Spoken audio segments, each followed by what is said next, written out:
In this full course, you're going to learn how to launch your very own web hosting business from home, just like Namecheap, Bluehost, NameHero, or GoDaddy, step by step. What you're about to learn from this course is the exact process or method all these web hosting providers out there use to launch their own web hosting businesses. We'll be using the same softwares other web hosting providers out there use. What you are seeing right now is a fully functioning web hosting business that I launched, and I'm going to use that to teach you how to build your own web hosting business, offering web hosting services like domain name, SSL, ID protection, shared hosting to your own web hosting clients. One thing I like about this hosting business is that it gives you recurring revenue every month or every year. Let me show you a full demo or tour of the business we'll be setting up in this training, so you know if this is for you or not. So this is the website we'll be setting up. Users will land on your website and click on buy hosting. It's going to take them to your packages. We have 3 basic plans: basic, standard, and ultimate plan with their prices or fees. Each package displays what they will get. So with our basic plan, we're giving users the option to host only one website. That way, they will be motivated to upgrade. Okay, they'll be compelled to upgrade because one website will not be enough for them. So they upgrade to your higher plan. We can reduce these numbers. Okay, we can reconfigure all this so that it'll be maybe 5 websites or 4 websites. So I'm going to give you the knowledge and the tools you need in this course or in this training and show you what to do so that you'll not get stuck. Okay, so your users are going to pick a package. So I'll click on purchase plan, and your website is going to take them to a domains registration page just like this. On this page, they'll be registering their domain names. They have 3 options. They can register a new domain name or transfer their domain names from other providers like Namecheap to your web hosting business. So this is a domain transfer form. They can also keep their domain names at their current registrars or current hosting providers and update their name service instead. So they'll enter their existing domain name that they have with other providers here and specify if it's a .com or .net domain name that they have with other providers like Namecheap. Then they'll enter it here and click on use in order to proceed. But in this part, I'm going to show you how they're going to order new domain names or how they will register new domain names. So we'll click here and enter our new domain. So something like my new domain name 1234 and click on check. Your system is going to check for this domain to see if it's available for registration. Some domain names will not be available, so let me remove it and put something like google.com and click on check. And you see google.com is not available because it's already owned by Google. The system will not allow users to register a domain if it's already in use. Okay, now these things are called TLDs. These are top level domains. I'll show you how to enable a lot of TLDs, something like .gh, .nigeria, that's .ng, and a lot. So we are not limited in any way. So let me enter a domain name that is available. So I'll put something like new domain name 1234 and I'll leave it at .com. So I'll click on check to see if this domain is available. Your users are going to see how much you charge for your domain. Each domain has its price. Your .com domain's price can be higher than your .net domain price. Okay, I'll show you everything about all this stuff. Okay, now we'll click on continue. So your users are going to click on continue to proceed. So we click on continue. Your website will navigate them to this page. They will see the package they are ordering plus a billing cycle. Are they going with you month to month or year to year? You can also put semi-annually. That means 6 months. So they'll be renewing every 6 months. You can even put every 3 months. You can even put every 2 years or every 3 years. I'll show you how to configure all these things. So I'm going to pick annually so that I'll not worry about renewing my hosting every month. Okay, so I'm just going to pay it one time, like yearly, and then forget about it, so that I'll renew it next year. And that's the exact process your users are also going to go through. All right, they will decide the cycle that they want to go with. So we're going to click on continue. Your users are going to click on continue, and it will navigate them to this page. This page is called domains configuration page, and on this page we're giving them other options to add to their domain names. So something like DNS management, ID protection, email forwarding. If you have ever used or purchased hosting from other hosting providers, you realize they provided you these options as extras, okay, or add-ons. So with ID protection, this is going to protect or hide their identity on the internet. All right. So when you register new domain names, your records are always stored in what we call the Whois database. After they register their domain names, their details will be publicly accessible to evildoers, and then these evildoers will go there, get their emails, their phone numbers, their contact information, and start spamming them. So business owners don't want that, and they always want a way to protect their identity on the internet. So selling them ID protection, they would love it. So we're charging them $10 per year. You can put any amount you want there. Okay, every web hosting provider offers that, so you have to also offer it. So I'm going to click or select that, and it's going to be added to my cart, and then I'll click on continue. I can also pick DNS management and email forwarding, but with my experience, most users always prefer only ID protection. Most of them don't go with email forwarding and DNS management. So I'm going to leave it here, and then I'll click on continue, and that's the same process your users will go through. Now this is our review and checkout page. So they're going to review what is in their basket or their cart, and then enter a coupon code if they have any. So I'll be showing you in the training how to generate coupon codes to give to these users, and then they'll enter that here and then validate the code, and it's going to give them percentage off, right? But right now I did not set that, so let's proceed. Later I'll show you. So your users will click on checkout and enter their details, their first name, last name, email, and they're going to pick a payment method. So you can enable whatever payment method that you want. All right, I only put PayPal there, but you can enable Flutterwave, Paystack, Stripe, Authorize.net. There are a lot of payment methods that you can't even finish. All right, so we'll be enabling that in the training, but right now I put PayPal so that I'll use that for the demo. All right, so after we enter our details, or after they enter their details, they're going to pick a payment method, enter their passwords. They can also use this generator to get a secured password, right? So that their account will not get hacked. Okay, and then they'll click on copy to clipboard and insert, and then they're going to be using that secured password. Now let me enter my details and then complete the order and show you how their dashboards look like. Okay, so I've entered my details.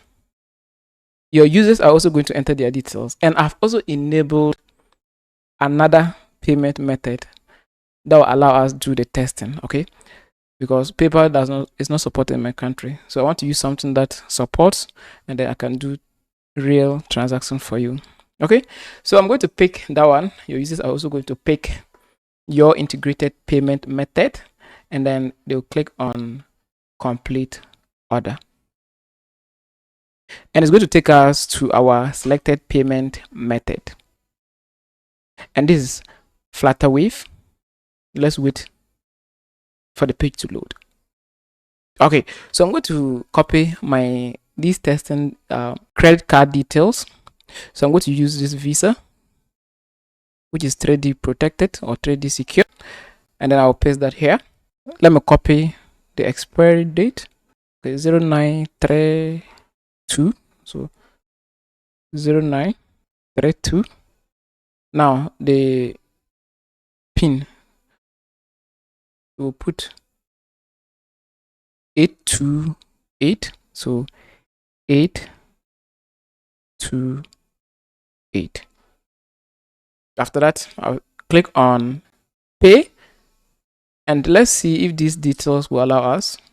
Okay, so it's going to take us to the next page. We'll proceed, and then we'll enter a one-time OTP. Okay, so users are going to receive OTP via SMS. You'll enter that here, and then submit, and you see, thanks for making payment. It's going to redirect us to our dashboard. So clients will be redirected to their hosting dashboards after they make payment. Let's wait for it to load. And just like that, we are redirected to our dashboard. So once payment is complete, they'll be taken to their dashboards just like this. And they have the option to log into cPanel here directly, because payment or successful payment was made. Now they can also see their invoices by going to billing, my invoice, and you see that invoice is marked as paid automatically. They can hover here, click, and go to their services, and then they can click here. SSL will auto generate for them. Now they can see other shortcuts here. We can automatically log into cPanel. Click on this link and wait patiently, and you see, congrats, we are now, or your users are now taken to their cPanel.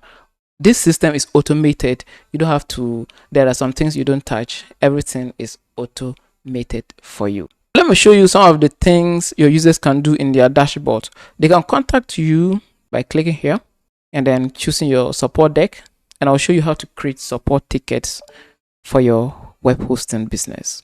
They can click here and go to my domains and then manage their domains. They can manage their name servers, manage domain, renew their domains, or set it to auto renew. That way their domains will be automatically renewed. Now let me take you back to their cPanels. You see, this is the exact or the same cPanel you get when you order hosting from other web hosting providers. They can install WordPress and do whatever they want to do. They can create emails. This is the same cPanel or software that all web hosting providers use. You see, backups, Jet Backup, MySQL databases, everything is here. And then they can generate SSL for their domains by clicking on that, and then they'll click here and then click on run to generate auto SSL for their domain names. That's why I said this system is automated. You don't have to do anything. Your clients are going to take over and then handle all these things. Let me now show you how they can install WordPress. So click on WordPress by Software Clause, click on install, and then we can install WordPress just like any other web hosting provider. So that's enough. Let me now show you how you can manage these clients with a software called WHMCS. For this, I'll log into my WHMCS, and then this is our WHMCS. Because we received new order, you see we have one pending order here. So you can go there and view this order.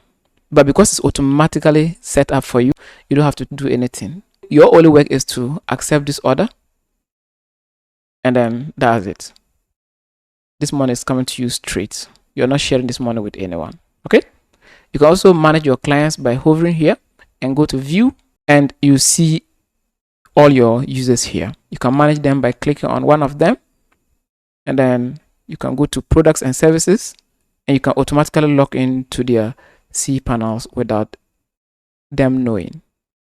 You can change their payment method to whichever payment method you want.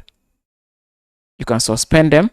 The system is also going to handle suspension of accounts if a user did not make payment. Okay, so let's say user refused to renew his web hosting service, the system is going to automatically suspend this service. I'll hover on utilities and go to automation status, and then this is where you set up automation. Now we'll copy our cron and then we set it inside of our reseller hosting account. Okay, I'll be showing you how all that is done in the training. Now, let me show you quickly where you can manage users' cPanel accounts. So as a hosting provider, there's what we call WHMCS. So just type your website name /WHM, not WHMCS. WHMCS is the software we use to handle the billing aspect of the hosting business, but WHM is where we manage their cPanels. So I'm going to log into WHM and I'll enter my details. These details will be given to you right now. I'll enter my password and log in. Welcome to WHM, Web Hosting Manager. So this is where you are going to use to manage your users. You can manually create cPanel accounts for your clients, but it's important you have a billing software that is going to help you manage the billing aspect of your hosting. So having only WHM without WHMCS, you're going to have a very hard time running this business when it comes to the web hosting industry. So I'll click on list accounts. And you can see this account was automatically generated for us after the successful payment was made by the client. Okay, you can auto log in to their cPanels and then do whatever you want to do. So this way you're going to be seeing a list of cPanel accounts as they continue registering these accounts. Now let me show you quickly where you can change package details. So I'll take you to, let me just enter something like package, and I'm going to edit. So I'll just click on edit a package. And right now I have two packages. Let me edit this basic package. I'll show you how to set all this. This is just the demo aspect of the training, right? So this is where you change all that. You can increase or decrease the disk space for your users, but it's important you create these packages separately and then the system will automatically assign it to your users. Now in this part of the training, I'm going to show you the other aspects of your homepage or your front page. So we have our hero here, our logo. I'll show you how to design logo for yourself. Now to your right hand side, we have these links linking to different parts of your website, right? So your about us. So this is where you put your about information, your services, your frequently asked questions. Users can click here to open tickets, and they can also click here to log in to their dashboards, just like this, right? Now let's scroll down and we have this area where you can link to our ticket that way users can click to open support ticket. Scroll down, we have contact form and your footer with some important links here.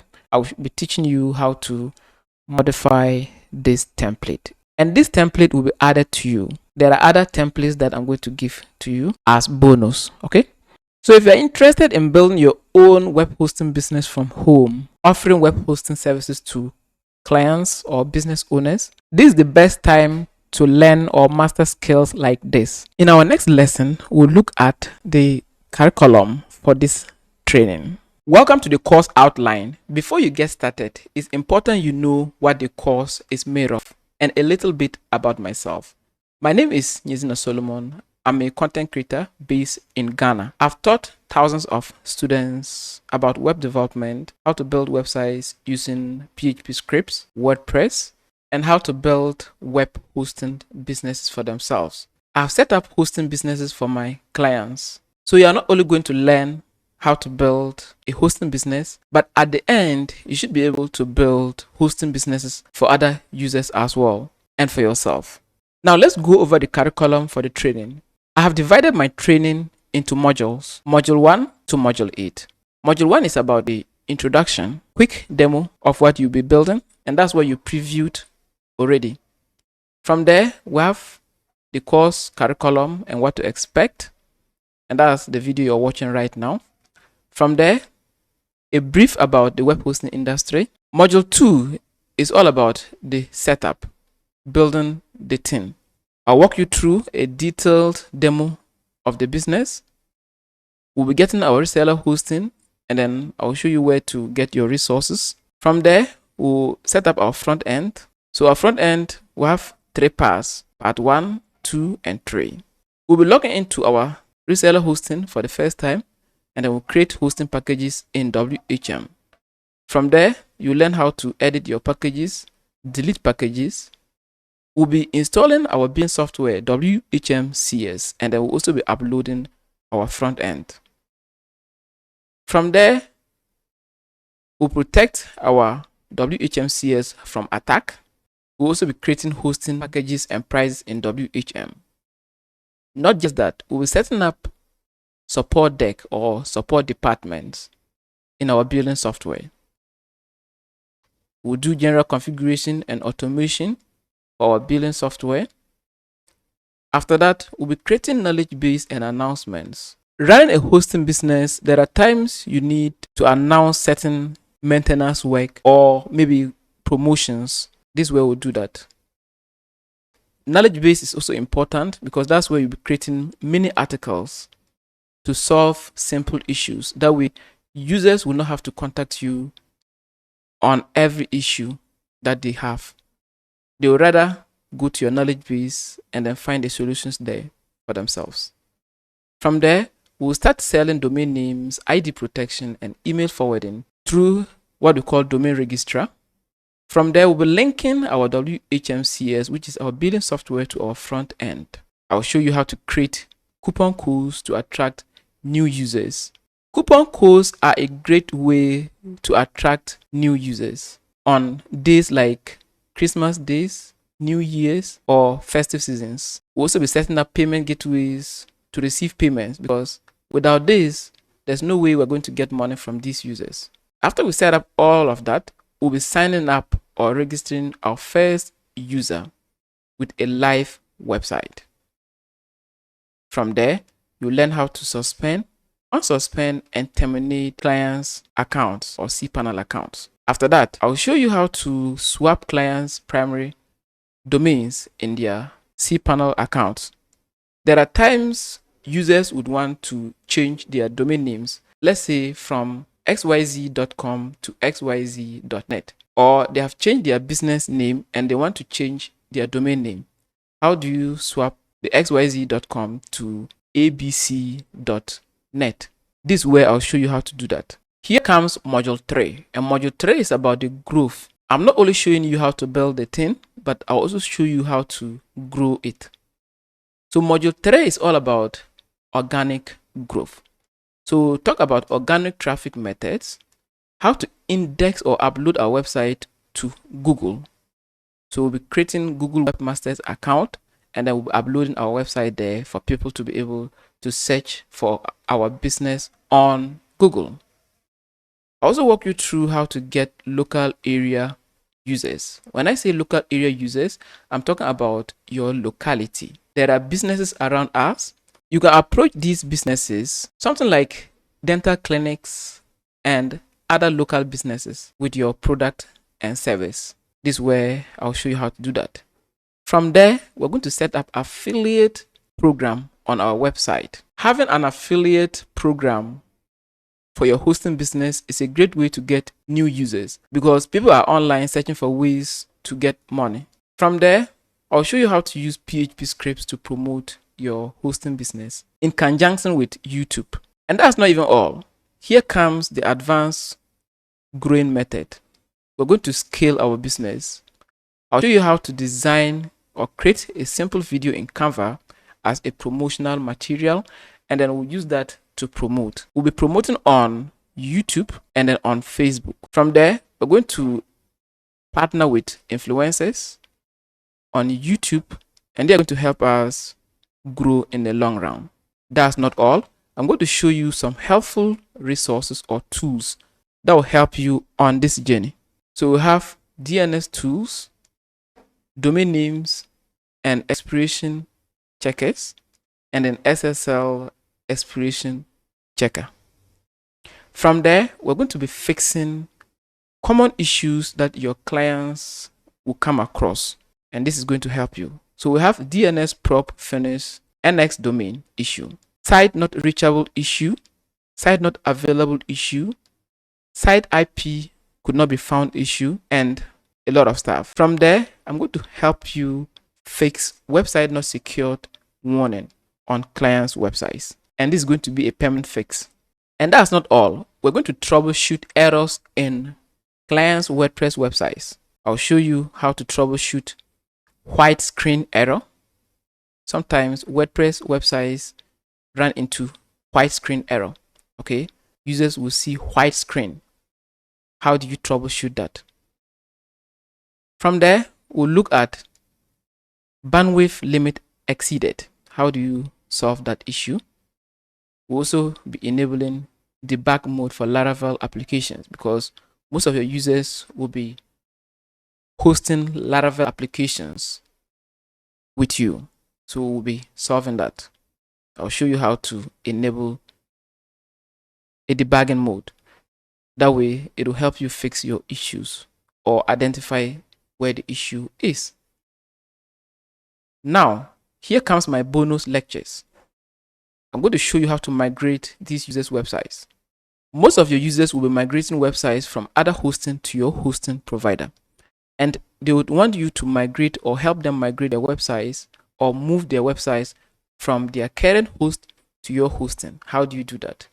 Don't worry, I have that covered in the course. After that, we're going to migrate their emails, because we don't want users to lose emails. So we'll be migrating their existing emails. I've covered that. From there, we'll look at domain transfer policy and steps. When you are migrating their websites, you're not only migrating their files, but you're also migrating their domain name. Now, sometimes this domain transfer is not possible because of certain policies. We're going to be doing that, and then I'll be covering that in this lesson. When you stick around till the end of the training, I will show you how to sell other types of web hosting. You're not only going to sell shared hosting, but you're going to sell other hosting services in addition. Something like reseller hosting and master reseller hosting. Now, when I take you to Makihost and then I hover on hosting services, you see Makihost offers a variety of hosting services: reseller hosting, shared hosting, alpha, and then master reseller. So the same principle will be applied to your hosting business.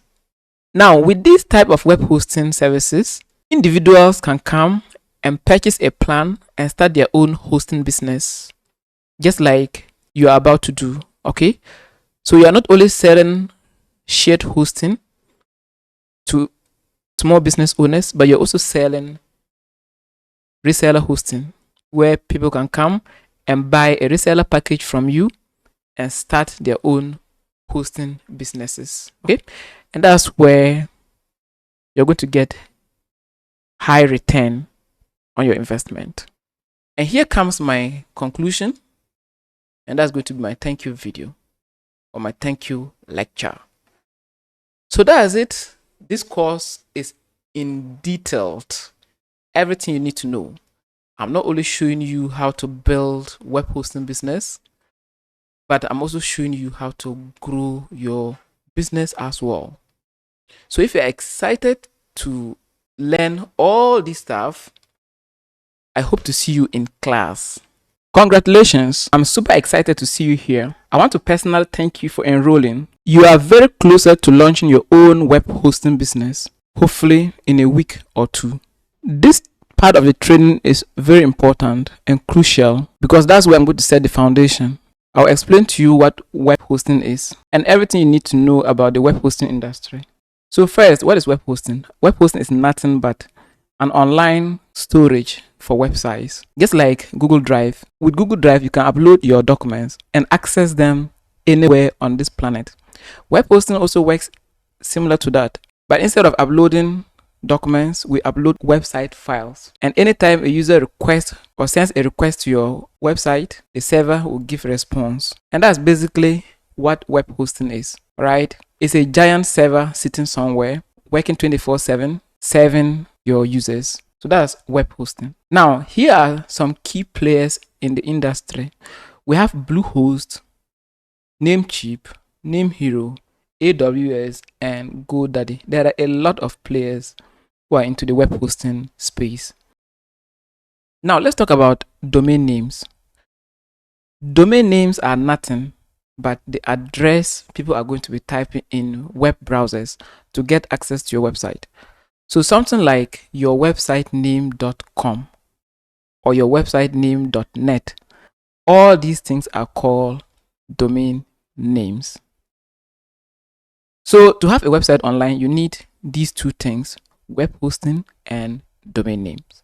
And your users are also going to be needing those things to have their websites go live. Now, here are some key players in the domain space.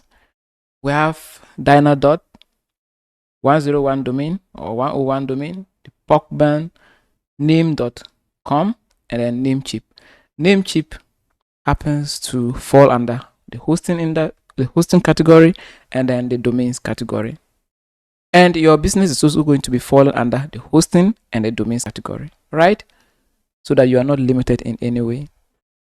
But most of these providers, their primary product is, or their primary focus is on domain names and not web hosting. Now let's take a look at the history of the internet, and this is going to help you understand where we are heading towards. Okay, so the web hosting industry, all right, or web hosting is what powers the internet. Facebook, Google, YouTube, eBay, and any website you know are all hosted on a physical server that is sitting somewhere on this planet, okay, working 24/7 non-stop. Now, before web hosting providers came into existence, let's wind our clock back to how it all began. Now, don't skip this video because it's going to help you understand why we're doing some things the way we are doing it, okay? So you understand why we do certain things in certain way, all right? So in the late 1960s, this was the time it all began. The only people who could afford or could use this internet thing were the bigger organizations like universities and research institutions. The only thing I want you to understand in this part is that the internet was for those who had huge money to spend on physical servers, because these servers were extremely expensive. No single person could afford them. And that means it was impossible for anyone to create a website and upload it online without buying a physical server. And that was a huge challenge moving forward. Now, this challenge gave birth to the idea of data centers. So organizations who had huge money decided to buy these servers and put them in a big room, and they call these big rooms data centers. So these are the bigger organizations, or were the bigger organizations that played in that sector. So we have the Microsoft, the Amazon, and the Google. They came out with a very clever idea of renting these servers to those who couldn't afford a physical server. Now, anyone could pay a small fee monthly and get access to these servers virtually. So the word virtually, let's underline it, virtually. And that means users could access these servers without necessarily seeing them or touching them. All right, so you can set up a virtual server, that's a VPS. The server is sitting somewhere in these data centers, but you don't touch it physically. You only get access to it virtually. That's what they're called, virtual servers, VPS. So what these organizations did, open doors for everyone today to have access to the internet. And that's how come we are all online today. These are not the only organizations who have data centers. We have other organizations who have data centers, and they have opened their doors or they are renting their servers for individuals. Now, with these virtual servers or VPS, they are still somehow expensive. So ordinary people cannot. And then they also need highly skilled server administrators to run them or manage them. So before I can set up a virtual server, I have to know server commands or Linux commands. Now let's take a look at types of web hosting. Now we have the virtual server or the VPS, okay? And this is like the high level web hosting. And because these servers are so expensive and then complicated, people have decided to purchase them and set up what we call reseller hostings, and that way they can simplify the process for anyone to be able to set up their own hosting environments. So we have reseller hosting next. From there, we now have a breakdown, which is shared hosting. Now with the shared hosting, this is like the basic, and anyone, even my grandmother, can buy this shared hosting and upload her website. So it's from the top all the way to the basic. And our main focus is going to be on the reseller hosting and not the VPS.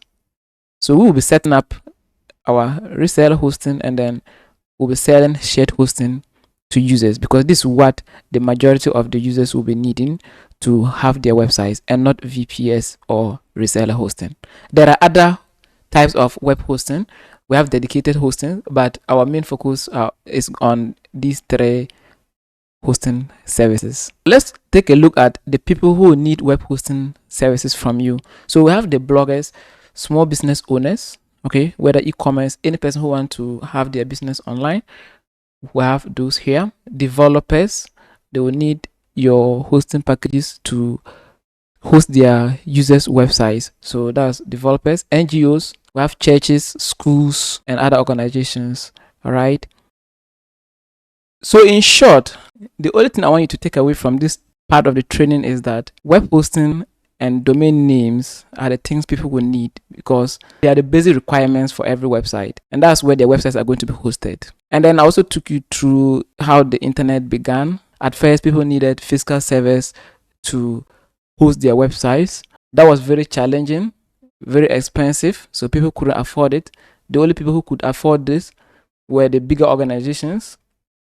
And then some people came up with idea of buying these servers and putting them in one single room, and then they called it data centers, and then they opened room for anyone to buy their virtual servers through virtualization.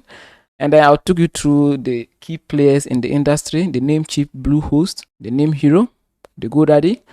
And I also took you through the players in, or major players in the domain industry: Dynadot, Name.com, and Namecheap.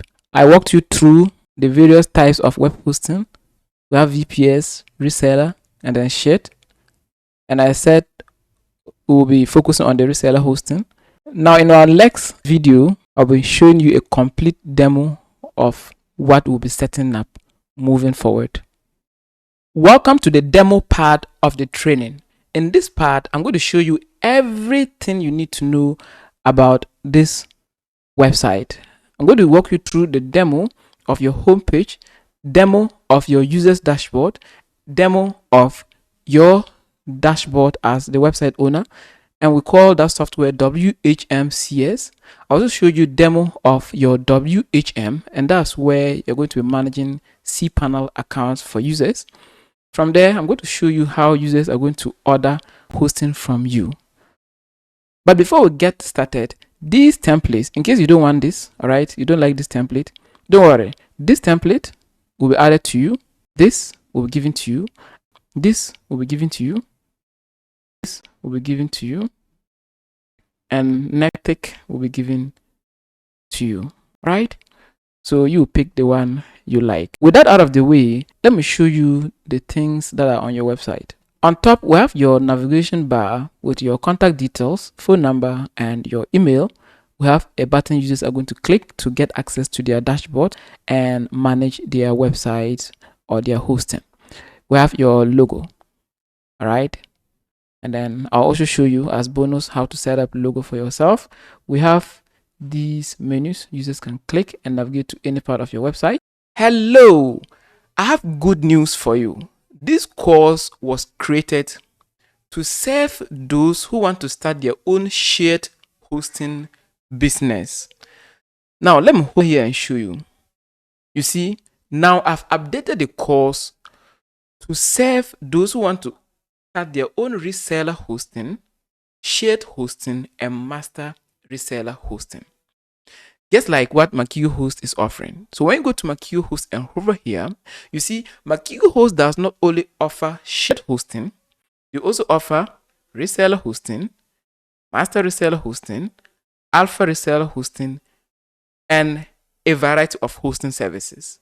And that's what I guess did with this course. Okay, so now towards the end of the training, I've updated the course curriculum to cater for that.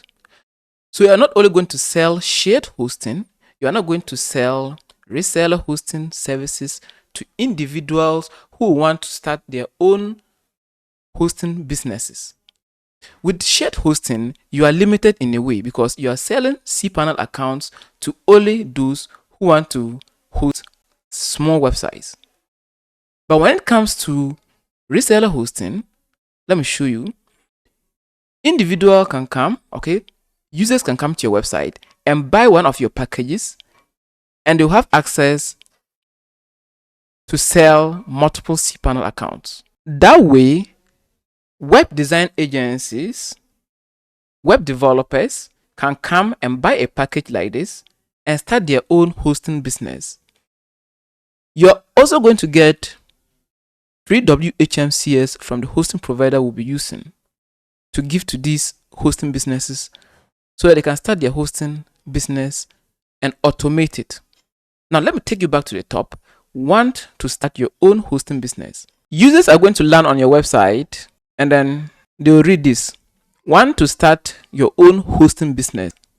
So your hosting business is going to give other people the ability to start their own hosting companies, just like what you're about to also do. Okay, so you are giving web developers the opportunity to start their own hosting businesses.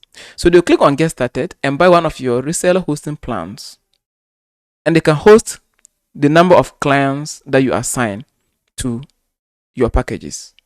I'll show you how to configure all these things. To even make things more interesting, we're going to sell our own master reseller hosting. Now, I'll tell you the difference between all these type of hosting services. Okay, so now let me hover here and click on master reseller. This will give your own resellers the ability to sell their own reseller hosting plans. So see, sell your own reseller hosting. Your resellers will not only sell cPanel accounts, but they can also sell their own reseller hosting. Okay, so this is getting a little bit confusing. Let me now break things down for you to understand. So we have the highest, which is master reseller. So let me break it down for you. Okay, so master reseller. With this type of web hosting, all right, resellers can sell reseller hosting. Okay, reseller hosting. This is the only way I will help you to understand. If not, so with master reseller, your resellers can sell reseller hosting, okay, and shared hosting. So with master reseller hosting,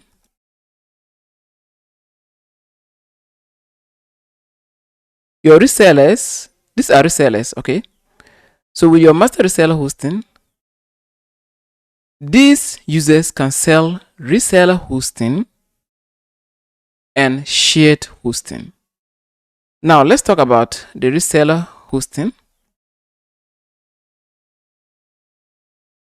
So your reseller hosting users can sell reseller hosting and shared hosting. Now your reseller users, those who are regular resellers, let me take you back here. Those who will buy reseller hosting, all right, those who buy reseller hosting can only sell shared hosting, all right. So regular reseller users can only sell shared hosting, but they can't sell reseller hosting. They have to become master resellers in order to sell their own reseller hosting. I hope it's clear now. So let me take you back here. I'll update the menus. Okay, that's why I said I finished recording the video and then realize it will be interesting if I add that so that you expand your business. Okay, don't only sell cPanel accounts or shared hosting. Expand your business to sell other hosting services like reseller hosting and master reseller hosting. That's why I'm adding that to this part of the training. But the training was meant for shared hosting businesses. Towards the end, that's where we'll be doing that. All right. Okay. So now, when you come to master reseller, they can also sell their own reseller hosting plans. So I'll click on get started, scroll down, and you see these packages are expensive because they can sell cPanel accounts, that's shared hosting, and they can also sell reseller hosting. So users who have access to this WHM can create their own reseller business. All right. So when they buy this, that means they are giving their own users the ability to create cPanel accounts. That means they're going to become resellers. So in order not to confuse you, just go back to this document, right? Reseller hosting users can sell only cPanel accounts. Master reseller hosting users can sell reseller hosting and shared hosting. And then we have the last part, which is cPanel. All right, which is cPanel or shared hosting users. So with this shared hosting users, I want to take you to a plans.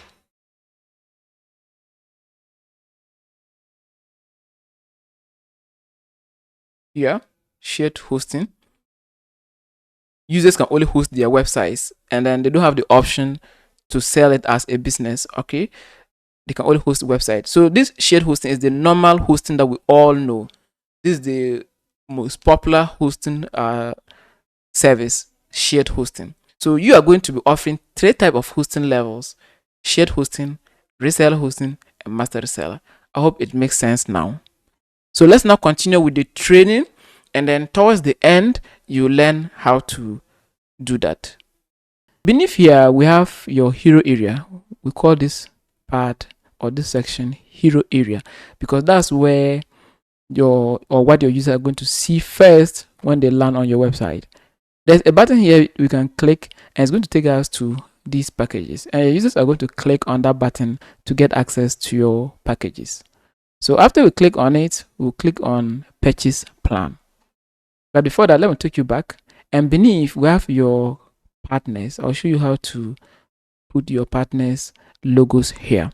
Beneath we have a brief description, packages, your about or your data centers. Okay, so you can put any information here. You can link this to your about us.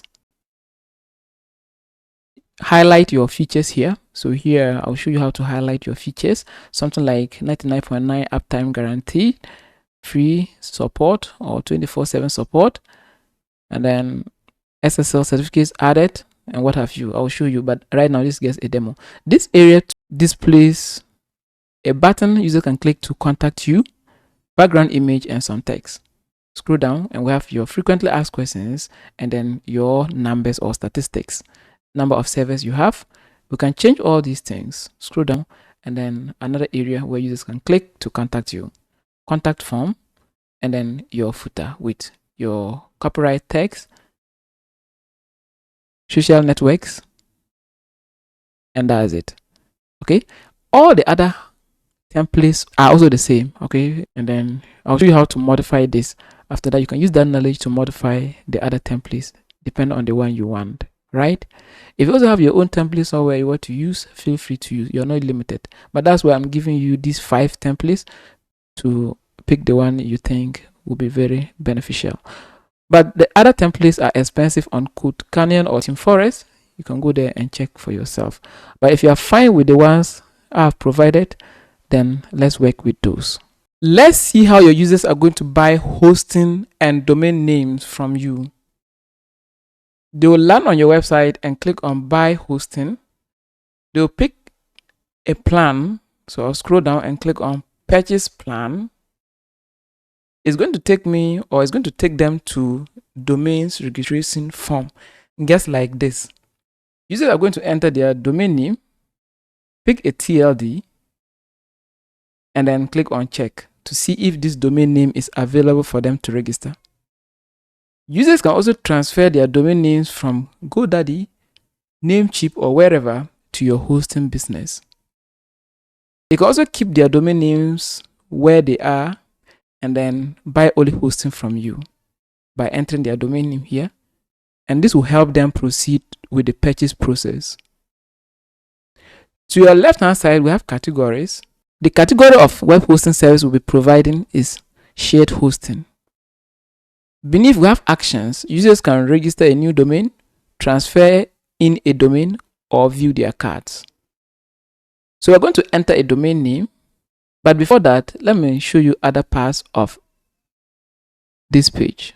On this page, users can switch your site to multiple or different languages and then buy hosting. Even if they don't understand English, they can switch to any language and purchase hosting from you.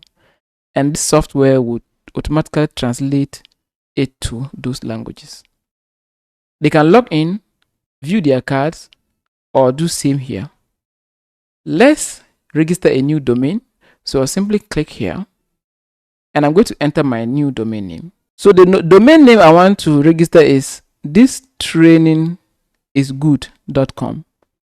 I'll click on check to see if this domain name is available, and congratulations, this domain name is available. Users are going to click on continue and it's going to take them to domains configuration page. They can see the package they are ordering.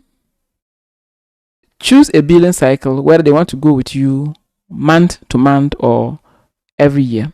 I'll show you how to set up billing cycles like 2 years, 3 years, or 6 months. Users are going to click on continue to proceed with the purchase. On this page, we have our extras. So we want to add extra services. That way we can increase how much we are making. So we want to give them access to DNS management, ID protection, and email forwarding. Users who are so concerned with security will simply pick ID protection because it's going to help them protect their identity on the internet. After they register this domain, their details will be stored in what we call the Whois database. Most businesses don't want that, so they're going to buy this from you.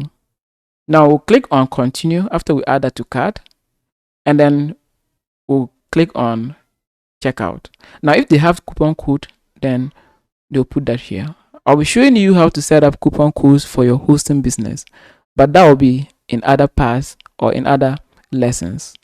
So we'll now click on checkout, and on this page they'll enter their details and then pick a payment method. The one I'll be going is Flutterwave. I'll show you how to set up your payment methods. We'll pick that one. Users will generate passwords for their account. Now they'll pick their country, so I'll put Ghana. So let me enter my details and get you on the other side. I have successfully entered my details. Now we'll click on complete order. So that's what your users are going to do. They'll click on complete order and it's going to take them to their selected payment method. And it's taking us to our payment method, which is Flutterwave. So let's wait patiently for this to load. Now I have Flutterwave test details integrated, but in your case you will need live API keys, and I'll show you where to insert those things. Again, you can contact me directly and then I'll help you if you have problems with that, but we'll get to that part. But this part is only for the demo. So I'm going to get my testing card details, but your users are going to be entering real card details. So I'll go here and then I'll type Flutterwave test. Okay, so Flutterwave test cards. We'll click on this first link and I'm going to pick Visa because I like working with Visa. I'm going to paste that here. Now the expiry date is 0932, which is 0932, and we have the card pin, so we put that here. Scroll down and they're going to click on pay. and wait patiently. Now we'll click on proceed, and it's going to take us to this page. They're going to enter their OTP. Code will be sent to their phone numbers to make payment, to complete the payment. So that OTP, this is for testing, so I'm going to use that, and then I'll put it here, just like this. Now I'll click on submit OTP, and then you see on our payment page we have a message telling us that, hey, successful payment was made. And you're going to receive all these messages or emails. So anytime a user registers an account, you're going to receive an email. Whenever they make payment, you receive an email. Users are redirected to their dashboards after making a successful payment. They can log into their cPanels directly by clicking on log into cPanel. Just like this. And this is a newly installed cPanel. As you can see, we have this pop-up. Now we can skip it. And this is the domain name that I registered.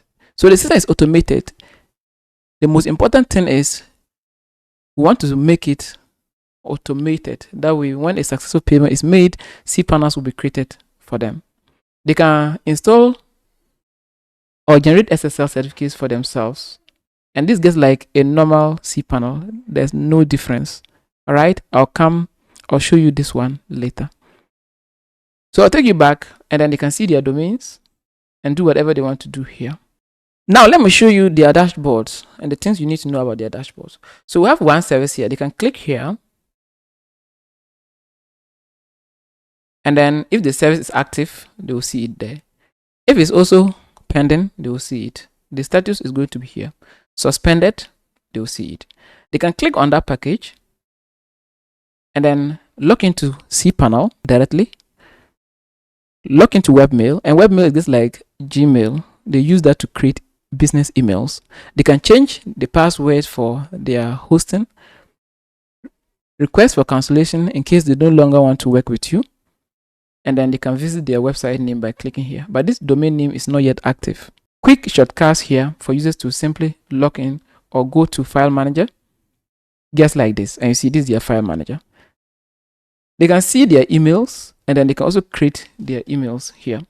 So let's say I want to create something like support. So let's put their support at mywebsitename.com and enter a password for this email and click on create. Now we need a very strong password. So let's put something very strong. So they'll click on create. After they click on create, this email will be created for them. Now they'll go to email accounts by clicking on that shortcut, and you see that email is here for them. You see that? That's why this area is called quick shortcuts. They can log into their PHP My Admin directly, and you see this PHP My Admin.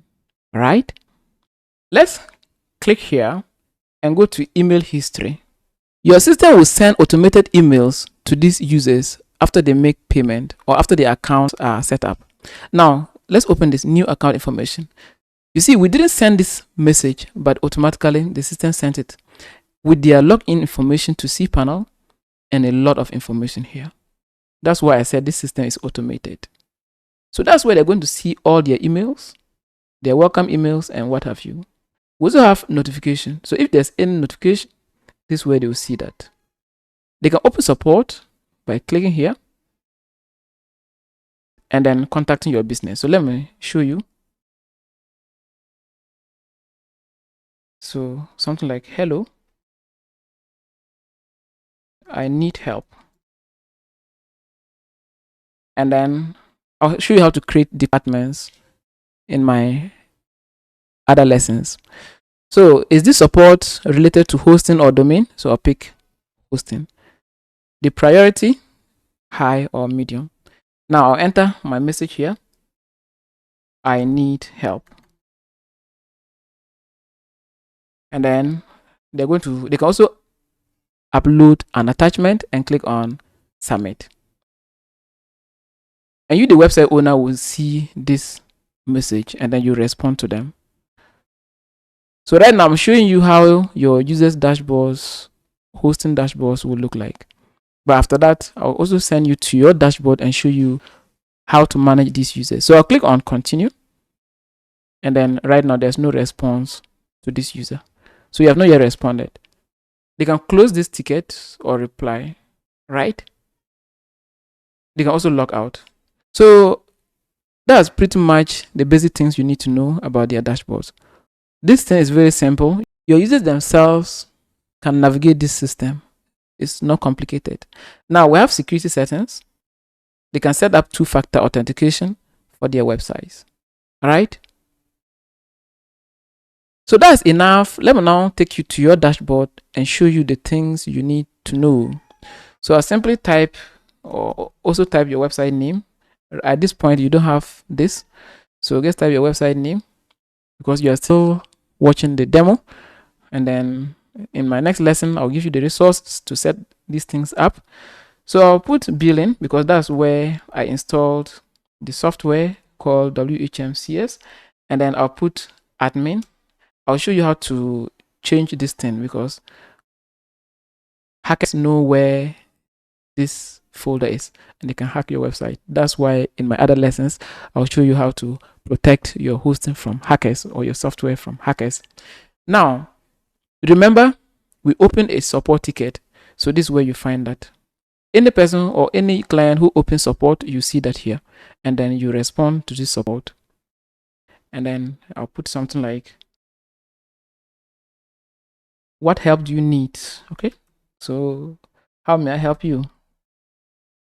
So how can we help? Okay, so I think you have to send a message as a business and not, so you have to use we. So how can we help? And then click on reply. And then you have responded to this user. Now let's go back to their tickets and then I'll show you. And then you see you can click on tickets and then they'll click on it and then you see how can we help. You have responded. So we call this thing support deck. Okay, and I'll show you how to create it. So we have responded to that. Now let's go to our dashboard, our main dashboard, and then we have one pending order. You have to accept these people orders. So anytime you receive an order, make sure successful payment was made and then just click on accept order. That's all. You can cancel and refund this user and then you can also delete this order. But why would you want to do that? But I don't also know what the case might be. All right. So now let me show you. Just hover on clients and go to view clients. And this way you see all your users. So we'll click on this particular user and then we have summary. Everything about this user is here. Client information, billing, products and services. You can delete this client's account entirely by clicking on delete client's account. You can send a message to this user by clicking on go. And you can compose message and then send to this particular user. Okay, so you target this user and send to this user, right? Very simple. Now let's go back and then click on that user and then go to for profile, ignore it. All right, now go to products and services. I want to show you the things that are vital, but as time goes on, you yourself will get to know some of these things. But I want to show you the day-to-day operations features you need for the operation of the business. So we have products. So you need this summary and then products, domains, invoices, tickets, and maybe emails, because that's where you'll be seeing all their emails. So with products, you can log in directly to their cPanel accounts to see what they are doing inside there. So just click on login. And you see you have logged in as the website owner. Users don't need to know this. Okay, so this is called a secret login that you have just done. You log into their account without them knowing, and the system automatically created username and then password for their cPanels. Now beneath we have the status. You can change the status, change a server for this user, change the package, and then you can suspend this user, unsuspend, Terminate means delete. So if you terminate it, that means this user's account will be deleted forever. The system will automatically handle some of these things. In case a user refuses to make payment or to renew their service, their monthly fee, then the system will automatically suspend them. You can also do this manually if you need it. All right, you can change their passwords here. So these are the most important commands that you need to run the business. Okay, we have domains. For now, just ignore this. I'll come back to this later. Right now, come here, invoices. This is where you'll be seeing their invoices, either paid invoices, unpaid invoices, cancelled invoices. This is where you see anything related to invoices. Okay, you can also send invoice reminder. So those invoices that are not yet paid, you simply click on it and then click on send reminder, and an email will be sent to these users to remind them about their unpaid invoices. Now go to transactions, and here you see their overall, how much they have spent in total with you. Everything is going to be calculated here for you. Now we have tickets. This is where you see all those tickets that were opened by this user, and then you have responded to this user in 4 minutes ago. We also have emails. Anything related to emails, this is where you see that. You can also delete these emails in case you need that. All right, we'll end up learning a lot of things as we proceed with this training. I'll be showing you general configurations and other things. So by the time we finish this course, we'll end up learning a lot about this software. But this gets the demo part of the training. We can also hover here, utilities, and go to automation. And this is where we'll be setting the automation part of the website.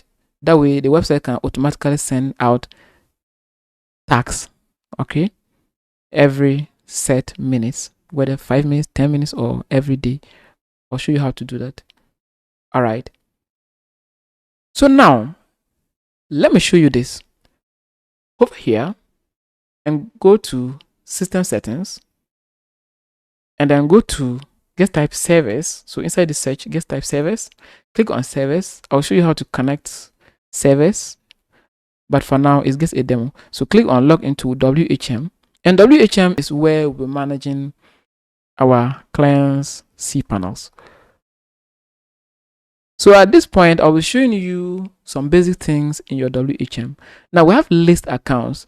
Anytime user creates an account, their cPanels are going to be created inside list accounts, and you can see all those accounts here. So they're here. You didn't create them yourself. The system automatically did it. But in case you want to create them yourself manually, you can simply do that by clicking on create a new account, and that will be done. I'll show you how to do that later. So let's go back to our billing software, and then I'll show you this. Go to clients, and I want to show you how you can suspend and unsuspend using your system, WHMCS. So go to products and services, and then I want you to click on suspend, and then the reason, maybe just for testing, just testing, okay, and then click on send suspension email. Now this is going to send an email to your user telling them the reason for their suspension. So put the reason here and click on yes.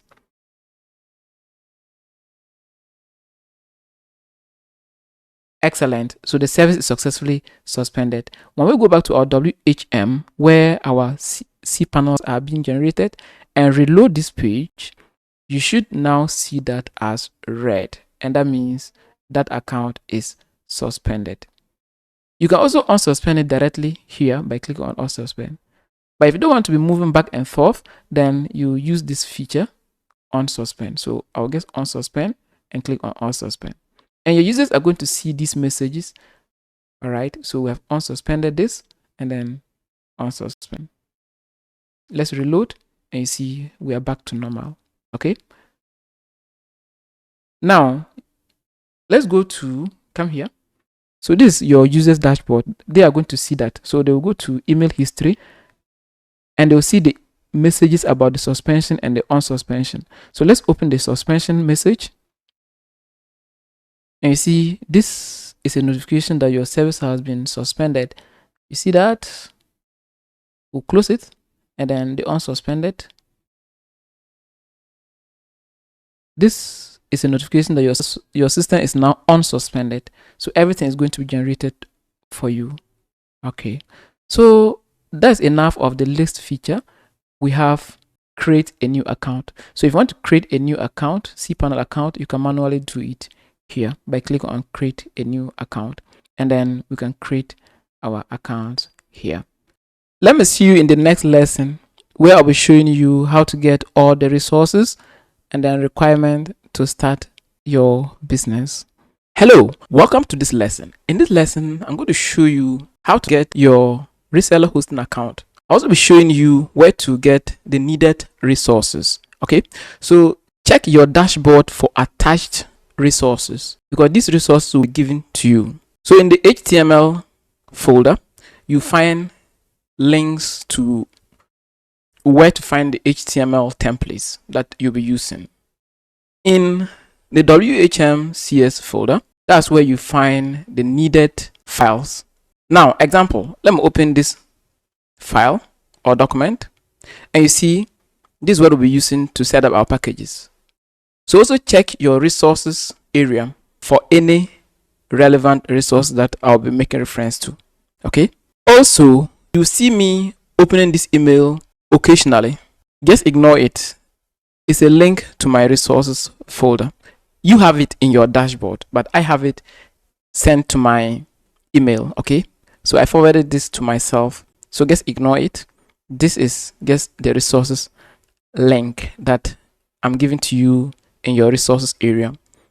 So you find that in your resources area, but I have it in my email. All right. So it's the same thing. Just go to your resources area and you'll be able to download the needed documents and then resources. Hello, you are watching it on YouTube. So you have to check the description of the video. Let's go back to the tutorial. Now, to get started with our hosting business, we need a reseller hosting account. Now, reseller hosting is a type of web hosting that will allow us resell other hosting providers' resources to our own users. Okay. Now, when you land on any hosting provider, look for their reseller hosting program. So this is an example. I'm using my QHost to show you so that when you open any hosting provider, you should be able to do same. So just hover on their hosting services and then look for reseller hosting.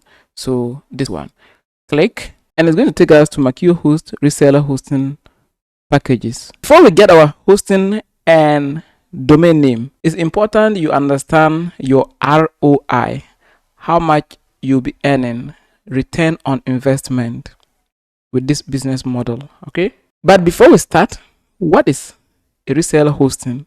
Because I've explained all these things, but I've not actually given you a vivid definition of reseller hosting. Let me now give you a straightforward definition of what reseller hosting is. So it's a form of web hosting that allows you to buy their package and sell it to your own users, just like what we have here. So you buy it $5 per month. You can sell it to 30 users and they will pay you whichever amount that you want them to pay per month. Okay. Now let's take a look at the ROI. Is it possible for us to make money with this hosting business? Oh yes, 100% is possible. So now let me take you back to our hosting, the one I'm using for the tutorial. So it's in hosting, and my packages are, I'm offering $5 per month. So each user, any user who wants to buy this package will pay me $5. All right. Now let's say this is expensive. Let's reduce it to $4. Okay. So let's say it's $4 that each user will pay you. You can control how much you want to bill your users. Okay. So let's say $5, $4 that you are charging your own users, your end users. Now, with this package, we have the option to put 30 paying cPanel users. Okay. Just like what I showed you in the demo. So they can order 30 cPanels. So each person will be paying you 4 or 5 or whichever amount. multiply by the 30 people. So you'll be getting 120.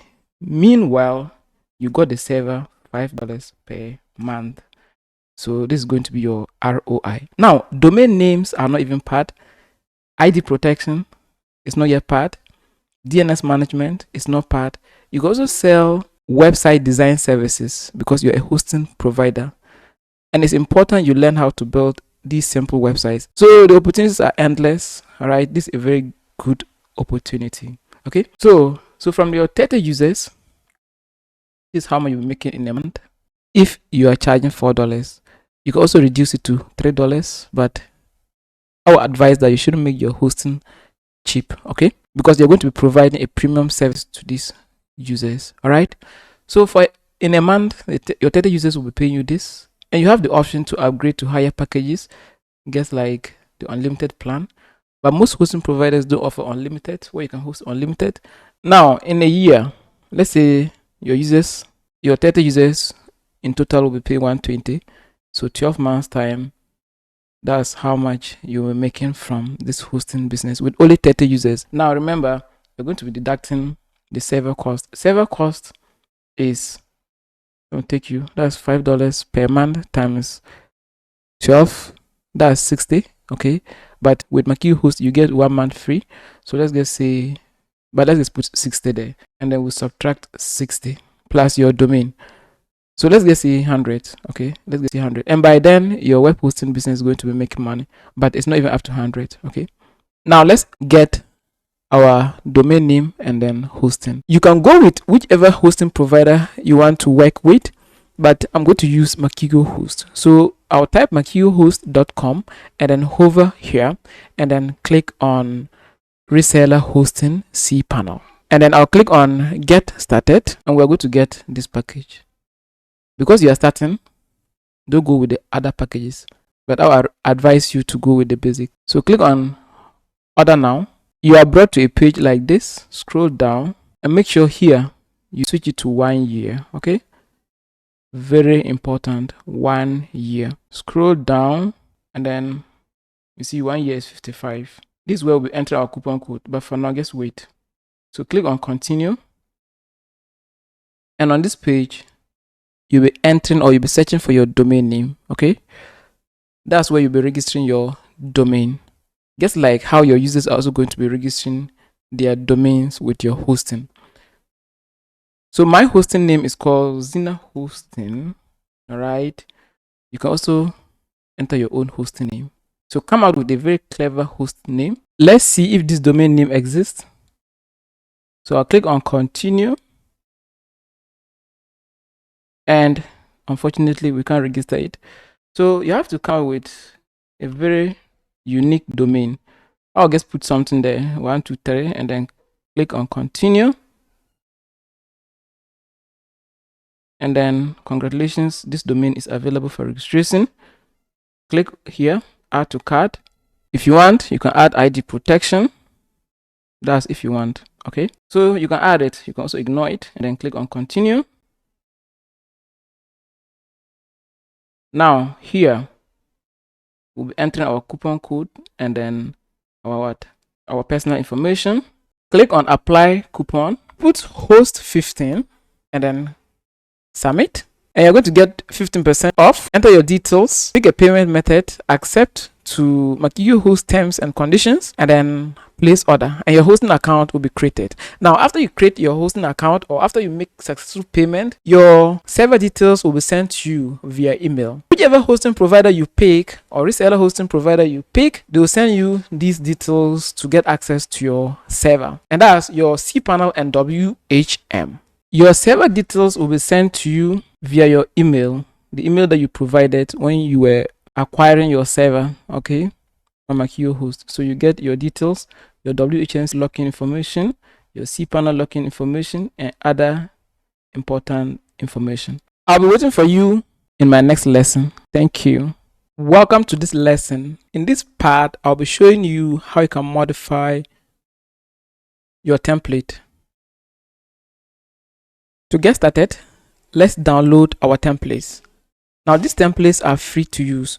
So go to your resources area and then you see my Google Drive URL. Open it, and then it will take you to this page. Double click on this folder, HTML, and then click on templates. And these are the free templates that we'll be using. You can go to this website and get free templates for yourself. So let me open the website, and then here type web hosting, okay, or web hosting templates. Hit enter.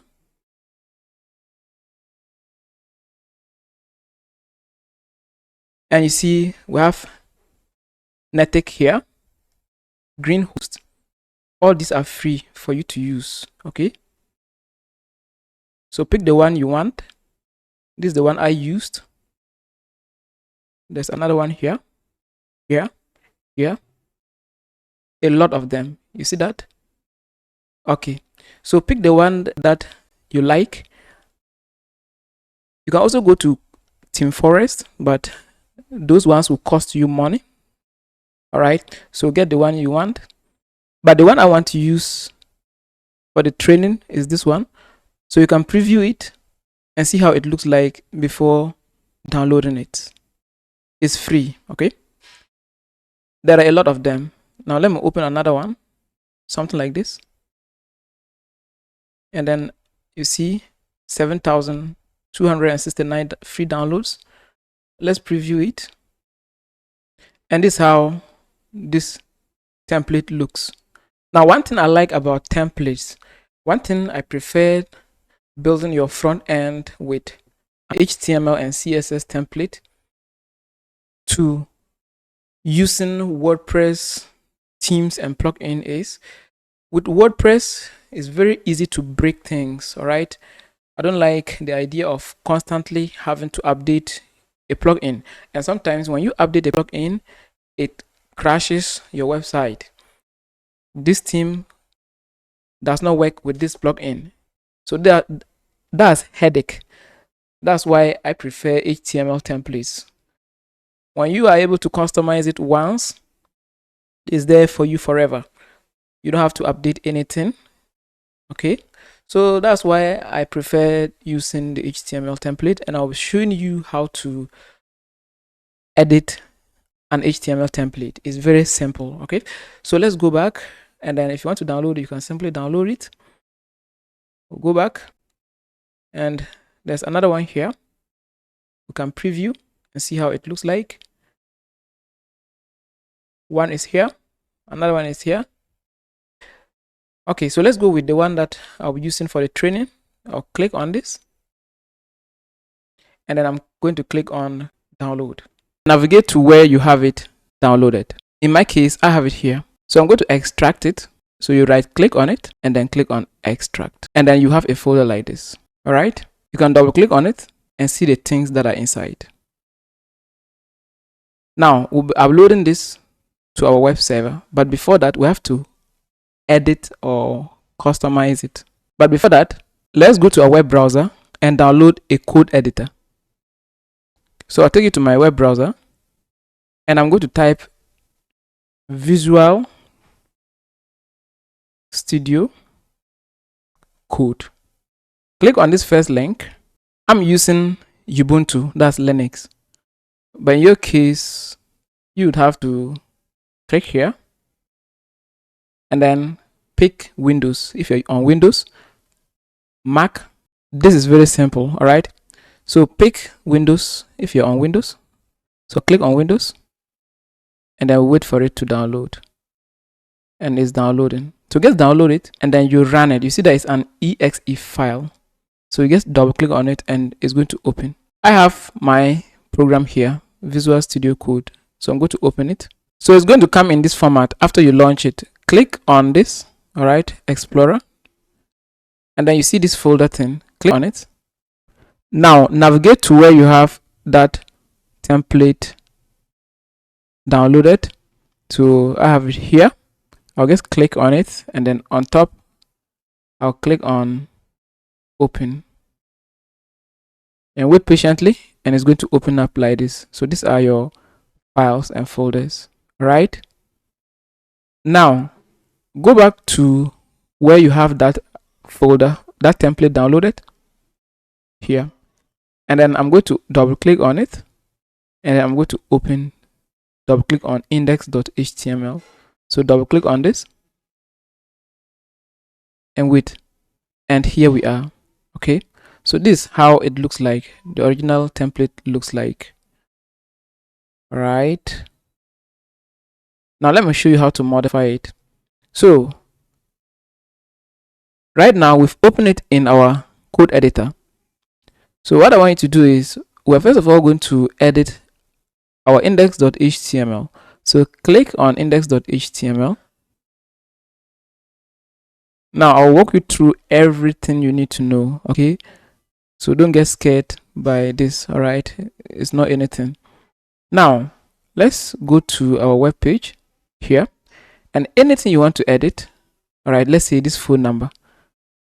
Just copy the phone number, copy, go to your code editor, and inside your code editor, hold Control F. Make sure you click inside and hold Control F.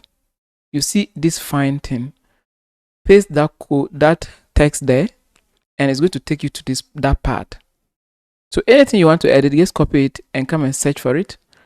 So now I have it here, and I'm going to remove it, and I'll put my own phone number there. So I'll put plus 233 56 56 56 56. So this is a demo number. All right, and then click on this down arrow, and then enter the same number. Okay, 233 56 56 56. Okay, next let's copy this. So we've copied it, come inside and paste it inside this search, and we have it here. So we change it to our own business email. So support at maybe your website name.com. So I'll just put gmail.com, but you have to put real email, so gmail.com, and do the same thing for this. Okay, so support at gmail.com. Make sure you enter your real business email. Now you should see this thing here, no results, and that means you are done with that. Next, let's change the text on this button. So purchase hosting, you can copy it. Okay, you can copy it, just copy and come inside. You see the search box, paste it there, and you see it's here. So instead of purchase hosting, just say clients dashboard. All right, clients dashboard or clients area. You can see clients area. Next, we make cloud. So just go inside, because it's a long text, just type only the we make cloud. So we make, and then you see it's going to take you to that part directly. So whichever text you want to enter, you can put it here. So I'll remove it and put something like high speed. So I'll just put high speed, and then I'll come down and put web hosting provider.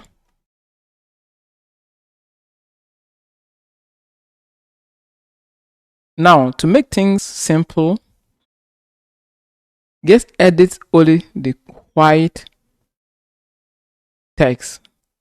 Make sure you edit all the white text. Okay, so any white text you see, edit it. So we have this, which is here.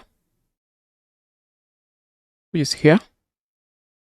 can use ChatGPT, and it will help you generate text for your hosting business. Okay, now let's reload this page, and you see our phone number, our email, our button. This text has now changed. Okay, let's use ChatGPT to generate this content for us. So I'll go to ChatGPT, and then you can go to any hosting provider that you want. All right, and then do this. So let me show you. Take a screenshot of their text. Okay, Just take a screenshot of their text and then upload it and tell ChatGPT to rewrite this.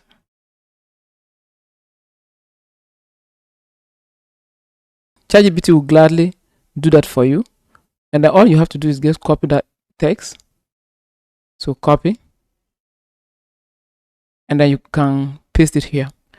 Now, another way is you just copy the paragraph. All right. So the P means paragraph. So you just copy the paragraph from here to here. Just copy like this. Copy. Don't cut. Copy. Go to ChatGPT and paste that there and tell it to rewrite it.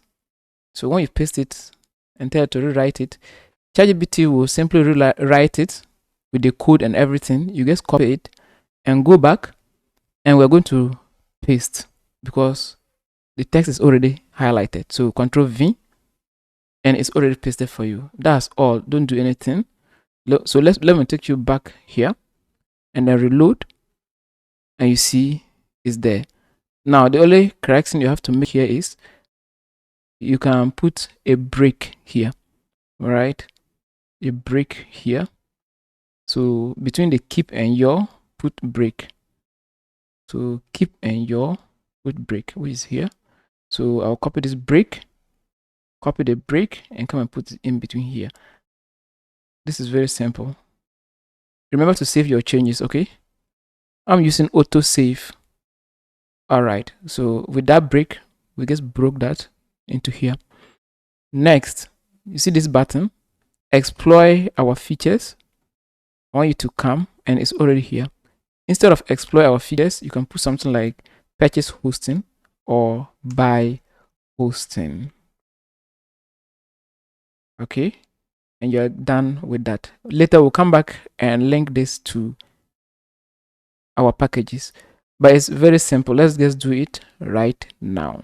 This thing is called Anchor. When you click on it, it takes you to the packages. All right, so we want to do the same thing with this thing, this button. When users click, it should take us to the packages. It's called Anchor.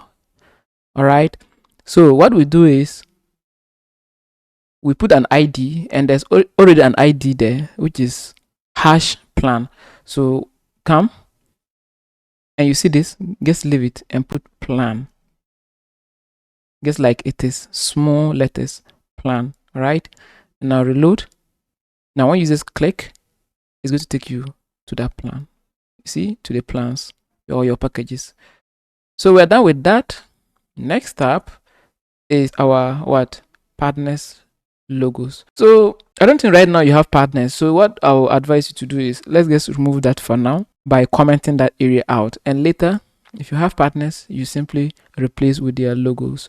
So we simply scroll down and you see it's here. Start brand. So this is where it all starts. You see this one? Remove this greater than. Just remove it and scroll down to this part, and that's all. It's already done for you. Make sure you save the changes, reload, and right now we've removed the partners. Okay, we don't want that. Right now we don't have partners, so just remove it. Very clean. Let me show you how to enable auto save, because this is going to help you with your editing process. To enable auto save, just click on file, scroll down, and you should see auto save. Right, so click on it like this, and then auto save will be enabled. That way, when you are editing your thing, you don't need to save. The thing itself will automatically save it for you. So now let's go back, and we're editing this part. You can use my text. Okay, so we're going to use the same thing, light speed technology. So I'll copy that, and then here put light speed, and then you put here technology or light speed tech. You can copy my text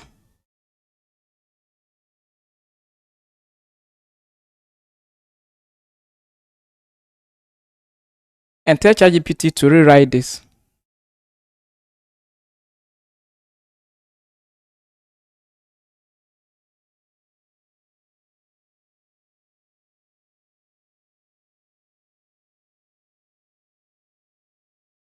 copy it and paste it inside the paragraph.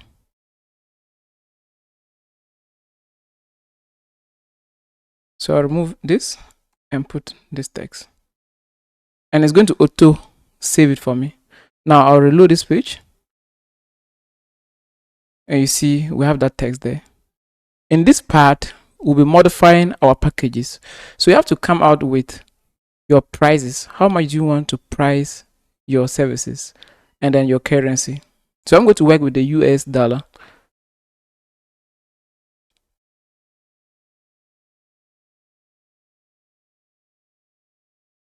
Scroll down,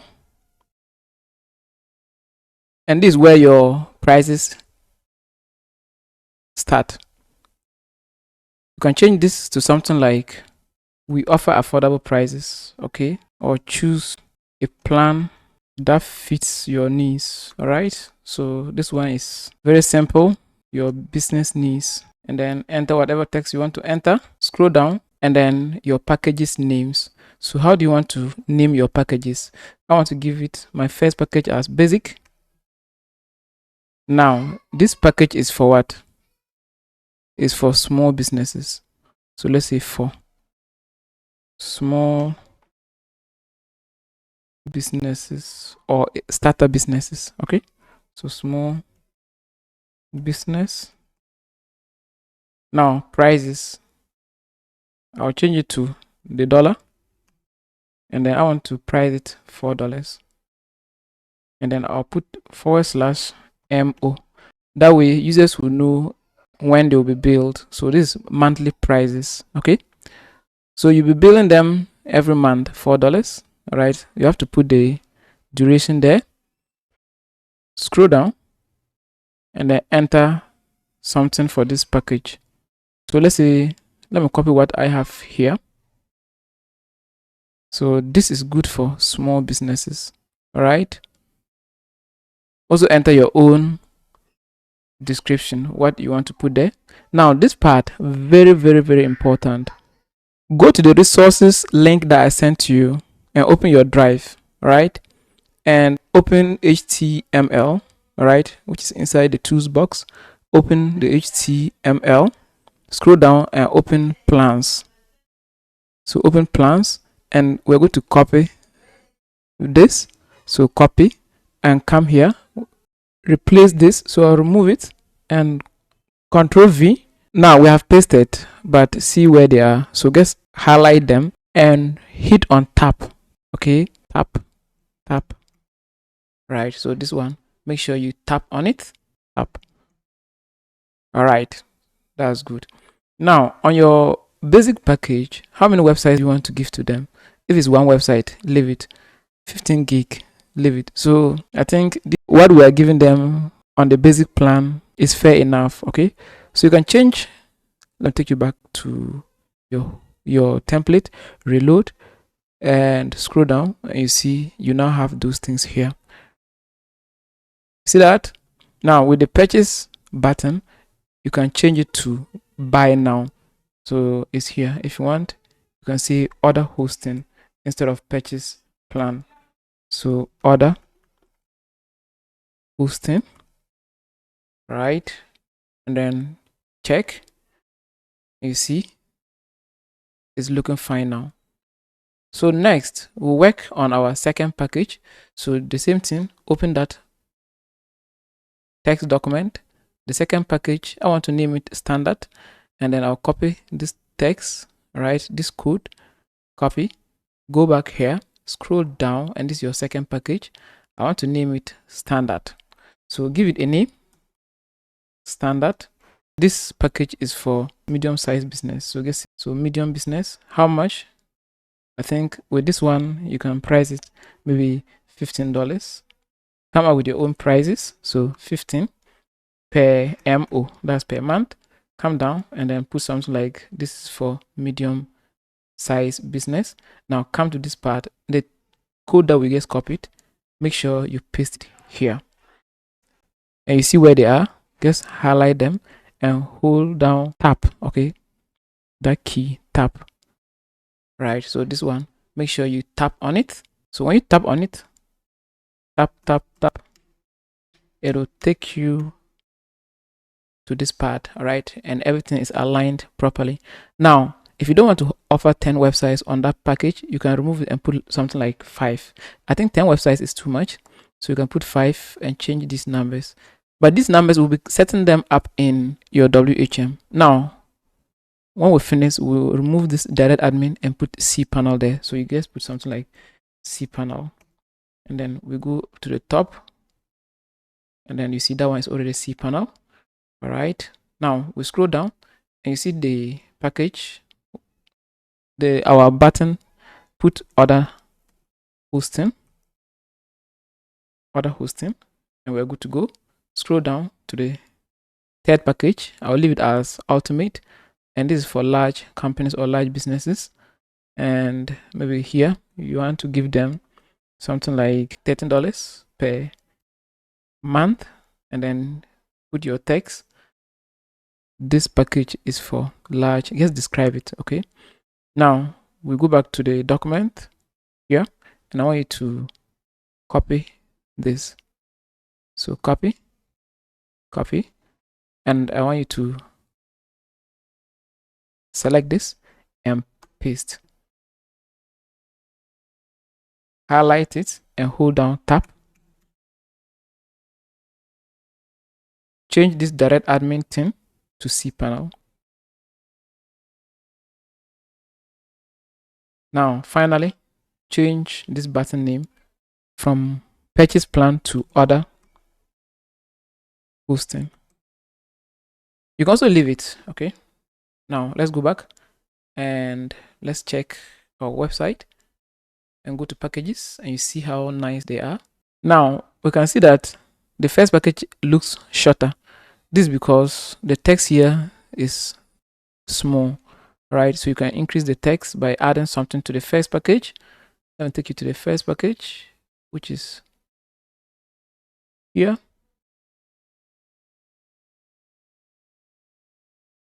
All right, so you can just add something to it. You can add something to it, and that way it will force the other one to be pushed down. So let's see. All right, so it's still there. Okay, so the issue is from here and not here. It's from here for small businesses. So you can put something like this is for, okay, so this is, let's now check, reload, scroll down. Okay, so you see that. All right, so it has now pushed it down. So do something like that, and we're done with our packages. So what we just did is the most important part of it all, because users are going to read this and know what they'll be getting after they purchase your plans. Next up, let's talk about our about us. So we'll just put about us here. Copy this, we believe.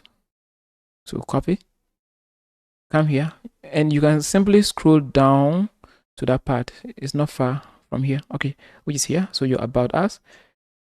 You can remove this and just put our about us. So, or more about us. More about us. More about,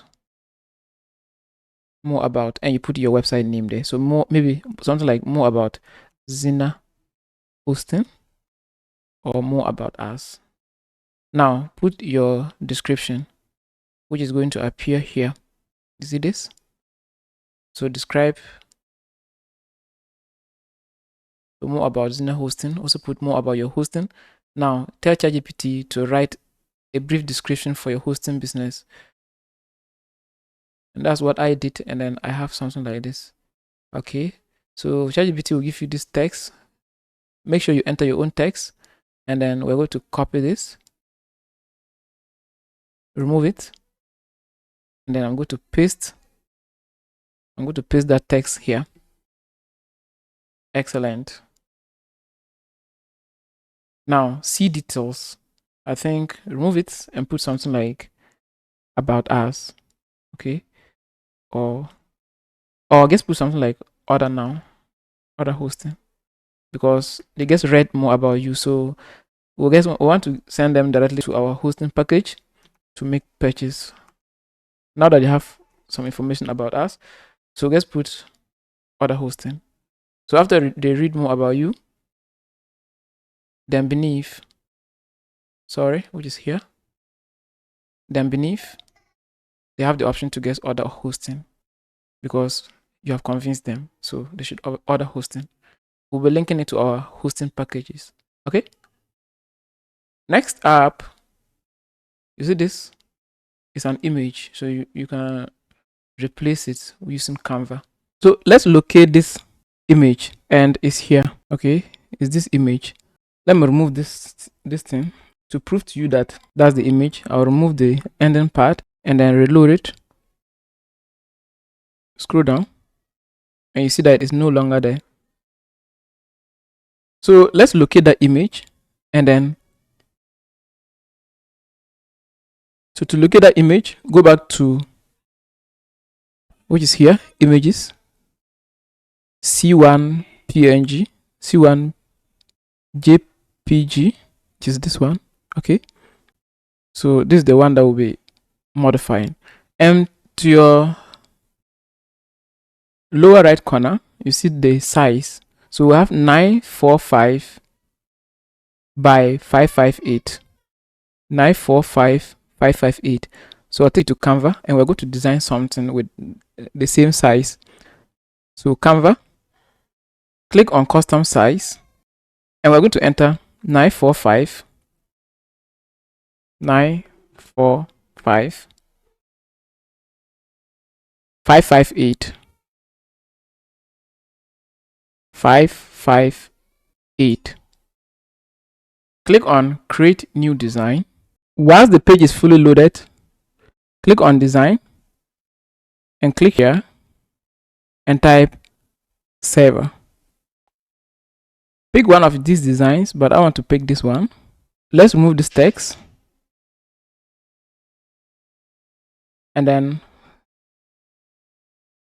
you can change the background image, the background color, to something that matches your brand's colors, something like this. And then I'll change the name to about, maybe about image. Just give it a name, any name you want, and then I'm going to download it, and then I'll download it. We have downloaded it. Let's go to the location of this image. This is my image, so I'm going to copy it. Copy. Navigate to where you have your project folder. Here I am. I'll go inside and I'll go to images here, and I'm going to paste that here. Excellent. Now you can delete this because it's no longer needed. We'll be changing that. So go to your code editor. Now you can close this, and then we're going to remove this. Remove it and put img. It will show up itself. Click on it and pick your newly added image. Click on it, and then now come here and reload your website. Reload.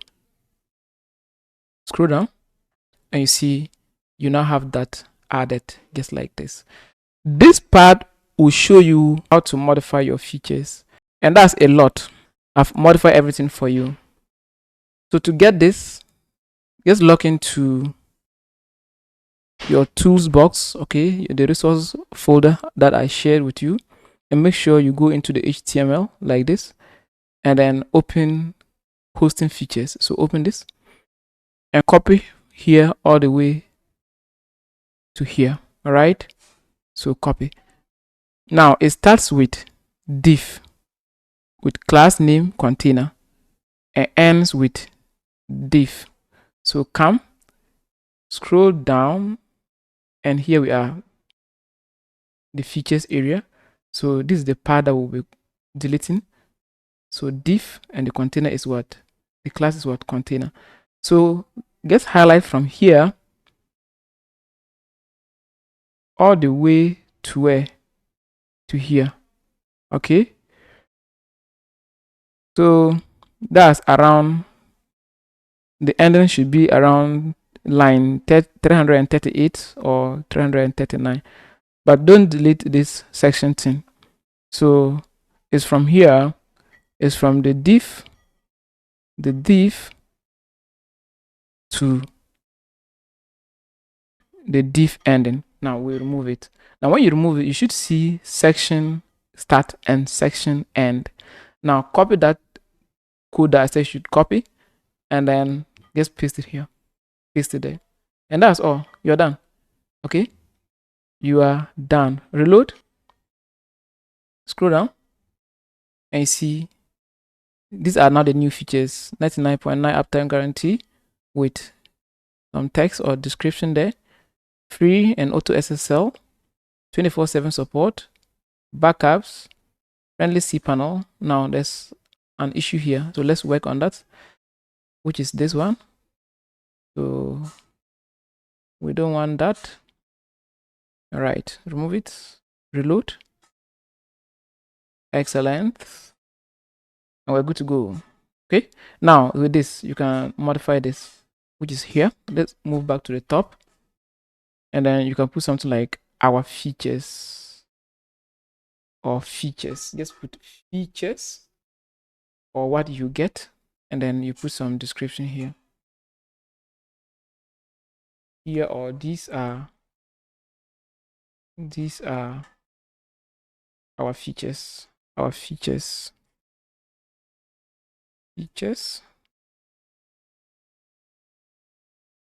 right, come up with something clever. Reload, scroll down, and you see features, and we're done with that. Next, let's work on this part. So I'll scroll down, and this is the beginning of that part. Get customer support, you can leave it, right? Or open ticket. So you can say, let's put open support or support ticket, and then we'll be linking this to our support deck. Now come the text, enter your own text. So from the root, put your own text, whichever text you think will make sense. Just put it here. So you can put something like, we are always to your or to any issues. Okay, and then check, we are always online to respond to any issues. Now enter some text here. You can use ChatGPT, and ChatGPT will help you come out with text, and then you paste it here. Next up, let's move to, okay, but with this image you can leave it, all right? But if you don't need it, let me show you how to remove it. The simplest way to replace the image is just go back to images, and there's an image called info-bg.jpg. So click on that, and then let's check the size. So 1920 by 650. We'll go back to Canva, click on custom size, 1920 650. So by 650, create. You can use black, something like this, all right, if you want, and then change or rename it to info-bg, and then click on share, download, and we want to change it to the file size to JPG, just like this, and then click on download. All right, so the file type should match what you have here. Okay, so info-bg.jpg, we've downloaded that, and then we're going to copy it. Okay, so go to where it is. So I'll copy it, and then go to our projects folder. This is our projects folder. We'll open it and go to images, and I want you to delete So you can delete this one. All right, delete, and then paste the one that we designed, and then go back to our website, and it should now replace this one. Scroll down, and there we have it. Okay, and then you can also I think our design is very bad. We can put something here. All right, so let me show you that. Maybe we put a server, because that area is not supposed to be empty like that. So let's put something like a server. So server, scroll down, look for server, and I think this one is okay, and the color is black. So we change the color to something like maybe this. All right, so this is okay. We are downloading it for the second time. So download. I think you will like this, so let's download it. This is going to look very good. So I'll copy it to my projects folder. Here I am in my projects folder. I'm going to delete this one. All right, and I'll paste that one and change the name from and rename it. We'll remove this one. Okay, so we remove the one, and then we remove this part and rename it. Now let's go back to our website, reload, scroll, and you see that this looks better now. Okay, now our frequently asked questions, we'll be working on that next. Now with your frequently asked questions, it's already done for you. I did it for you. Okay, I've asked the right questions and I've answered the right questions. So the only work you have to do is come here and here, start frequently, start FAQ area. All right, make sure come to open your document. All right, your HTML document, and open this txt file. So open it, and then we have section here. So just copy section beginning and section ending. Right, so section start and section ending.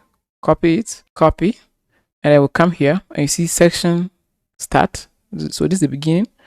Just go all the way to the end, and you see this section end. All right, so remove it, and it should look something like this. All right, you should have these two things. Now in between, just paste what you copied from my document, the document I provided, and then now go back to your hosting and then reload the page, your template, and reload the page, and then you should now see the questions and answers here. Are your hosting plans suited for beginners? Can I upgrade later? Do your plans include free SSL? Do you offer free migration? Now change these values to something reasonable. Number of domains hosted, active clients you have, support tickets that you have resolved, and then your uptime guarantee. So those things, you can find them inside here. Let me show you. Scroll down and you see those numbers are here. You can modify them. All right, so we're done with that aspect. Next up is this part. Next, let's work on this area.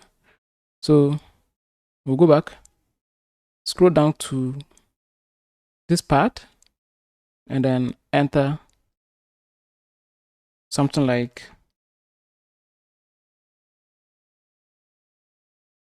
need help with anything, and then you put your text here. All right, we'll be linking this button to our support ticket. So open support,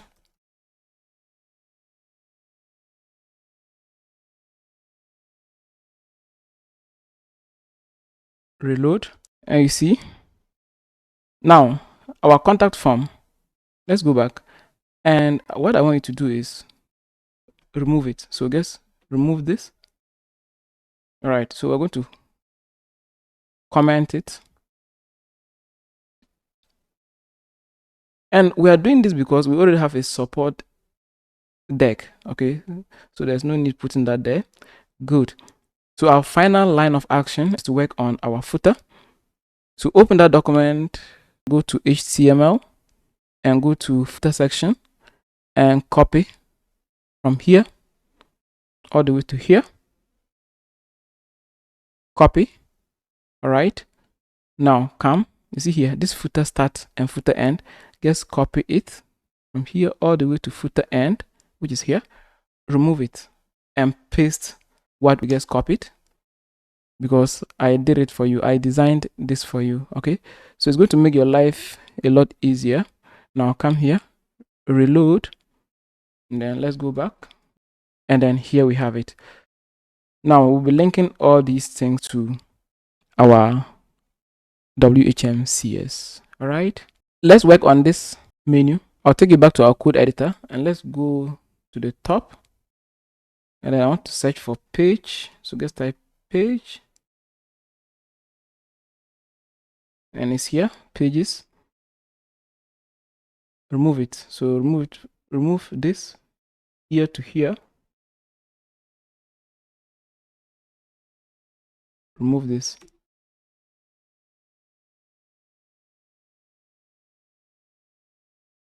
Now go back and reload, and that is gone. Now the final part is creating our legal pages, which is already done for you. But before that, go to your resources link, open it, and I prepared these pages for you: privacy policy, terms and condition, and then about us. So make sure you download them. Just click on it and then click on download. To download it, do the same thing for your privacy policy. Download that as well, and then do the same for your terms and conditions. You also download it. We've successfully downloaded them. Let's now go to where we downloaded them. So I'll click here. Here I have them. I'm going to copy all of them. Okay, so copy them. After you download them, copy them and go to your projects folder. This is my projects folder. All right, I'm going to paste them here, my legal pages. All right, so now I have privacy, terms, and about us. Our about us, privacy, terms and conditions. When you click on them, it's going to take you to about us. The only work you have to do is change this to your company name. All right, now let me scroll down again and show you. Privacy and policy is done for you. So change the date. Okay, your company name, replace that information. But this text is a generic one, so you can leave it. You can also modify it. Let me show you where to find those pages. So we have about here. Now I'll take it to the top. So work our way from top to down. Change this Zena hosting to your own hosting name, and then this email to your email. This one, your phone number. Scroll down.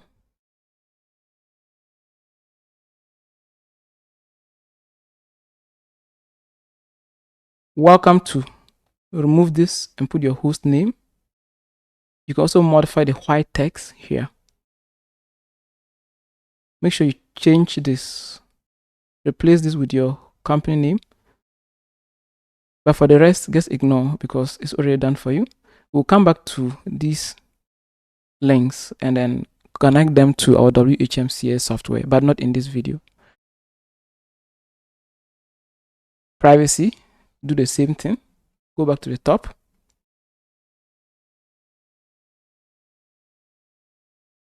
Remove this and put your hosting name.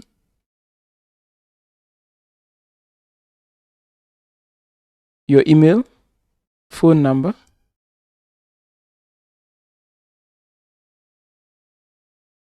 and replace this as well. Come down. And if you have specific terms or policy, privacy policy, you can add them there. All right. So let's say I want to add a new policy. I can simply copy a div like this, copy, and come down and paste it there. And then enter my new policy. And that policy will be added. You can copy this, come down and paste, and put your new text. So go over, try and modify all this content. Okay. You can also leave it as it is, because and only change this to your hosting name, because these are like generic terms that are generated for you. Okay. Now your terms and conditions, go to the title,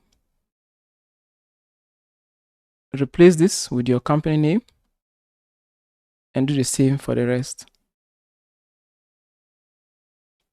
Modify the date, your hosting name, and then you can leave these terms alone because they are generic terms are modified for you. Now the logo, which is the final part, we're going to replace it. We're going to replace one file, and that file will reflect on all the pages, which is our logo. So logo.png.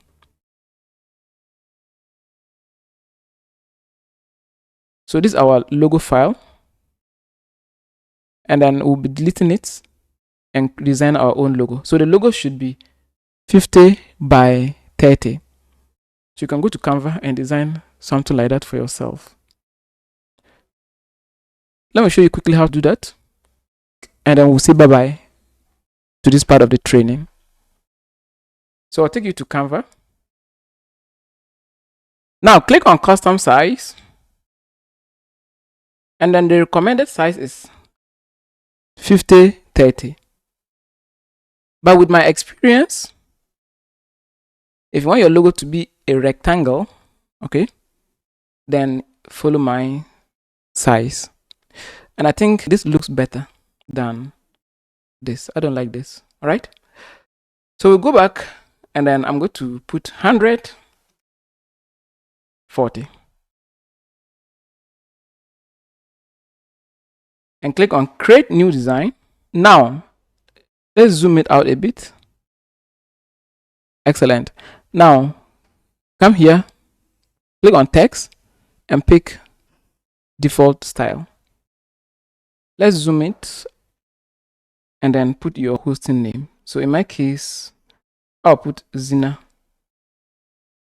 host, but I want to use caps, so Zina host.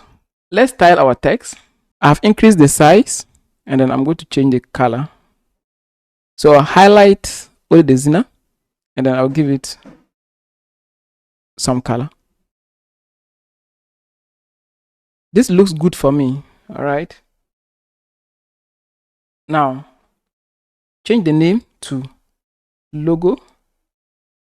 All right, because we want our logo to have this exact name. So logo dot. Make sure your file size is PNG. Your file type is PNG. So come and click on share. Click on download and leave it as what, PNG, and click on download. And wait patiently for your logo to download. Now I have it as duplicate because I already did this earlier.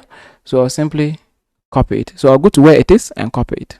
After you copy your logo, just go to wherever you downloaded it, copy it and go to your project folder, open it and go to images, open. Now we're going to delete this logo.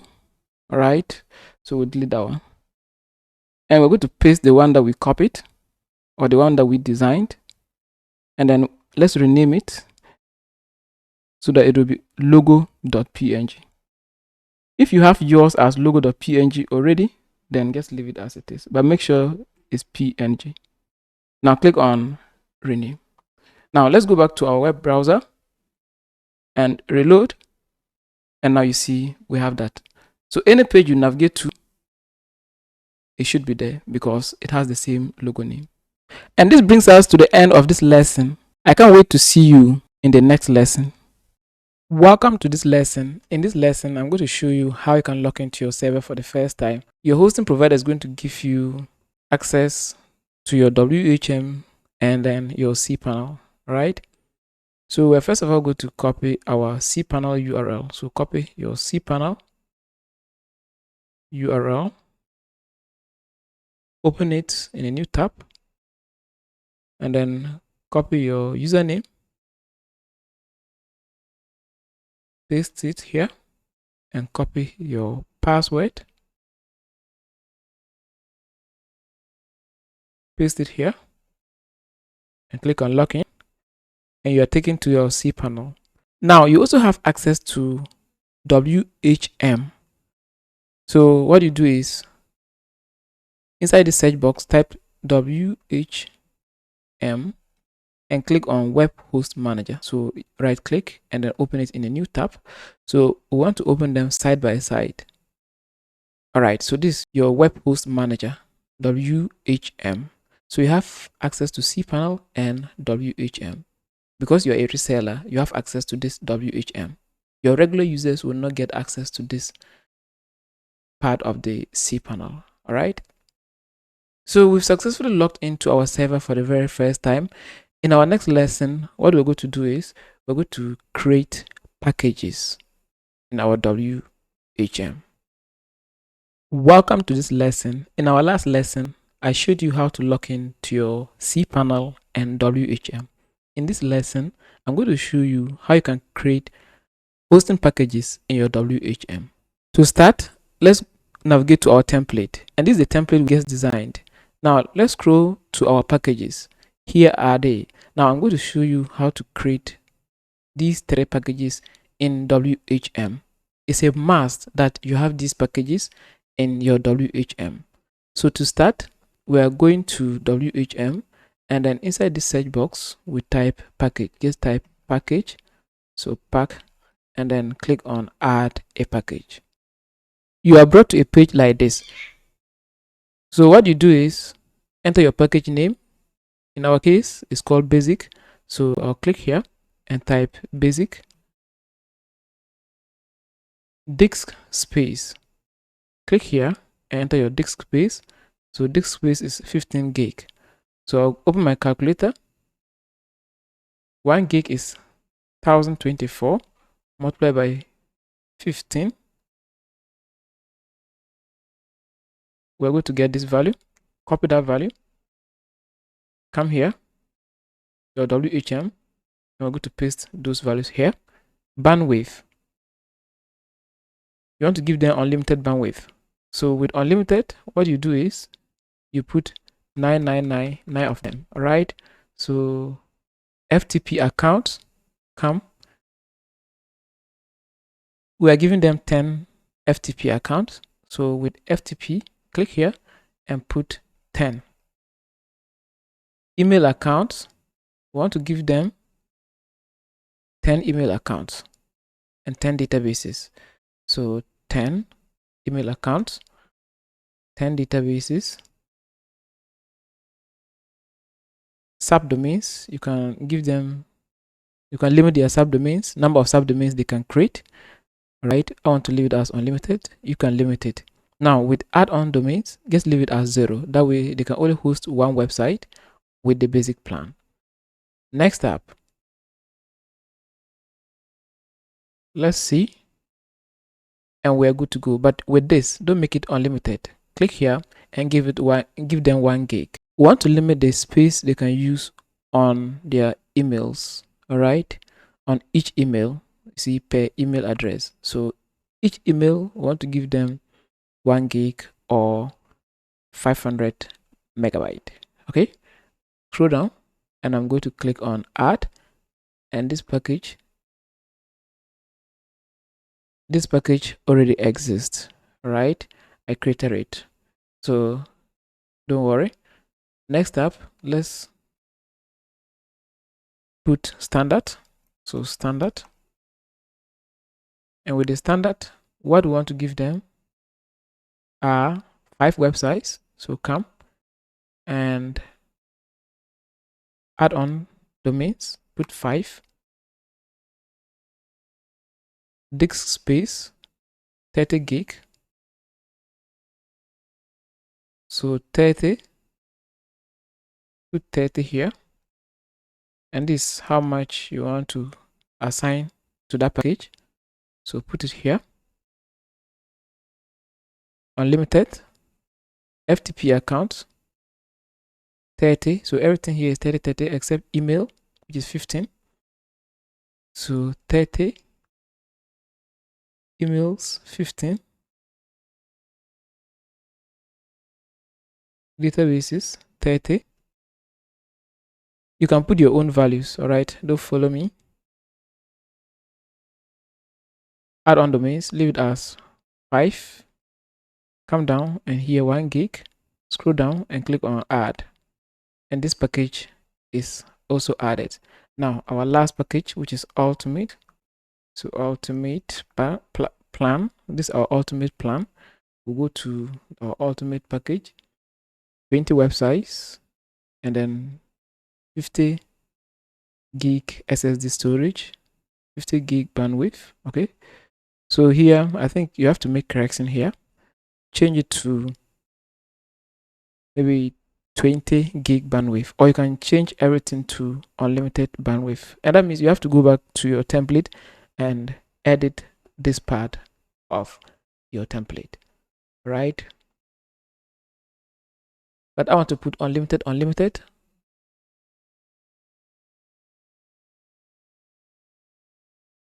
So all I need to do is I'll simply change this to 20 websites.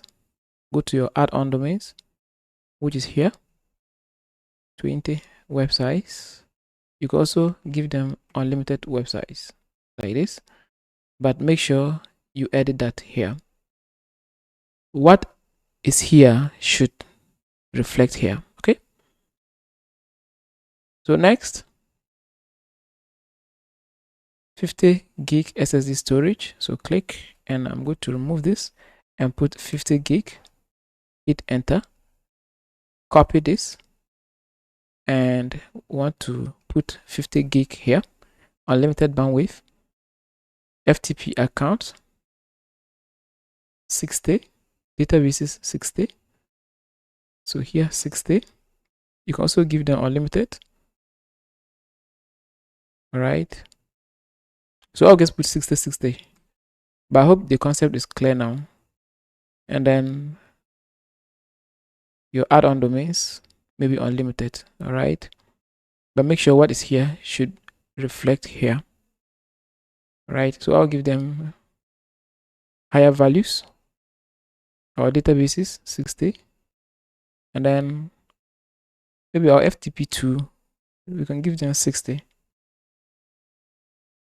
And then come down and click on add, and this package is added. Now click on edit a package, and our packages are here: basic, standard, ultimate. You can edit them by clicking on this edit, but make sure you select it first, and then you can reassign values or new values to these packages. Okay, so that's how you create packages in WHM. Just make sure what you provide here on your landing page matches what is here. And that brings us to the end of this lesson. I'll see you in my next lesson. Hello, in this lesson, I'm going to show you how you can edit a package in WHM. So log into your WHM, and in this search box, click and type edit. Go to packages and then click on edit a package. Pick the package you want to edit. I want to pick my basic package, and then I'll click on edit.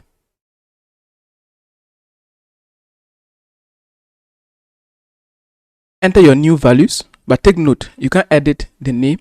You have to delete the package entirely and then create a new package if you want to edit the name.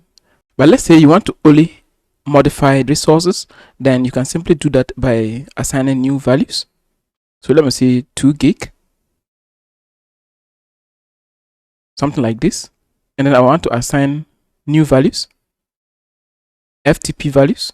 I can put that here. Make sure you modify everything and then click on save changes. And your package is modified or edited. Okay, so thank you. I hope to see you in the next lesson. Hello, in this lesson, I'm going to show you how you can delete a package in WHM. To delete a package, in this search box, type delete. Click on delete a package. Pick the package you want to delete. Let's say this ultimate package, and then I'll click on delete, and that package is successfully deleted. So that's it. Thank you. I hope to see you in the next lesson. Welcome to this lesson. In this lesson, I'm going to show you how you can upload your template to your web server. Right now, your website is still empty. When you type it in your web browser, it's going to show you index of, and that means there's nothing inside. So the way we upload our template to our server is, let's first of all log into cPanel. So type your website name /cPanel. The hosting provider has sent you your login details. So go there, copy your details, username and password, enter your username and password here, and click on login. You are redirected to this page. Scroll down and click on File Manager. Go to public_HTML, and this is where you're going to be uploading your website files. Click on Upload, and this is the interface we'll be using to upload our template, which is this one, to our server. So navigate to your project folder where you customize your template. I have mine here. This is my project folder. To confirm, we can open it and open index.html, and you see this is the content, or this is the one we customized. So what we're going to do is we're going to zip this. So right click and then click on compress and give it a new name, my host, and click on create. We're going to upload this to our server, so copy it, or just go to your upload interface and click here and navigate to wherever you have it. I have it here, but you are going to navigate to where you zipped it. So I'll upload mine and wait patiently for it to upload. We've successfully uploaded it. Now let's click on this link, right click on this, and then extract files and close. Now let's delete this.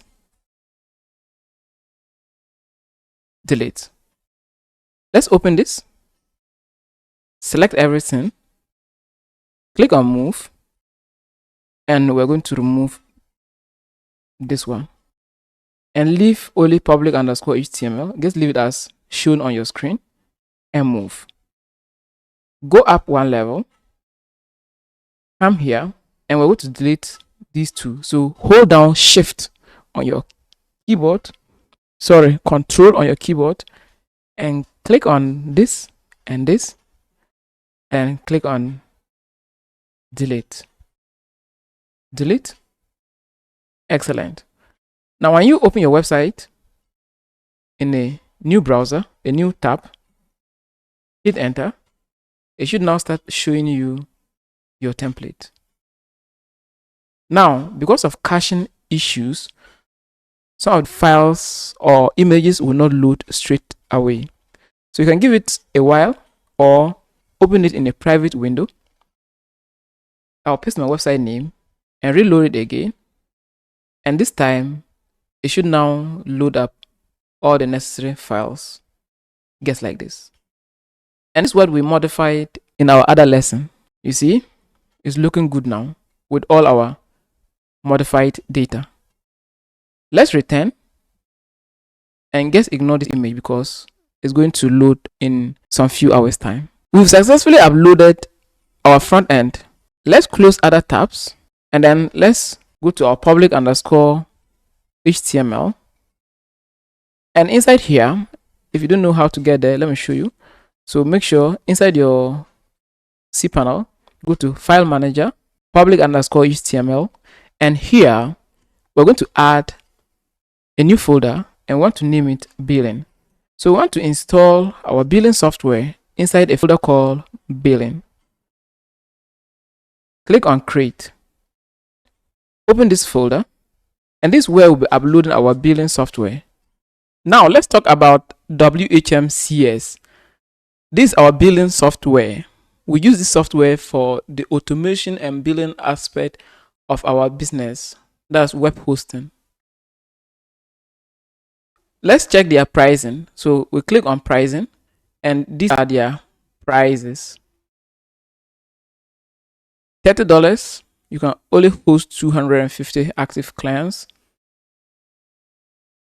host 500 active users, and almost $70, you can host 500 active clients with some added features. Okay, so to me, this is not the recommended way. Go with your provider, and then your provider, pick a provider that offers this software inclusive. So a provider like Name Hero offers WHMCS. So when you buy their package, this software will be added to you. Okay, other hosting providers don't offer this billing software, but Name Hero like this, when you go with Name Hero, this software will be added to you.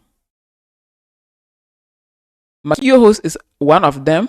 When you go with Makio Host, this software will also be added to you.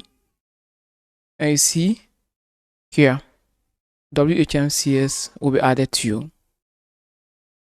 So check your emails and then download your billing software, because it's going to be given to you by the hosting provider. They'll either send you the software itself for you to upload it manually, or they'll give you the license to proceed with the installation. So I have the software downloaded onto my PC already, and I'm going to upload that and then show you how it's done. I already have it. So what I'll do is I'll upload, click on select, and then go to where you have it downloaded.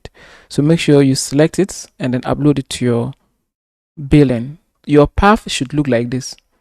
The ending should have billing, and that means you're inside the billing folder. Now wait for the software to get uploaded, and then we proceed. But while we wait, let's do some things. Let's create a database. So I'll take you to your cPanel, and here I'll type DB and click on manage my databases, and then we're going to create database for this application. Just click here and put my DB. Okay, just put something like that, my DB, and click on create database. Your database name is created. Click here to go back, scroll down, and we're going to create user. Put my user and click here to generate a password for this user. Okay, generate a password for this user, copy, but make sure this password you have it pasted somewhere, and then confirm that you have pasted this password in a safe place and click on use. Now click on create user, and we have our user created. Click here to go back, scroll down, and pick your user and then your database. If this is your first time doing something like this, then this thing should be selected for you by default. All right, and click on add. But I have multiple databases, that's why I have to select them. On this page, click on all privileges and then click on make changes. Good job. So we've created our database, our user, and we have our password ready to deploy our software. Now let's see if this software is successfully uploaded.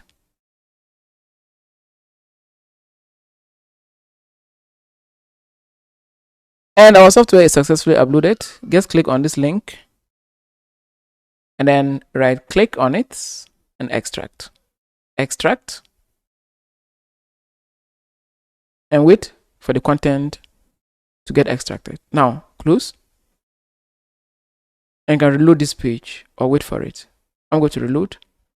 Good job. Now scroll down and delete this. Delete. Delete.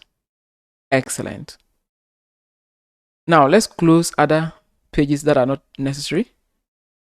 So close. Close. Okay. So now this is our website URL. Put /billing. So do that, /billing. Hit enter, and it's going to take you to this installer.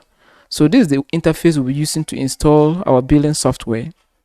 After you put this link, okay, after you add /billing, click here to begin the installation. Scroll down and accept to WHM terms.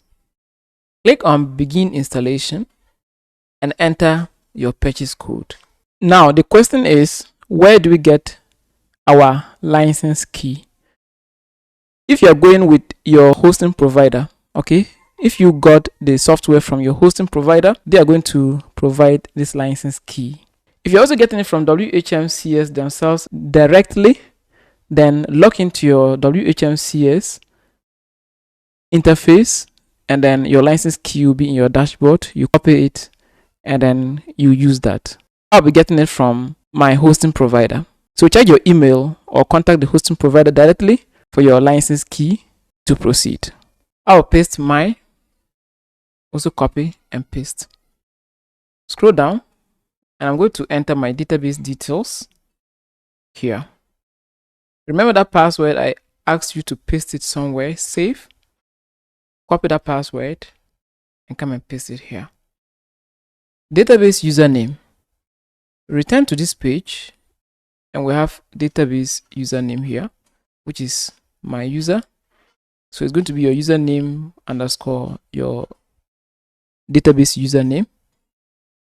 Paste it here. Database name. Copy this, copy and paste it here. After that, click on continue and you're brought to a page like this. Set up your administrator's account. So you enter your first name, last name, your email, username and password, and confirm that password. Now, username and password, these are the things you'll be using to log into your WHMCS as your billing or an automation software. So I'll enter my details and then click on complete setup. I've entered my details. Now I'll click on complete setup and wait patiently for our software to install. Congratulations, we've successfully installed our software. Now let's delete our installer. To do so, go back and then let's delete this and then delete, confirm. Excellent. So now we are good to go. Click on go to client area and we are brought to a page like this. Enter your admin details and then log in. And we are successfully logged in to WHMCS, which is our billing software, for the first time. Okay, now let's say you want to get the billing software from WHMCS themselves directly. WHMCS, let me go to their prices and then you click on get started. You can add installation and configuration and then they'll do it for you, or you continue without it. And then I'm going to check out. I don't want to add that, so I'm just going to check out. I'll click on checkout.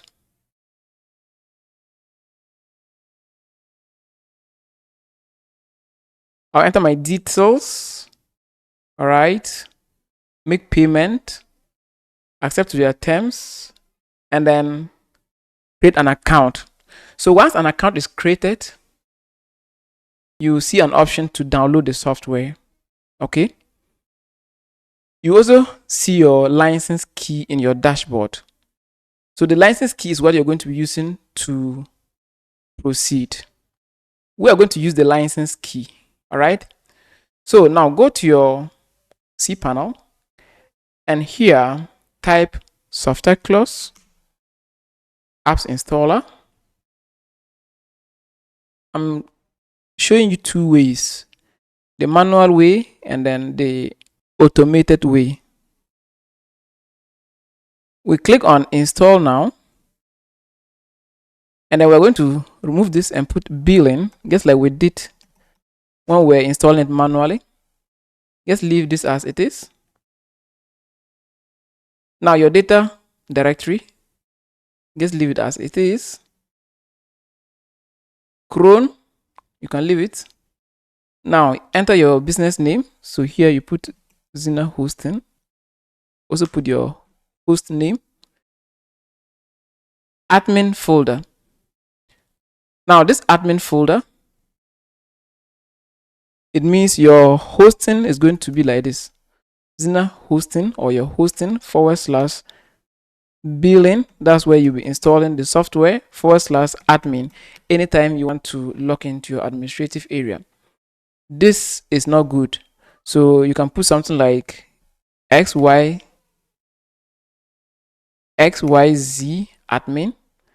That way hackers cannot just guess your administrative path and then hack your website. So for that reason, we're going to put something like XYZ admin and then enter your company email here and then your license key. So this license key is what we'll be getting from here. So get your license key and come here. Make sure you paste that license key here and then enter your first name, last name, your admin email. Pick your language, but here just leave it as it is. And after that, this is just like installing WordPress. After that, just click on install and that's all. The software will be installed for you. Okay, so that's how you install it through software clause. All right, so I've showed you the two ways, the manual way when you're getting it from a third party or through WHMCS themselves directly. And that brings us to the end of this lesson. Hoping to see you in my next lesson where I'll show you how to do other configurations. Welcome to this lesson. In this lesson, I'm going to show you how you can secure or protect your WHMCS from attack. To begin, let's log into our cPanel. To get access to your cPanel, just type your host or your domain name. So I'll type ZinaHost / cPanel, enter. Let's copy our login information. So I'm going to copy my password.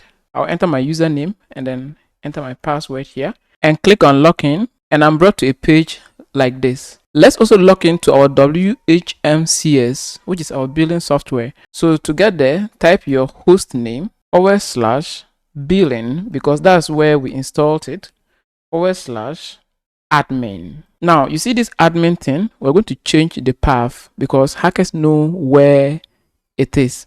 So we'll be changing it because this is your administrative area. That's where you'll be logging in or you'll be using to log in to your billing software. So we're going to hide that with something unique. Now let's log in. We are logged in successfully. Please let's close this getting started wizard for now and then hover here and then click on system health. And now we have 4 warning with 1 needing attention.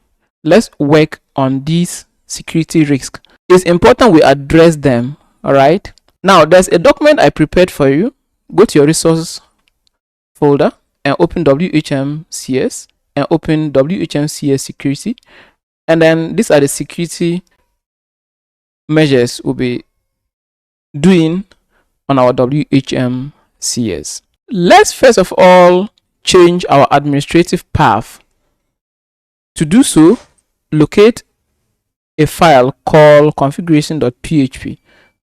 So I'll take you here and then I'll go to file manager, open it, public_HTML, billing, scroll down, and we have configuration.php.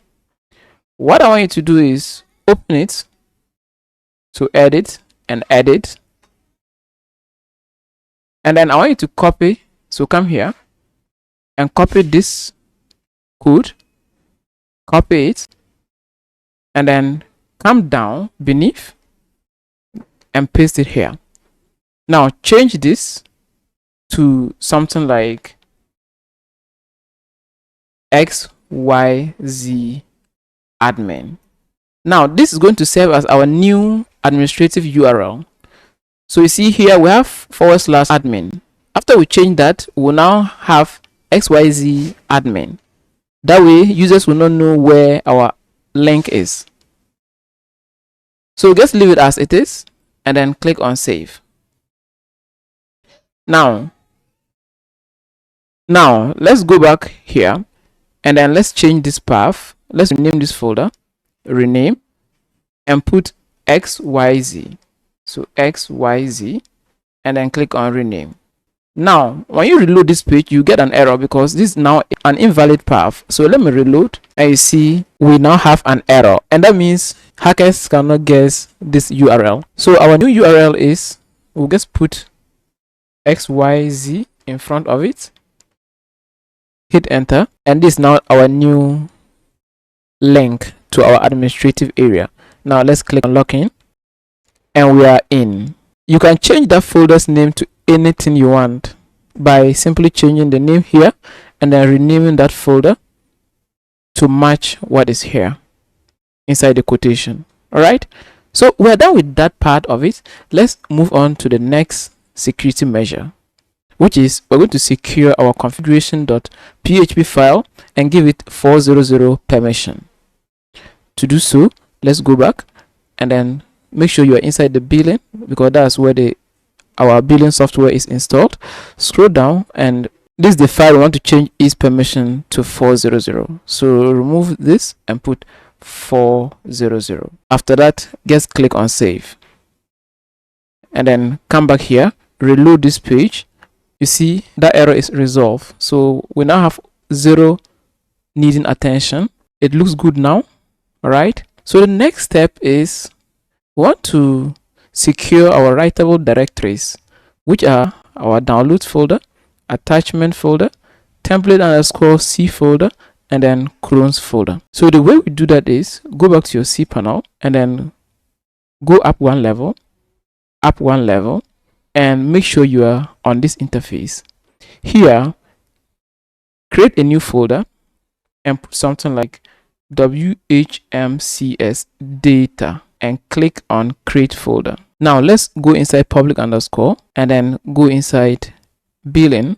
We're going to move attachment. So hold down Control and click on attachment, downloads, scroll down, and clones. So you should see clones,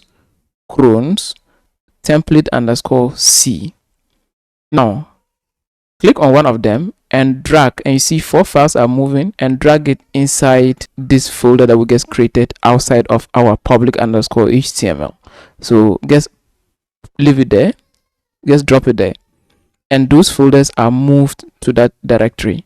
Now right now your site is broken. Don't worry, we have to reconfigure them inside our configuration file and tell our software where those folders are located or relocated. So I made your work very simple for you. Let's go back to that folder, scroll down. All right, and this is what we did. We just finished with this one. We are done with this. It's now left with our custom paths.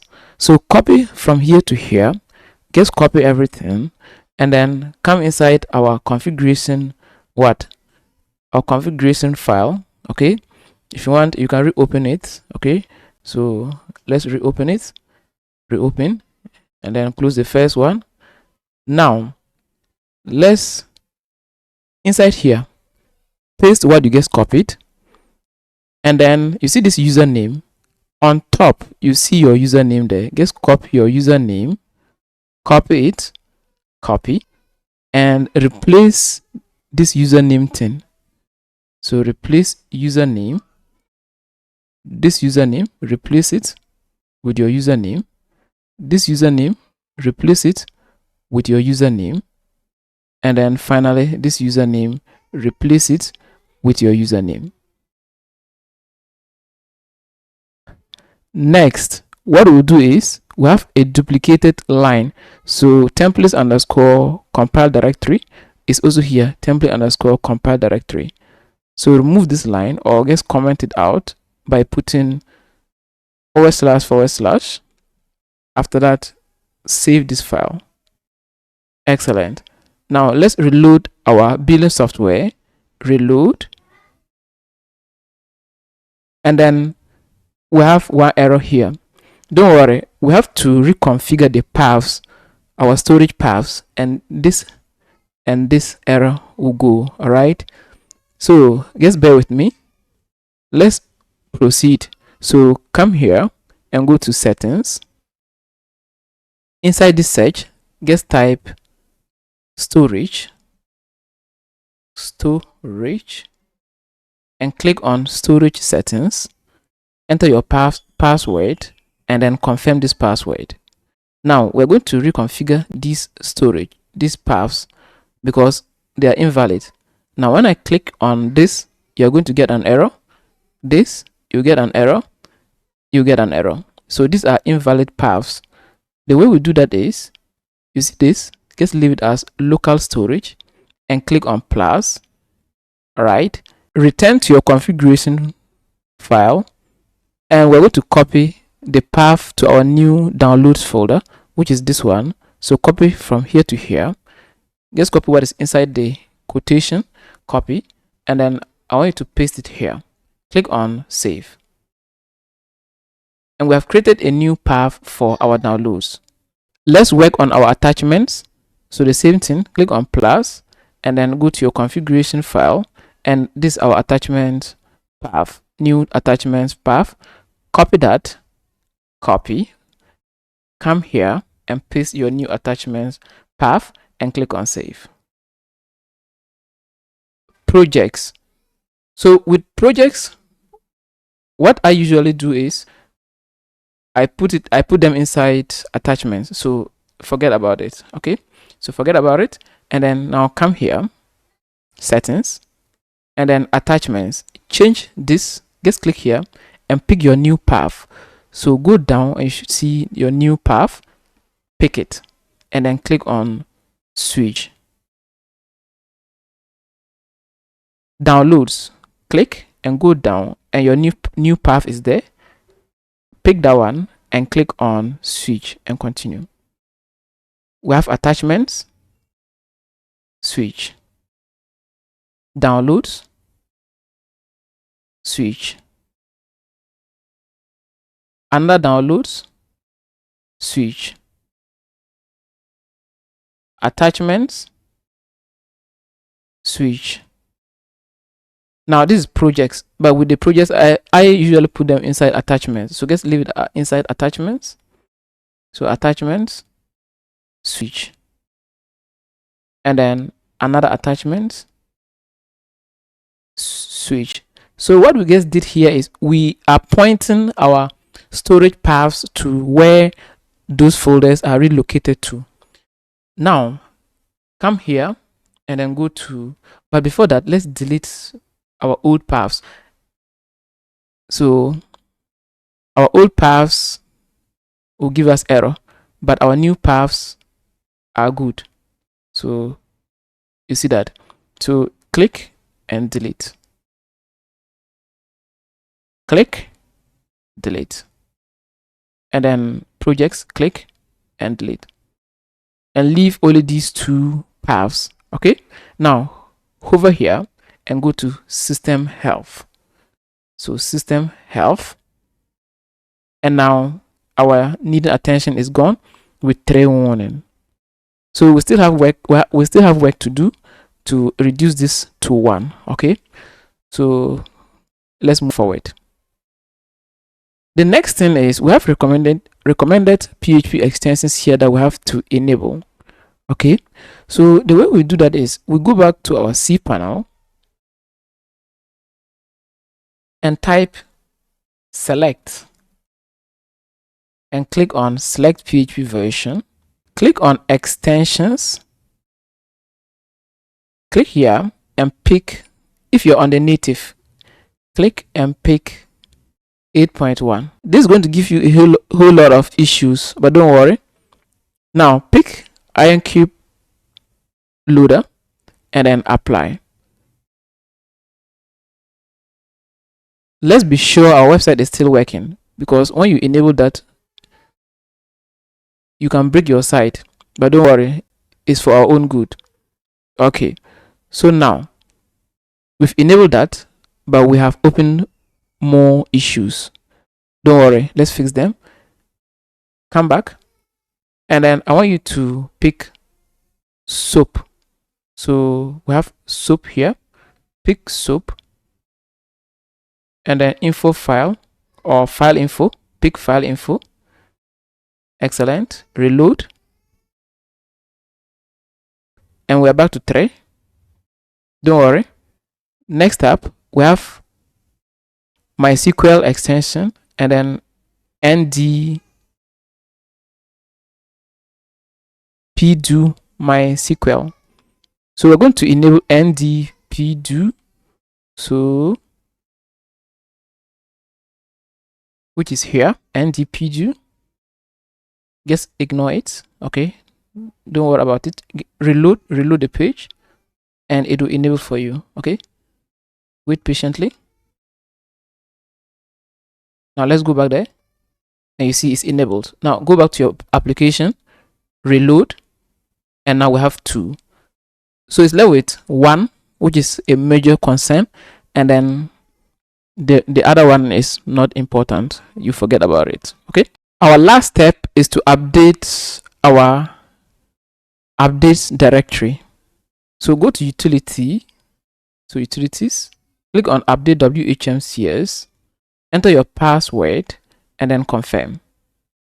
Click on configure update path, and then we're going to enter a path here. But before that, go back to your files manager, and then go to your non-public directory. So we'll go up one level.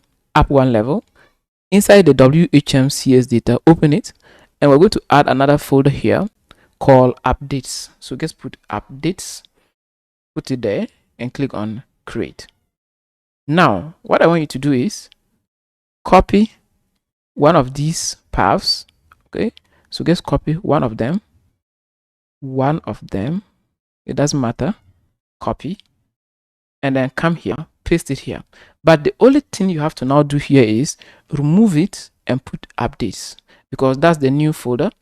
So updates, and then click on save, because this is the new folder we created here, updates, and that's the path. Now when you go back and go to system health, you should now have 1. Congratulations, if you have reached this part and you've successfully done this and you have 1 here, then you're good to go. Now if you have issues, contact me with that button on top, and then I'll be there to help you out. All right, there's yet one last thing we have to do, and it only becomes an issue when you want to automate your billing software to do things like sending reminders and then suspension of users' accounts. So that's what we call cron. So inside your WHMCS data, inside cron, open cron, and then you see this, rename it, and then I want you to remove this new and the dot and rename it. Open this. All right, so edit it. Sorry, don't double click on it, just edit it. Now comment this out. All right, so comment it out, and then copy this, point it to where our WHMCS is installed. Now copy this username, so your username, copy it and paste it here. So paste your username here, and this is a path to our WHMCS. Now click on save, and we're good to go. And we are done securing our WHMCS software. One last thing, please don't forget your path, because this is now going to be your new path to log in as the website owner. If you forget it, then you have to look for it. So make sure you copy it and save it somewhere safe, and then anytime you want to log in, you can simply access it. Welcome to this lesson. In this lesson, I'm going to show you how you can create your packages in your WHMCS. We have our packages already created on our front end. It's time for us to create the same packages in our WHMCS. So go to your WHMCS and enter your login details and click on login. Remember, you've changed your path, so enter the right path and then click on login. We are successfully logged into WHMCS. Close this wizard and then come here and click on system settings. Inside this search box, type products. So products, and click on products and services. Enter your password to your WHMCS and click on confirm password. Here we'll be creating our packages. Now you have to first of all group your packages. So if there are web design services that you are offering, then you have to create a group for web design services, a group for hosting services, and a group for maybe search engine optimization services. So you have to create a new group, and on top here, give your group a name. So just click and type shared hosting cPanel. Okay, so your group is shared hosting cPanel. That's the category of service you'll be offering. And then come down, product tagline. Enter a tagline, something like select your perfect plan or choose your perfect package, or pick a package that suits your needs, okay, or that fits your needs. This one, you have to be creative and come up with something interesting. Now, product group tagline, you can put what is here with our 30-day money back guarantee. You don't go, or you can't go wrong. So just put something there. We have a money back policy, and then come down and leave it here as standard. Okay, so just leave it, go down and then click on save. We've created our package. Now click here to go back, and then let's create a package. So we've created our group. Let's now create our package. So click on create a new package or product. Make sure it's here. Just leave it as shared hosting. Come down and make sure you select the right package and give your package a name. So go back to your hosting, and your first package is basic. So click here and put basic. And then you see this module, click and pick cPanel. Create as hidden. Let's disable it.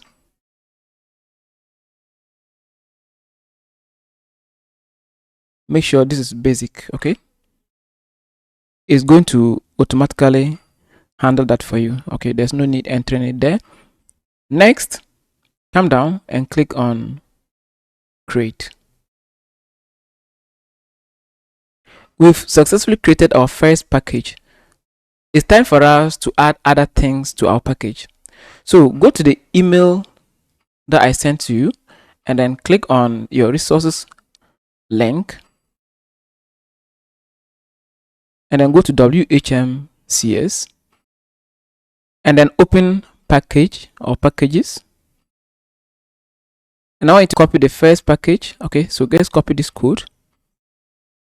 Copy, go back, scroll down to this part, the description, all right, and paste that code there. But make sure you modify this code or your package list to have the same features as what you have here. So we have one website, 15 gig storage. Make sure you do that here. One website, 15 gig storage, and make sure whatever that is here, you define that here. Come down. You can enter a tagline for this and come down. For the rest, just ignore them and click on save changes. Go to pricing because we want to price our packages. Now, this is where we enable our recurring pricing module. So click on recurring, and we want users to be able to pay monthly, quarterly, maybe semi-annually, yearly, 2 years or 3 years. This is where you enable all those things. So you enter your prices for these billing cycles. Okay, but I want to go with monthly and annually. All right, so with my monthly price, I want to put 5 because on my landing page, oh sorry, it's 4. So on my landing page I have 4. Now in a year time, 48. Now scroll down and then click on save changes. All right, just ignore everything and click on save changes. Now come to module. We'll return to this page after we connect our server to our billing software. Okay, we've not yet connected them. Now for the rest, just ignore them. Okay, we'll revisit this page, but come down and we want to automatically set this product as soon as a client makes successful payment. So pick this second option and click on save changes. Excellent. Now click on go back to package list, and I want you to duplicate this package that we just created so that it will reduce our workload. So just click on duplicate a product, and let's give our second product a name. Our second product is called standard, so come and put standard. Now click on continue, and it's going to take whatever data that we had inside, or it's going to duplicate our basic package features to our standard package. So what we do is just leave everything as they are. All right, everything is done for us except come here, ignore this advanced. Okay, so that's standard. All right, so copy this, copy, and then I'll paste it here. Remove everything and paste that there, but make sure you define your features. So on our standard plan, we have 5 websites. So come there and modify that to 5 websites, 30 gig storage, 30 gig storage. Just define your features here. Scroll down and click on save. Don't forget to go to your prices, because your basic package prices will of course be different from your standard package prices. So with your standard, you want to offer $15 per month.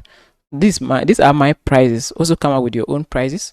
So I'll remove this and put 15, and then yearly is going to be, let me open my calculator. So 15 by 12, that is going to be 180. So I'll take that, come back, and I'm going to put 180 here. Scroll down and click on save. Module, just scroll down, and this is already done for us because we duplicated this package. Now click on save, go back,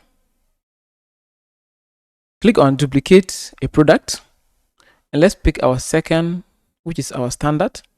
So pick this one and put ultimate, because our third package is called ultimate.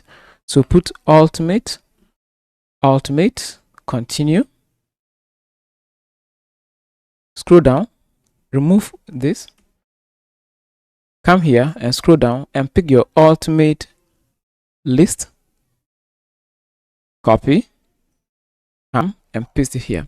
Now with our ultimate plan, we want to give them the ability to host 20 websites, 50 gig storage. So we have 20 websites, 50 gig storage. Just modify this list to match what is here. All right, this is very simple. If you have issues, click on the link on top or the button on top, have question, and then I'll be there to help you out. Scroll down and just click on save. Click on pricing, and I want to change our price for our third package. So we have 30 here. Come and put 30 by 12. So 30 by 12, 360, copy, come, 360, come down and click on save. For the rest, ignore. Now let's go back. We are done creating our packages. The next thing is we want to make sure users on basic package can upgrade to one of these packages or one of the higher plans. User on basic can upgrade to standard and then ultimate. User on standard can upgrade to ultimate and can also downgrade. And user on ultimate plan cannot upgrade but can rather downgrade to the lower ones. So to do that, just click on this, edit, come to upgrades, hold down shift, hold down control and click on these two, come down and click on save. And that means user on the basic plan can upgrade to these. Okay, now let's go back and let's pick our second, which is the standard. So I'll pick the standard, go to upgrades, and user on standard can downgrade to the basic or can upgrade to the higher. Okay, click on save. Go back and then our ultimate. So users on our ultimate plan can only downgrade. So use the control plus click to select multiple packages. Do that and then click on save. Excellent. Let's go back. Now let's talk about free domains. Let's say you want to offer free domain on a package or on all your packages. Just click on the edit, go to free. Here you can offer a free domain registration or transfer only, but they will renew it as normal. This they recommended if you want to give free, but don't pick this. All right, just pick this so that maybe for the first time they'll get it free, but the next time they are renewing they'll pay for it. Now pick the pricing, the free domain payment terms. They can only get a domain name when they pick your yearly plan or your monthly plan. So do that. This they recommended. Make sure you give them maybe free domain when they go higher. All right, so this is what I will do. So my advice to you is pick the higher plan packages. Just leave it here. If you want to offer free domain, come down and click on save, and then we'll go back, go to the second package, do the same thing, free domain, second one, and then annually.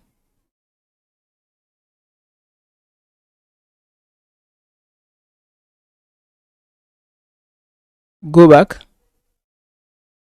third plan, free domain, and then annually. Excellent. We are done creating our packages. Let's visit our, so type your website name / billing,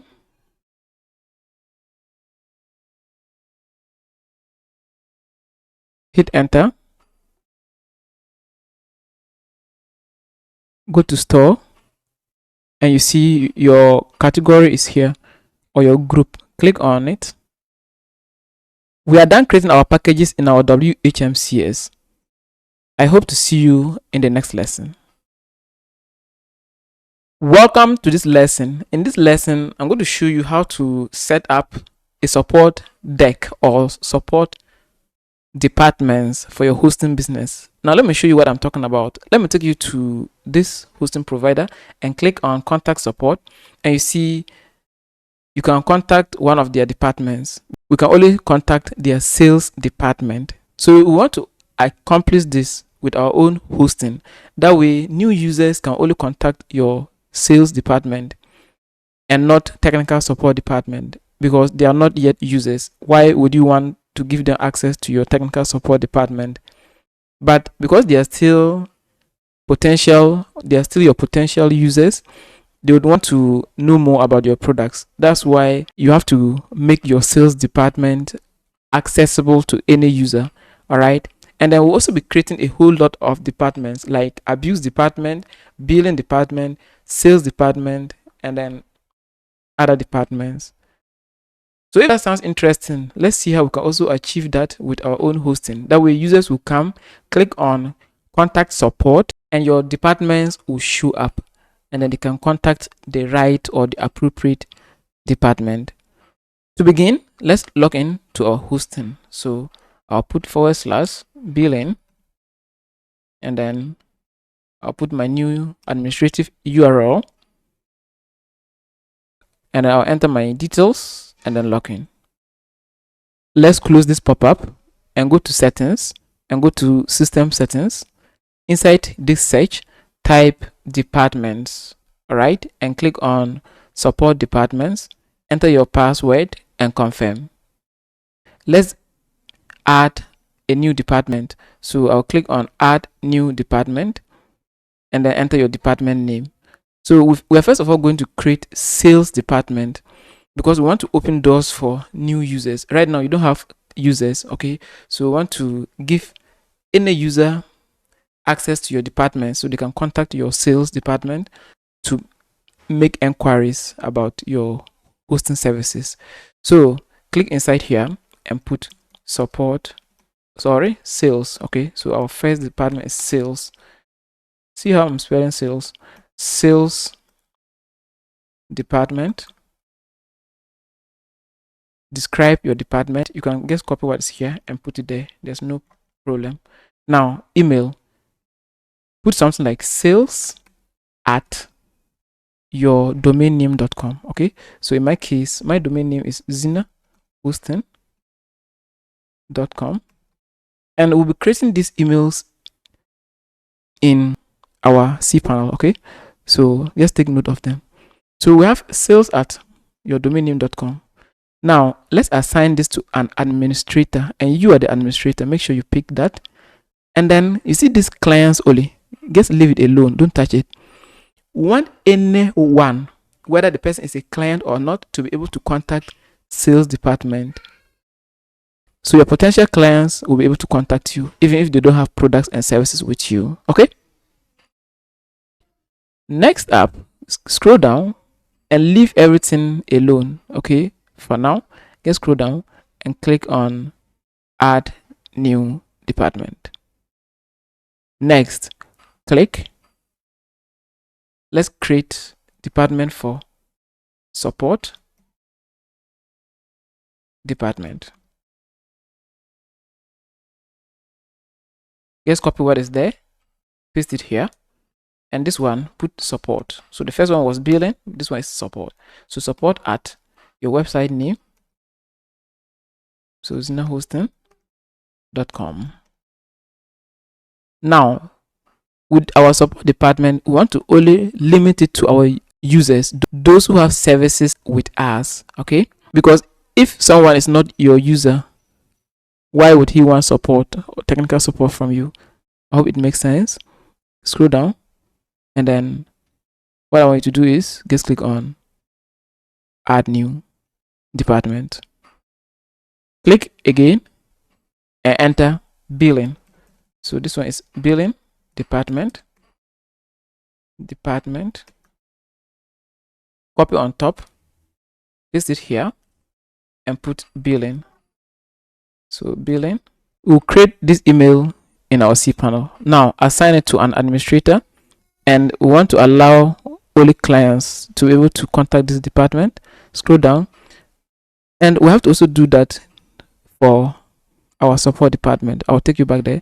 So just click on add new department. Now let's go back to our support department. I forgot to assign it to an administrator. Okay, so do that and then click on save. Now you can add abuse department and whatever department you want. Do that.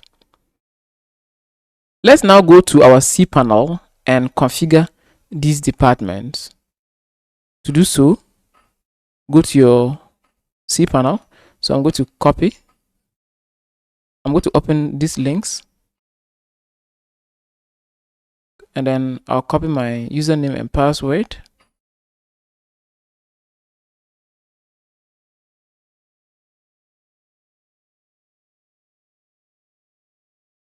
Login. Click on email accounts. Let's create our emails. So let me take you back there. You see these emails? We're going to create them inside our cPanel. All right. So first we have sales. So just type sales and leave the rest because it's already there for you. Generate a password and click on create. Click here and type billing. Generate password and create. Click again and type support. Generate password and create. We've successfully created our emails, just like we have them on our billing software. The next thing we're going to do is we're going to copy this link. So just copy this link, copy it, and go back to cPanel. And I want you to type forwarder. So type forwarder. Click on forwarders. Scroll down and click on add forwarder. Address to forward. So put sales because that's your first email that we created. So we have sales at your hosting name, okay, your domain name. Now the destination, that means, let me explain what is happening. Anytime user sends email to this department, sales department, and it hits your account, it should be redirected to our billing software, which is this one. That's the explanation to that. So click on advanced, and then we want to pipe it to a program, which is our billing software. And remember, I asked you to copy this. All right, so copy that, and then we're going to paste it here. Now remove this ending and just leave it as it is, and then click on add forwarder. So any email, now see, all emails sent to this department will now be copied to this, and this is our what? This is our billing software. Okay, so it will go to our cron and then our pipe. Now let's do same for the rest of them. We'll click on add new forwarder. This time let's target our support department, leave everything and click on advanced and pipe it to a program. So you paste the same code but remove this part and then click on add forwarder. Go back, add, lastly billing. So billing department, ignore everything and click on advanced. We're going to pipe it to a program, and then we'll paste and remove this part and then click on add forwarder. So we are done with that. Okay, so now our final step is to allow some file permission. Let me take you there. Go to file manager. I'll just scroll to that part, file manager, and then go to, see this folder, open it, and go to cron, open it, and then pipe. All right, change it to 775. So remove this and put 775 and save. If not, this file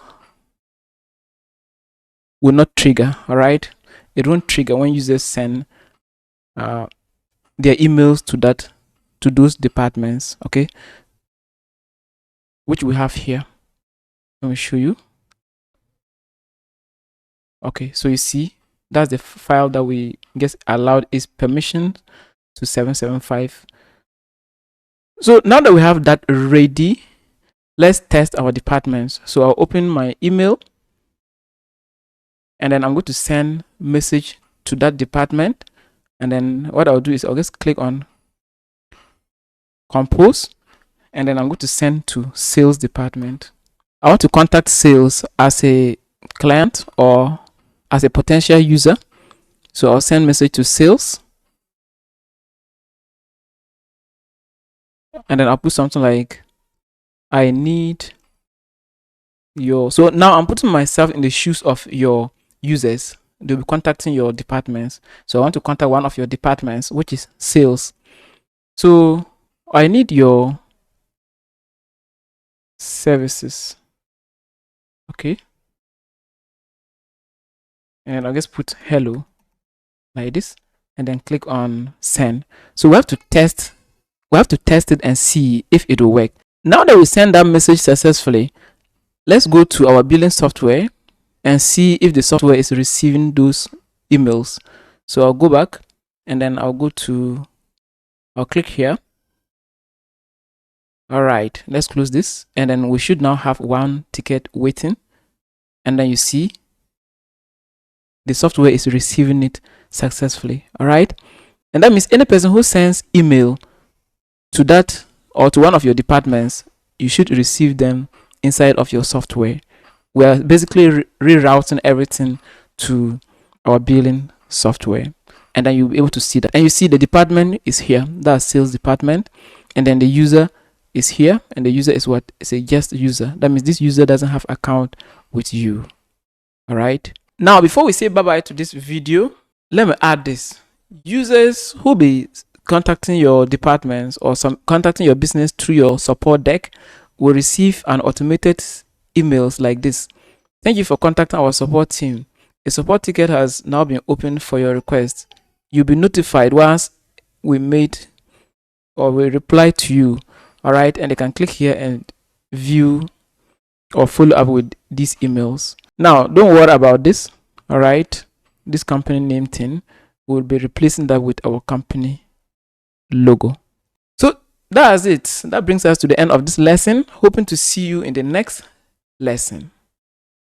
Welcome to this lesson. In this lesson, we're going to configure our WHMCS software for production. To begin, log in as an administrator to your WHMCS software. I have successfully logged in. Now, the very first thing that you see is this getting started wizard. In case you do not see that, close it and come here and click on setup wizard. And you're going to see that. Okay, click on next. This is the wizard we'll be using to configure our website. So we're first of all going to configure the general settings. So here, remove this XX and put your company name there. So I'll put Zina Hosting. Come here and upload a logo for your website. So I'm going to upload my logo. Also upload your logo. Now remove this and put your email. Now this email will be used as the default sender for all emails. So it's important you put something like support@yourwebsitename.com. Address, enter your address because they'll see this address in their invoices. Okay, their billing information. So put something like, just put your address. Okay, so I'm from Ghana, so I'll just say Ghana/Bolga. Now pick your country and then leave this as default and click on next. If you want to enable PayPal as your payment method, just enter your PayPal email here. Uncheck this and then enter your PayPal email here. So I want to do that. But if you don't need PayPal, just disable it. But if your country supports PayPal, enter your address here. So I'll put a fake email because PayPal is not in my country right now. Okay. And then I'll click on next. Enable domains. Make sure this is enabled, and then all the following are enabled. You see this enum, disable it, and then click on next. Good. So here we'll be connecting to our server for the first time. So we want to connect our software to our web server. The way we do that is go to your email, the email that the hosting provider sent to you. Now copy your username, copy, come back here and paste your username here. Password, copy your password and then paste it here. Host name, copy from here the new dot.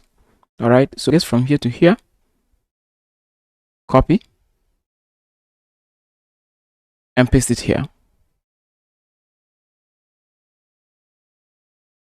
and then click on verify and wait for it to automatically connect. And on top you see connection successful. The remaining details has been populated for you. All right, and you see the IP address is already here for you. You can give your server a name. So let's say this your first server or server 1. So let's say first server.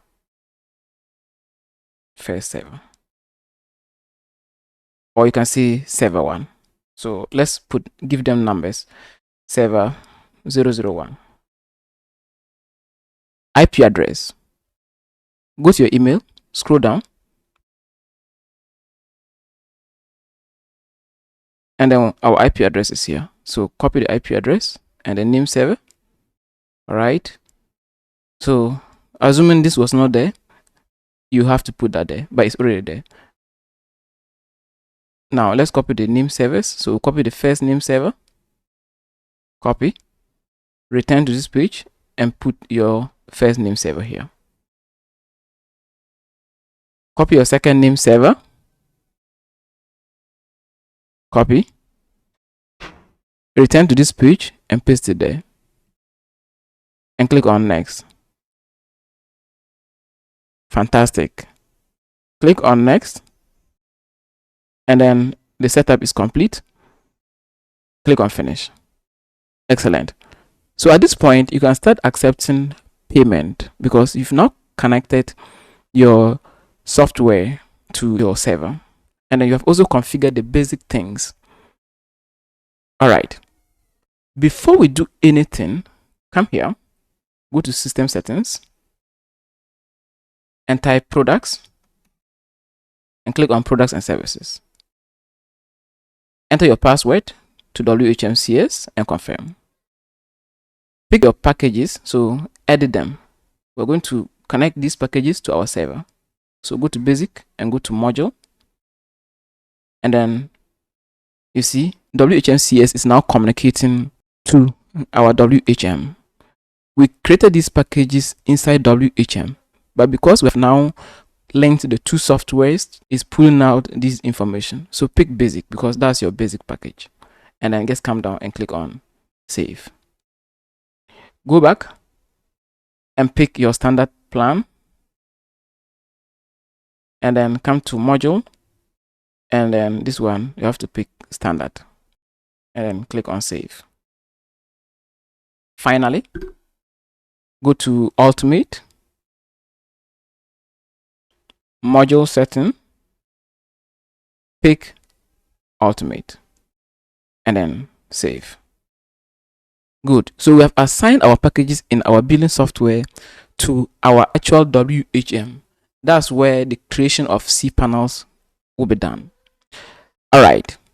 So now that we're done with that, go to settings and then system settings.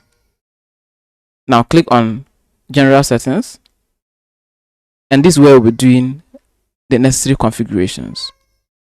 So with the general settings, we are done with this already because that's what we did.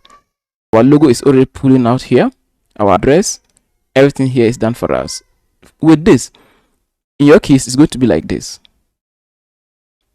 pick 6, go down, and then here there's nothing to do. Just click on save. Excellent. Go to localization, pick your time zone. So you have to pick your time zone, the date format. But for me, everything is fine for me. I want to leave it just like this. But if you want to change anything, you can change it here, especially the time zone, right? Or the date format, and click on save. Ordering. Here, just leave it as standard, but you can pick these cards. All right. Let me show you. If I pick premium comparison, but before that, let me open my website. So Zina hosting /billing, and then show you. Excellent. And then I'll go to store and go to shared hosting. You see how my packages are displaying here. If you don't want them to display like that, you can pick premium comparison, come down and click on save, and then return to this page, reload, and you see this is how they will display. So if you want them to display like this, then that's where you pick your other forms. All right. So I want to return to this, and then come down. For this, just ignore them, and then here enable terms of service acceptance. You want users to accept your terms of service before. So go to your landing page and scroll down to the bottom, and then pick your terms and conditions, terms of service. All right.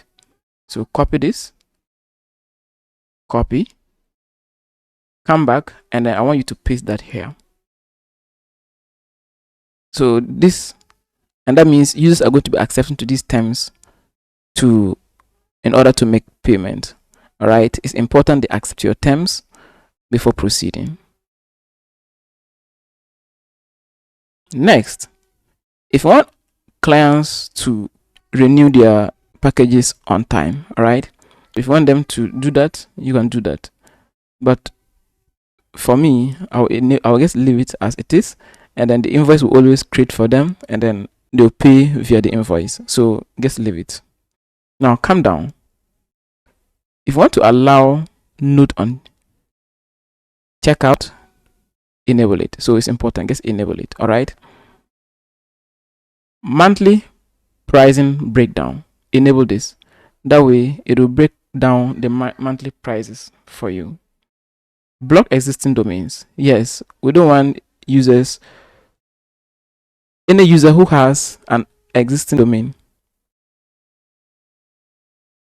This feature, block existing domains, will prevent orders being placed for domains already in your system. So let's say user A registered xyz.com earlier, and then user B is coming to register the same xyz.com on your system. This system will prevent that because two users cannot have the same domain. I hope it makes sense. Now for the rest, just leave them alone. All right, leave them alone, and then let's proceed, because you don't want to enable this. No invoice email on order. Skip fraud check for existing. We don't want to skip most of them. We don't also want to enable random usernames. Just ignore all of them and click on save. Go to domains, and here leave everything as they are.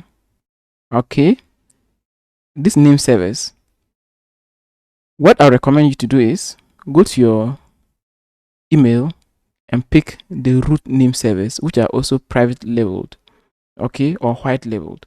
So you can also leave it, but this is what I would recommend, right?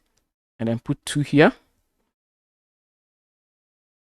come down, and everything, just leave them.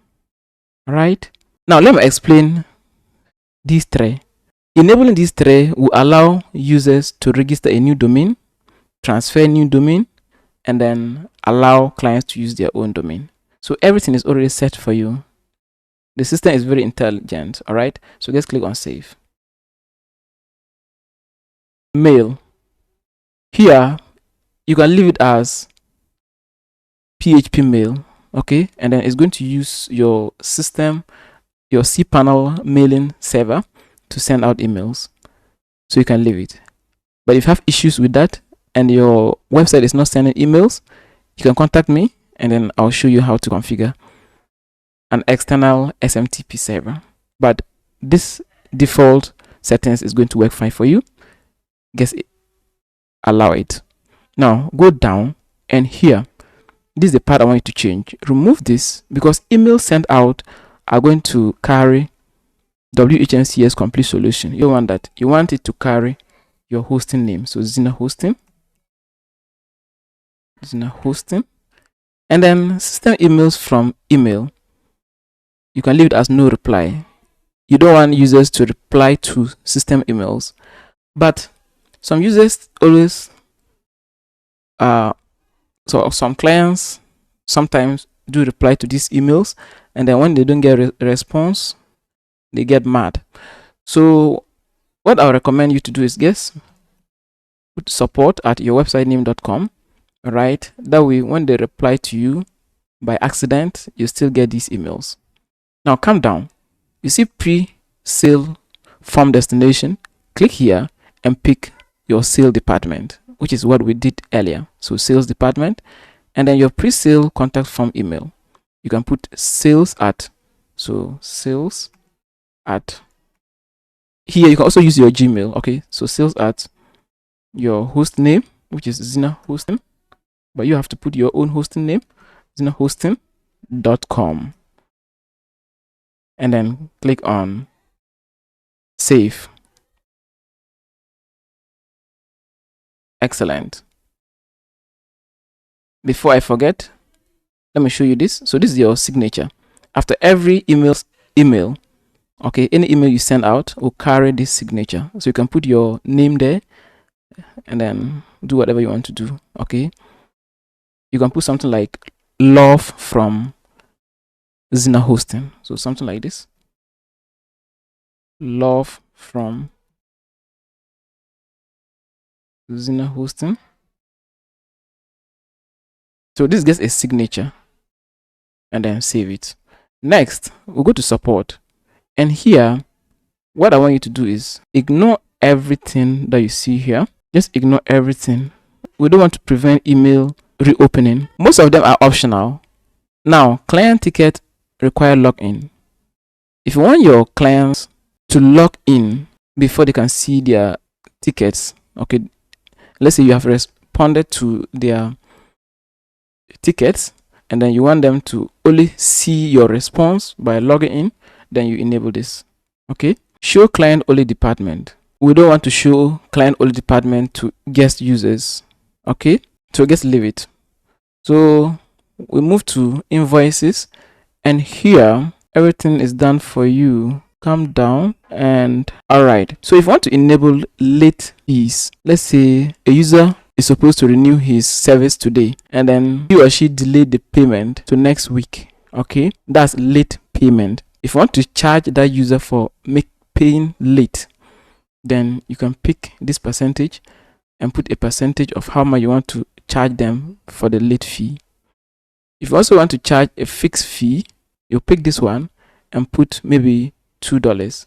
So that will serve as punishment, and then next time they renew their services on time. If you want to achieve something like that, no problem, you can put a fixed amount there and then save changes. But if you don't want that, you can just leave it as percentage and then leave it as 00. All right, so 0.0. There's no late fee applied. Now, accepted card types. You can hold down Control and select all these card types, and then come down and click on Save Changes. Good. Credit. We want to enable this. That way users will have the option to add funds to their hosting account. All right. I'll show you later how that is done in their dashboards. Okay. So they'll have an option to add funds, and then later they'll use those funds to renew your services or their services. Now you can enter a minimum deposit, maximum, and then maximum balance. You can do all those things here. But after enabling this, that's all. You are done. Just click on Save Changes. Okay. Affiliates. So we'll talk about affiliates in our other parts of the training. Now, security. Now here, email verification. We want to request users to confirm their emails on sign up. Oh, it's very important. Do that. Now, reCAPTCHA form protection. Let me take you back here and then let's go to login. Here, there's no reCAPTCHA form that is protecting our login and then our registration forms. And also our ticketing system, we don't have something like that. So when you go to your ticketing system, you will not see a reCAPTCHA form. reCAPTCHA is very important because it prevents bots from interacting with your website. You don't want automated form submissions and then a lot of crazy stuff. Because of that, we want to enable reCAPTCHA. So check this. If I enable this, all right, always enable. Just make sure it's here. Always enable. Okay, and then come down and save it. Go to my login, reload. Let's see. Okay, so make sure you enable the form login. Let's save it again. I want to show you something quickly here. Now reload. Good. Now you see there's a reCAPTCHA form here for users to enter these characters in order to log in. This will prevent bots from interacting with your site. But this is an old way of doing it. I don't like this. So I want to use Google reCAPTCHA. And I hope you know what that is. Let me show you. So come here, pick this and pick reCAPTCHA. I don't like reCAPTCHA 3. reCAPTCHA 3 is complicated. So let's go with the reCAPTCHA 2. Good. So this is okay. Now this is what we call reCAPTCHA. They have to pick that, okay, accept that they are not robots in order to proceed. So let's get our keys. But before that, we want to enable this reCAPTCHA on. We don't want it on their checkout, okay. We also want it on domains. We only want it on client registration, contact form, and ticket submission. So these 4 places that we want to enable the reCAPTCHA. All right. Now let's go back and copy this URL and then open it in a new tab. And it's going to open like this. What I want you to do is come down and pick challenge 3 and then pick I'm not a robot. So after you click on challenge 2, the thing itself will pick I'm not a robot for you. Come down and add your domain name here. So click and go copy your domain name, right? Copy your domain, copy, return to that page and then paste your domain name here. But remember, remove the HTTP part, this part, and then it's going to give you your project name. You can rename it. So I'll put something like, just put the name of your hosting. So Zina hosting. And then click on submit. Sorry, we have to label this. So also put Zina hosting. So zinahosting.com. Click outside and then proceed. Okay, so just click on submit and it's going to give you these keys. Okay, now copy the first key, which is site key. I'll come back here and then I'll put my site key here. So paste, return and copy your secret key, come and then paste your secret key here. Now scroll down and then click on submit. Now let's return to our login form, reload this page, and now we have Google reCAPTCHA enabled on our forms. Okay, and when we go to submit tickets, so let me show you submit tickets, and then come down and you see we have our Google reCAPTCHA here. So after they fill their details, they have to accept that they are not robots and then click on submit. Okay, now let's go back here and we're done with that part. For the rest, just ignore them. But let's say you want to white labeled an IP address. This is where you do it.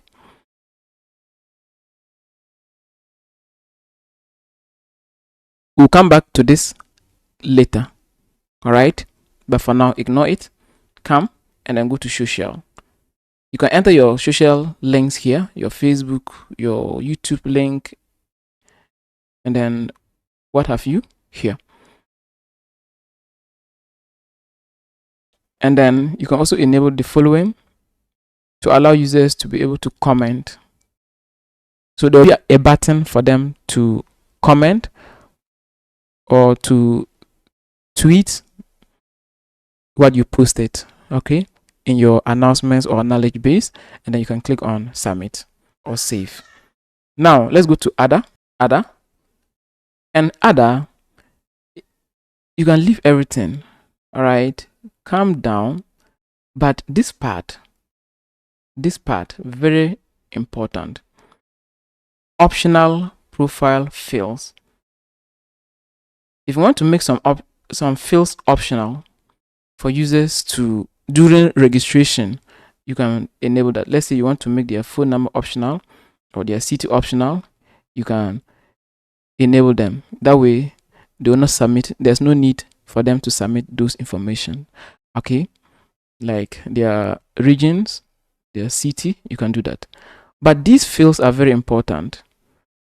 These fields cannot be edited, okay, after they submit them. So pick those details, those fields. So something like first name, last name, email, and maybe their phone number and country. They can't edit this after they submit or they register an account.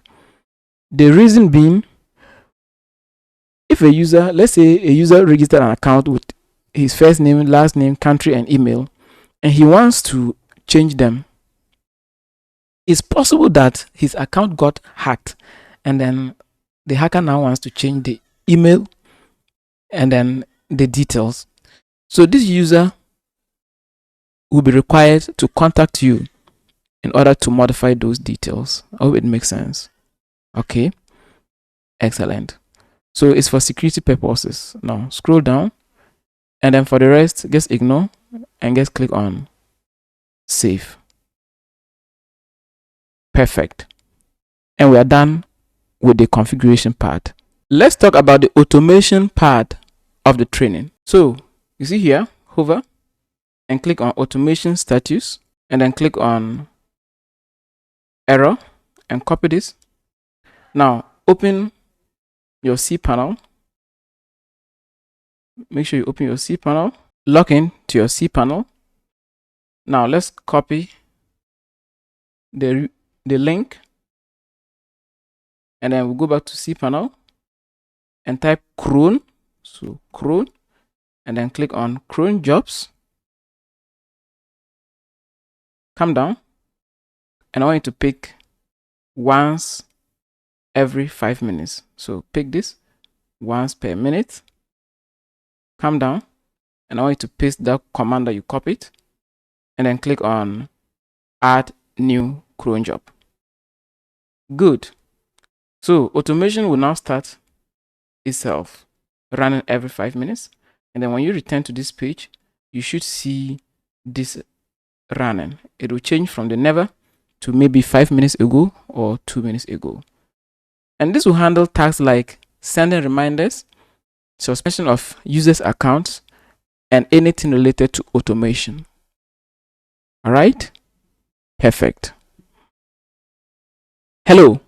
In this part of the training, I'm going to show you how you can create knowledge base and announcements in your WHMCS.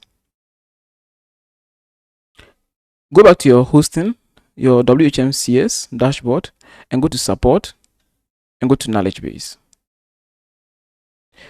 Click on add category, and we're first of all going to create a category for our knowledge base. So click here and put something like cPanel. So let's say you want to teach them about cPanel, and I hope you know what knowledge base is.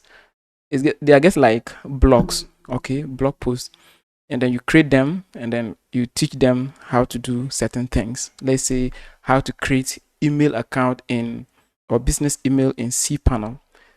So we're first of all going to create a category, and then we give our category a name. So let's just say this is a description for our category. Just describe it and click on add category. We have created that category. Let's create a second category. So I'll click on this. It's important you click on that. All right. If not, you end up creating subcategories under this category. So just click on this category. After that, click on add category. And then this time enter something like domain names. Okay. So that category will be about domain names. And then you put this is a description for my category, or just describe it, and click on add category. And then click here again. So now we have two categories. Let's add one more category. I'll click on add category.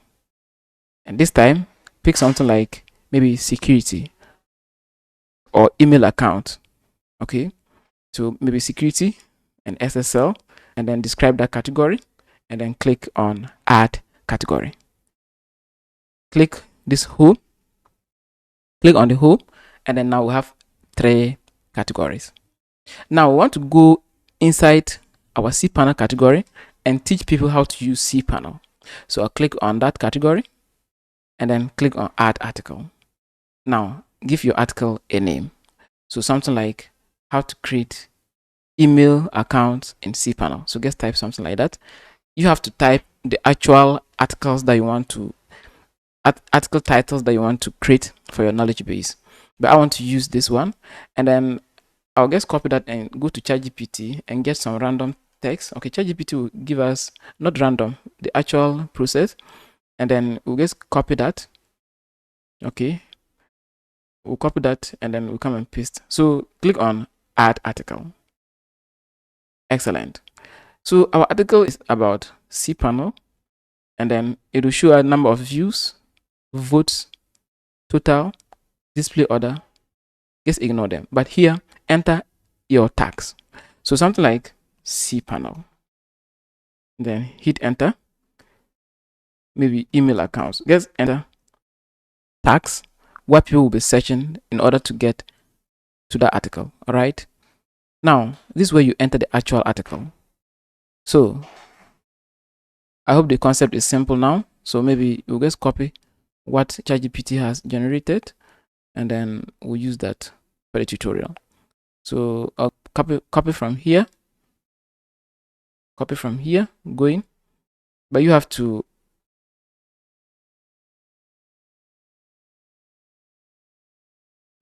format it nicely. Now come back, and then I'm going to paste that here. Okay, and then you can format it the way you want to format it. I'm only giving you the knowledge, and then you click on save. Excellent. And we have created that category of, and we have created that article. Now when we go back to your article page or your knowledge base and reload, we should now have these things. User can click on this category and click on the article and then read your article. They can vote it, okay, if it's helpful. They can also say no, it's not helpful. All right, and then here they can print it. Let's go back and then go inside, click here and go to domains. Click on add article, click here, and then maybe how to buy a domain name online or how to buy domain name from your website. And click on add, and then come down, enter tags, maybe something like domains,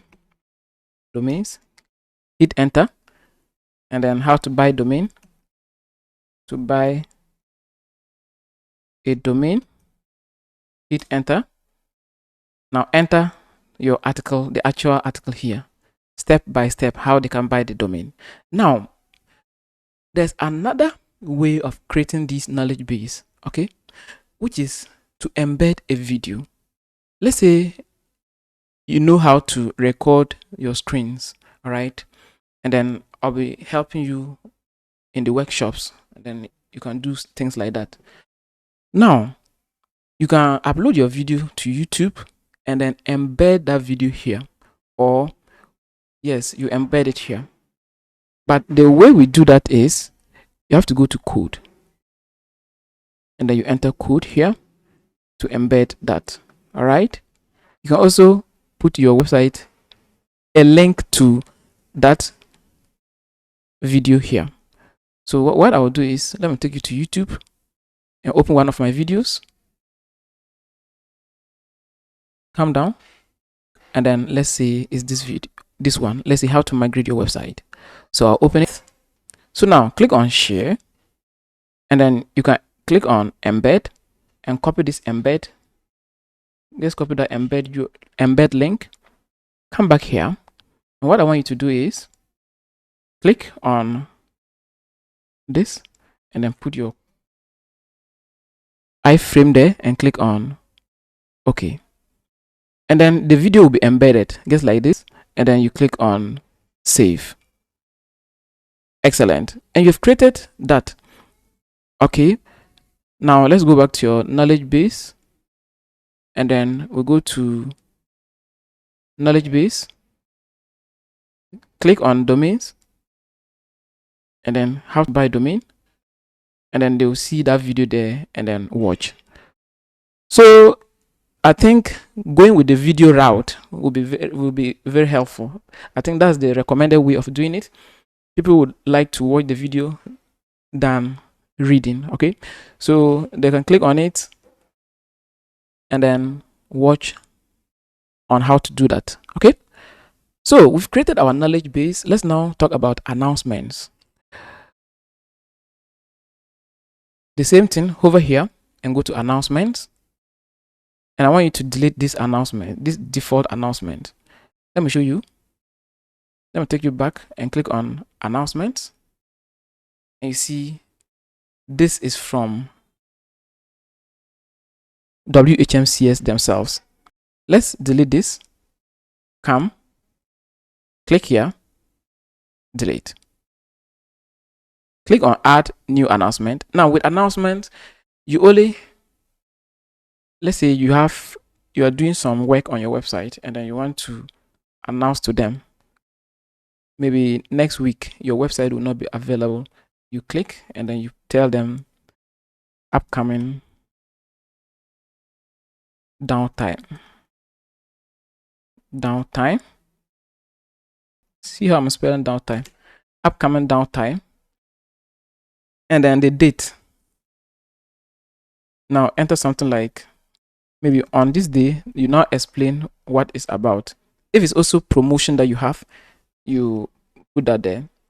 So I'll just copy this, and then just paste it there and click on publish and then save. Excellent. Now come here and reload, and your announcement is now there where users can come and read more about your announcements. Okay, and then you see people can post or tweak this, and we did that in our last lesson. You can also share or recommend to friends. All right, so I hope this lesson has been helpful. Hoping to see you in the next lesson. Hello, in this lesson we'll be enabling domain names to sell. I'll teach you how to enable ID protection, email forwarding, and then DNS management. So users will land on your website, enter their domain name, pick a TLD, and I'll teach you how to add additional TLDs here. These things are called TLD, and then check for your domain to see if it's available. Enter a random domain and click on check, and you see this domain is available, and this is the price. Okay, click on continue, And we don't have ID protection, email forwarding, and DNS management. Those add-ons are not there. So let's go to your WHMCS, and then here go to system settings, and inside this box type domains and click on domain pricing. And what I want you to do is enable this, that's DNS management. For now we only have 4 TLDs. Don't worry, I'll show you how to add other TLDs. Okay, now EPP code, you want to give them the option to transfer their domains to other providers in case they don't want to work with you again. Now that we have that enabled, we can also spotlight these TLDs. So I'll click here. Sorry, here. And then they are displaying on top. Okay, now come down, and this is where you enter the prices for your DNS management, email forwarding, and ID protection. So your DNS management, how much do you want to charge per year? This is a yearly plan. Okay, these are yearly prices. Whatever you put here are yearly pricing terms. Okay, now I'll put 10 and then 10. Now click on save changes. So click here first, and then come and do that, and then click here. Excellent. Now when we go back to our website and go back, check, you see these are the spotlight TLDs, what we just did here. You see, it's here. So you want to give users the option to add other domains to their cart before proceeding, because some users might want to buy your .com and then .net and then proceed. Okay, so it's important you highlight them or you spotlight them on this page. With domain names, you have to register an account with Domains Reseller and then connect their API to your billing software.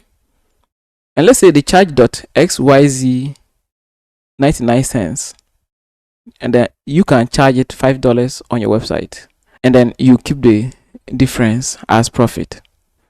Something like .info, if they charge $4 and then you are charging $10, you'll be making profit out of that. So that's how domain names work. Okay, all right, or domain reselling works. So what I want you to do is click here, sign up, and then click on global. Enter your email and then your name and click on sign up, and your account will be registered. Okay, now let me log into my account and then show you the things you need to know. So I'll click on login,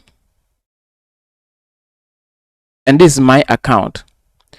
So now, before you can resell a domain name or before you can sell domain names, you have to ensure you know how much your reseller is giving or is charging for these domains.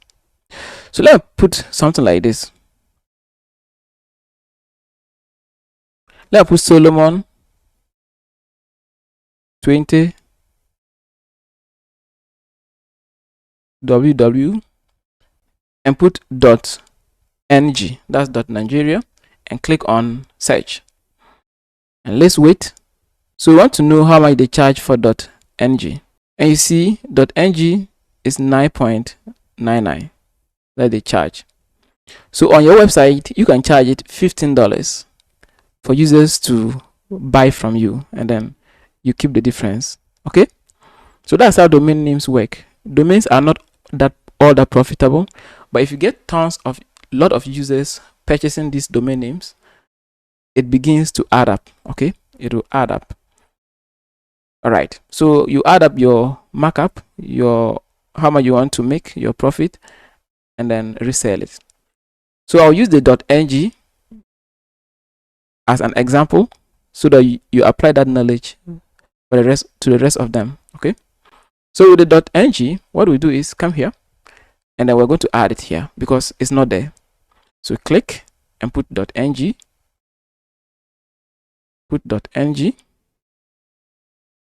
and then what I want you to do is click on add, save, and then you see .ng is there. Any domain you want to add, just put it there and click on save, and it's going to be added. But don't forget to enable the DNS management, email forwarding, and then ID protection and EPP code, and also save changes. All right, now let's click on pricing and click on 1 year. You can also click on 2 years, 3 years, and then price it according to what you're getting here plus your markup. So Connect Reseller will be billing you $10 for this .com domain anytime a user registered an account through your hosting. Okay, and then you are going to be charging your users $15. So you'll be making like $5. Okay, you can also charge $18, $20, whatever amount you want to charge. But take note, make sure your prices are not high, because if it's too expensive, people are going to abandon your hosting provider. They will not even buy your hosting services. Our primary aim is to sell hosting services, but we can't offer hosting without domains. That's why we are adding domain names to our offering. But the good news is DNS management, email forwarding, and ID protection will be added to you for free. So let's say a user buys this domain $15 from you, and you're making $5 profit, plus the DNS management or the ID protection that he will be buying from you, which is maybe $10, plus that $5 that you are making from the domain name itself. That will be like $15 profit that you'll be making from one user. Okay, so DNS management is free. Just click on it and then enable it, this DNS management, and then submit, and that's all. This user will get DNS management. Connect Reseller is giving you these add-ons for free.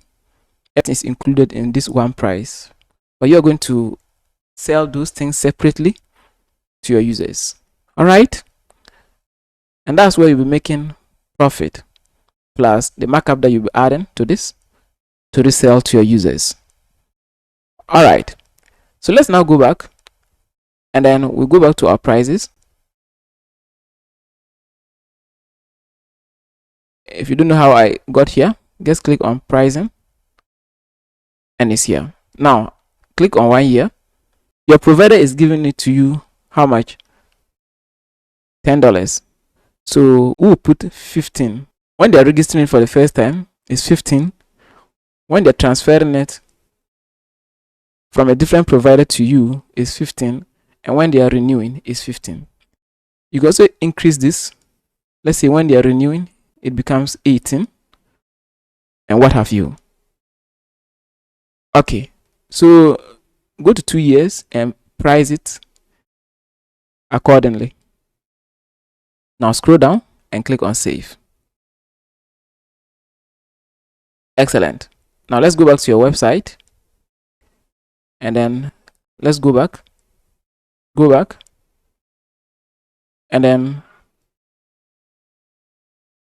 register new domain, and this time we now have ng. Let me enter a domain, pick ng, and click on check. This is unavailable because we have not yet connected our API key. All right, so after we integrate Connect Reseller to our WHMCS software, this newly added tld.ng will now be available. Now that you know how domain reselling works, let's proceed to integrate our piece of software. When you come here and go to settings, click and type resellers or registrars. Click on domain registrar. You have a lot of registrars here that you can enable, but most of them prices are high. That's why we'll be using Canary Reseller. Okay, enum very high, very expensive. Okay, so we're using the Canary Reseller, but it's not in this list. Because it's not in this list, we're going to download a piece of software. Now, before we connect this software to our billing solution or our WHMCS, it's important to understand that anytime you receive order, you click here and add funds to your account in order for their domain names to work. Now, go to just type Connect Reseller WHMCS plugin. Just put Connect Reseller WHMCS and then click on this link, the second link. Scroll down and click on WHMCS and then download this plugin. Okay, so download it, click on get it now, and let's wait for this plugin to complete downloading. Excellent. Navigate to the email the hosting provider sent to you and click on cPanel. Copy your details and log into cPanel. Go to File Manager, public_HTML, billing. Now let's navigate to where we downloaded this file. So navigate to it. Here I am. Let's extract this file. Open it. Open again. And then we'll be open this one. We'll be uploading this to our cPanel. Okay, so you see these modules, open it and then go to registrar, open. What I want you to do is compress this, compress. Remember, we're inside WHMCS directory, modules, and then registrar. So we copy this. We're also going into this our WHMCS, modules, and registrar. Upload, select, and navigate to where you have that. Okay, so let me take you there. Here, go inside, go again, modules, registrar, and this one. Select it. Click here. Let's locate that file. Extract it. Extract.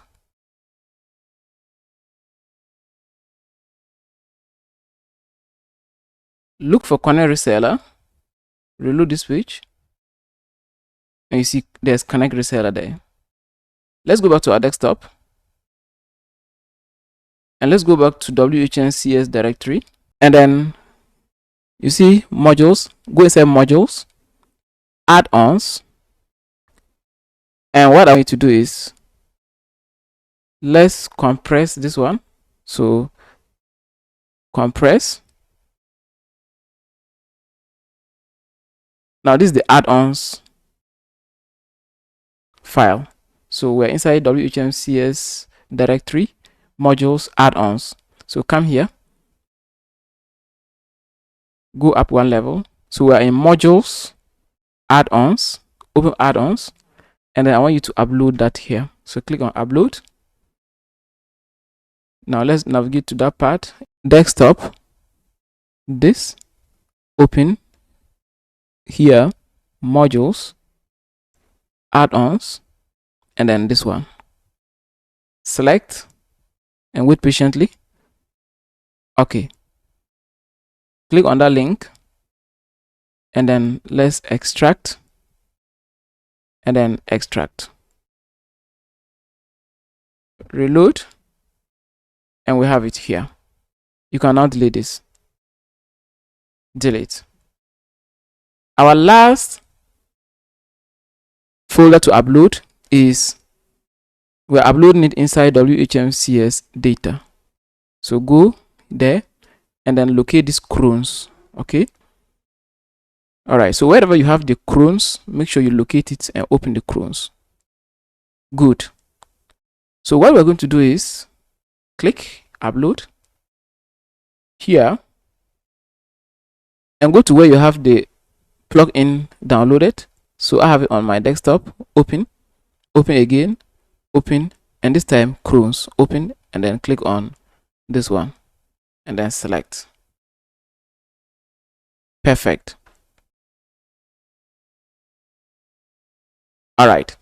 So we are done with that. Let's now return to our billing software, WHMCS, and then I want you to hover here, come to system settings, type registrar, click on domain registrar, scroll down, and you should see Connect Reseller. All right, Connect Reseller is here with a missing logo, but don't worry about it. That one is from their side. Okay, it doesn't have any effect on your business. So just click on that, activate. Okay, so the one you want to activate, just click on it. But in our case, it's Connect Reseller, and then we have clicked on that. Let me show you again in case you do not see that. Activate. So we're going to paste our API key, brand ID, and coupon. With the coupon, it's optional. They have to give it to you. Okay, so you can request for it or leave it. So the API key and then brand ID. Now let's copy our brand ID. So our brand ID, click on API, go down and copy brand ID, copy, and come and paste it here. API key, come here, go back to the top and click on view API key, and then you get that key, copy it and paste. So I'll click and then I'm going to copy my key.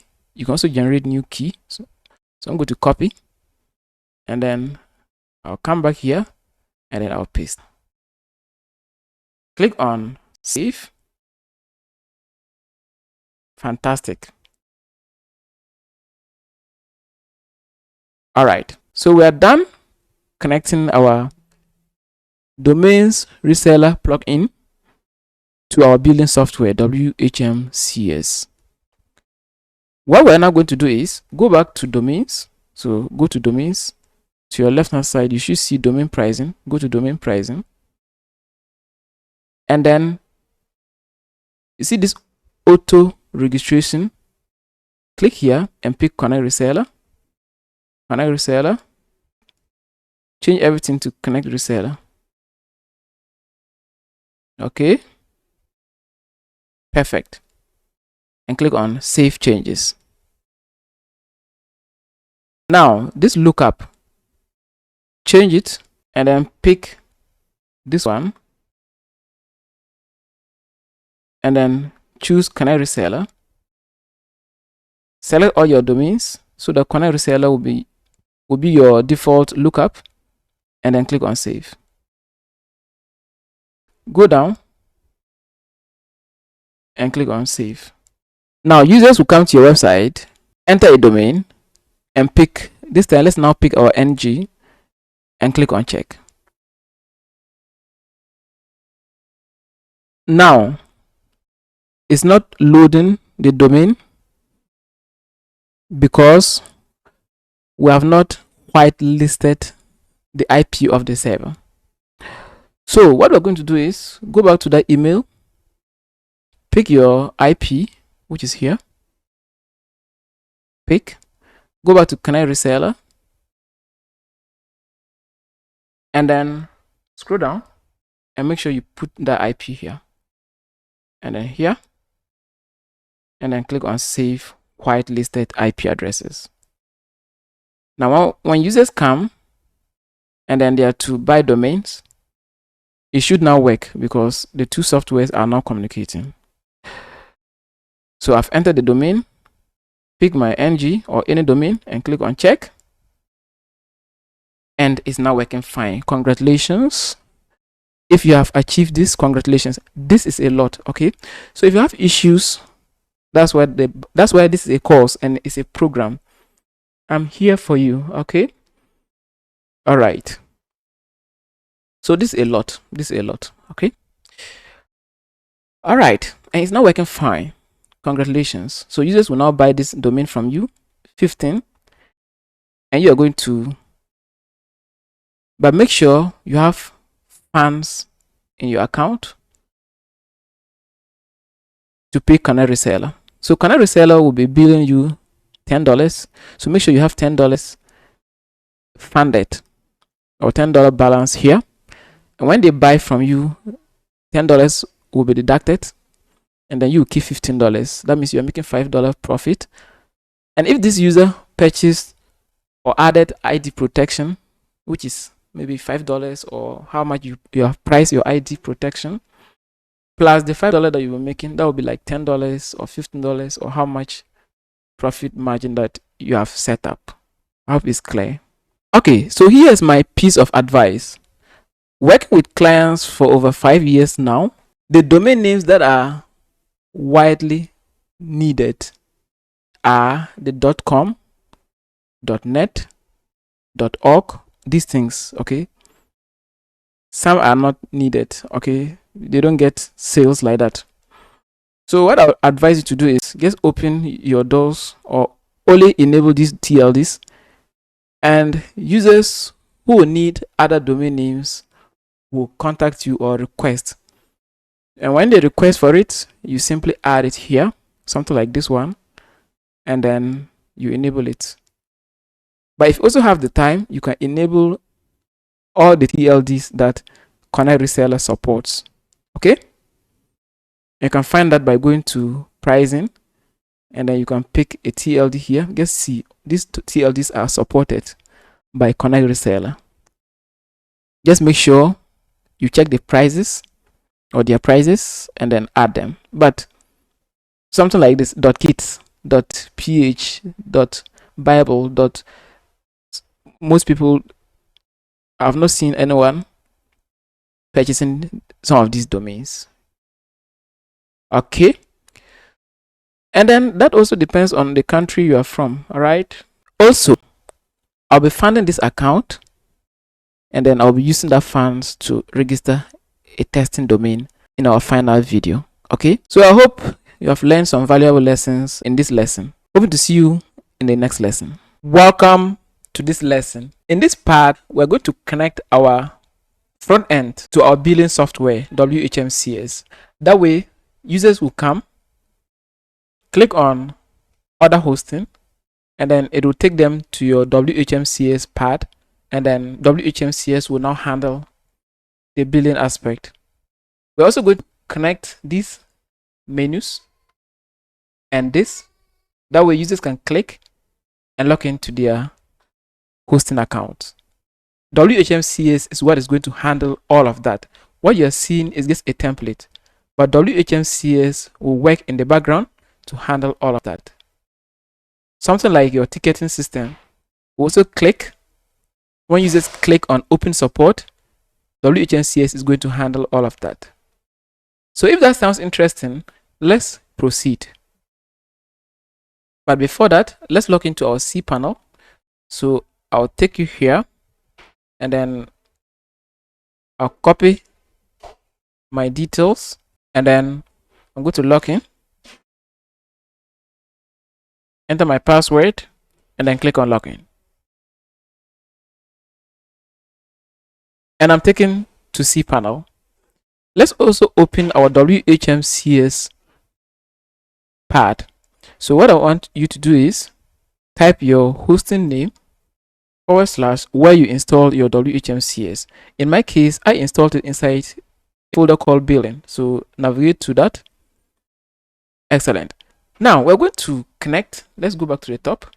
We're first of all going to connect to the login form, which is here. So click on this, and then click on login. Your users are not going to see this. Okay, so click on login. Now take this link, just copy the whole link, and then go to cPanel. Now go to file manager,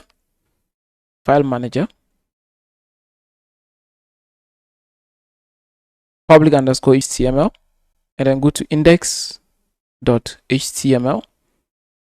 and then edit, scroll down to this part, clients area, or you can put client login. Okay, and then we'll paste that link here.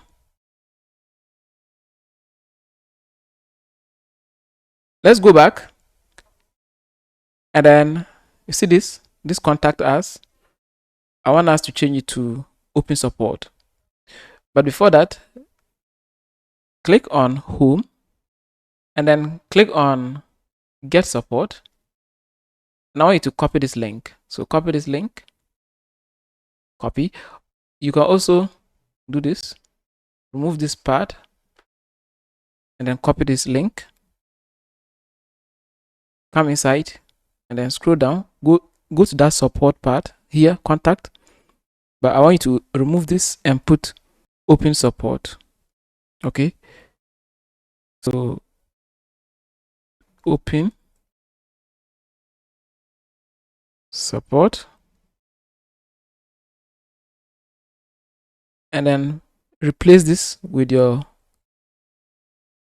ticket link, and then click on save. But before that, let's proceed. And there's something here. You see, in our header we have hosting. Let's make correction to that. Go back to the top. You see here, put something like high speed web hosting provider, and then you can do this dash and put the name of your hosting. Save, reload this page, and you see we now have high speed hosting. This looks good. Now users can click on login, and then they will be able to log in. Let's go back. Let's proceed. I'll take you back to our home page, and this button is working fine. These things are working. Click on buy hosting, and then we're going to our packages. So with our packages, click on store and click on shared hosting. Click on this, the first one, and then take the URL of the first one. So copy the URL of the first one and go to your packages. So scroll down to your packages, and we have our basic package here. Now go to here, this part, other hosting, and we want to change our URL. Okay, so we don't have URL here. What I want us to do is,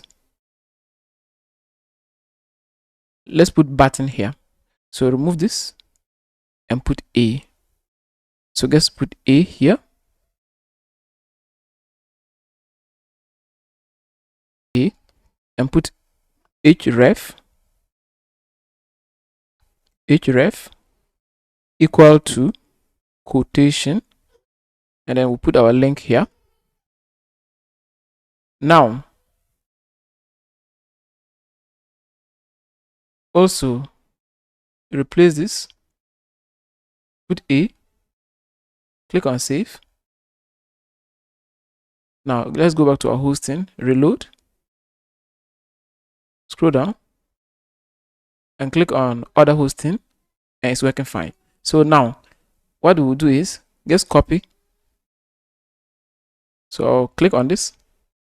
All right, now copy this link, the beginning of the A to the end of the A.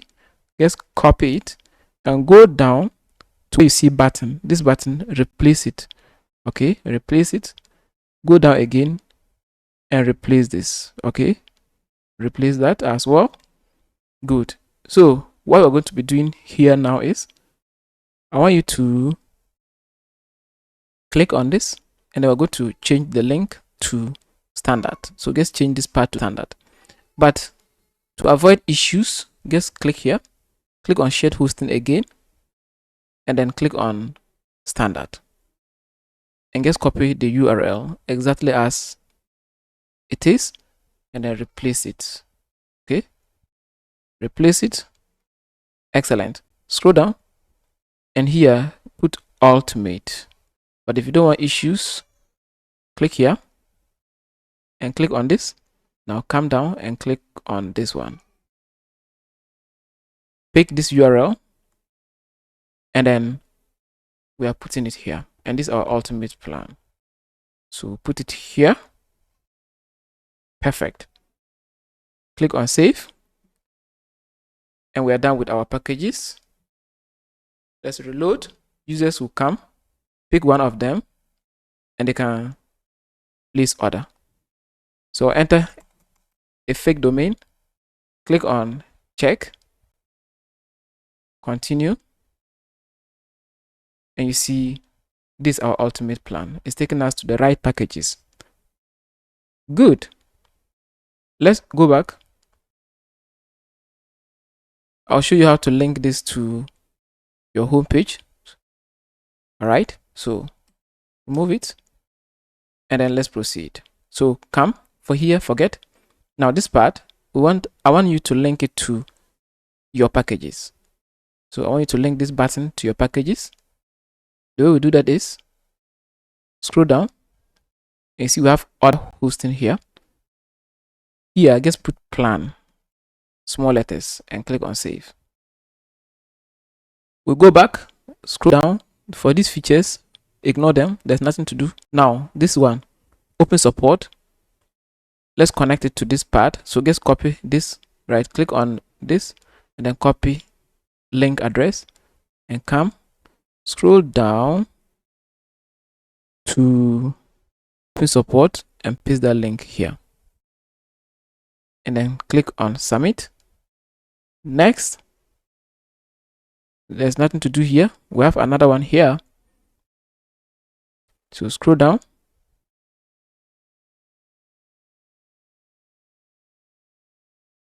And we have open support. Paste that here. Now, let's go to our footer.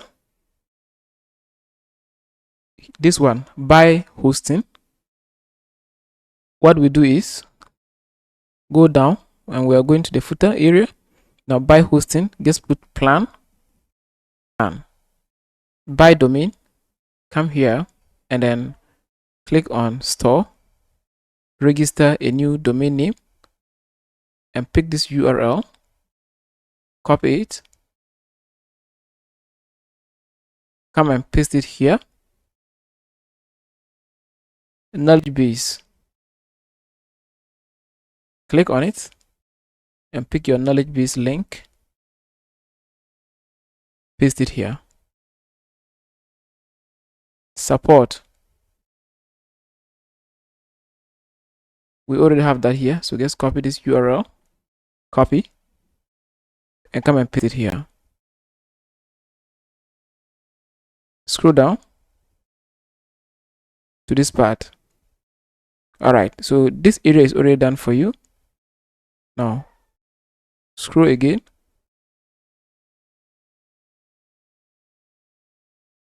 let's see. Okay, and we are done. So just save your changes. Excellent.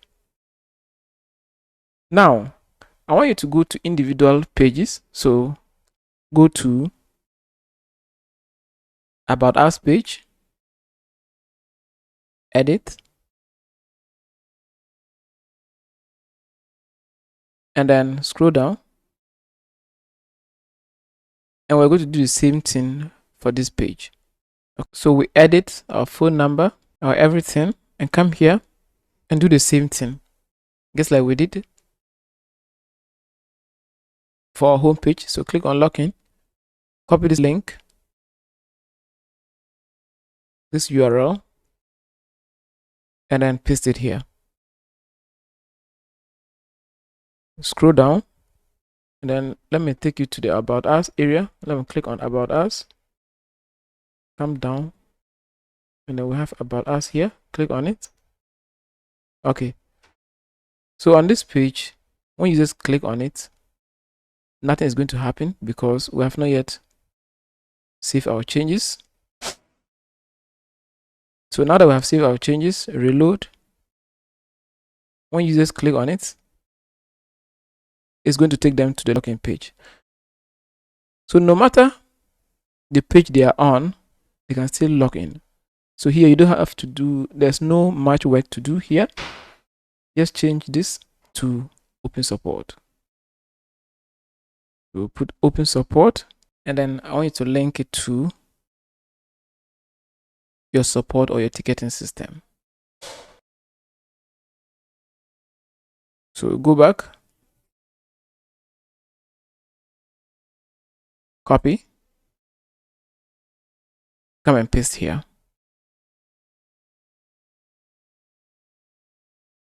Now, remove this index and put / and click on save. Now, one user, let's reload the page before. User will click.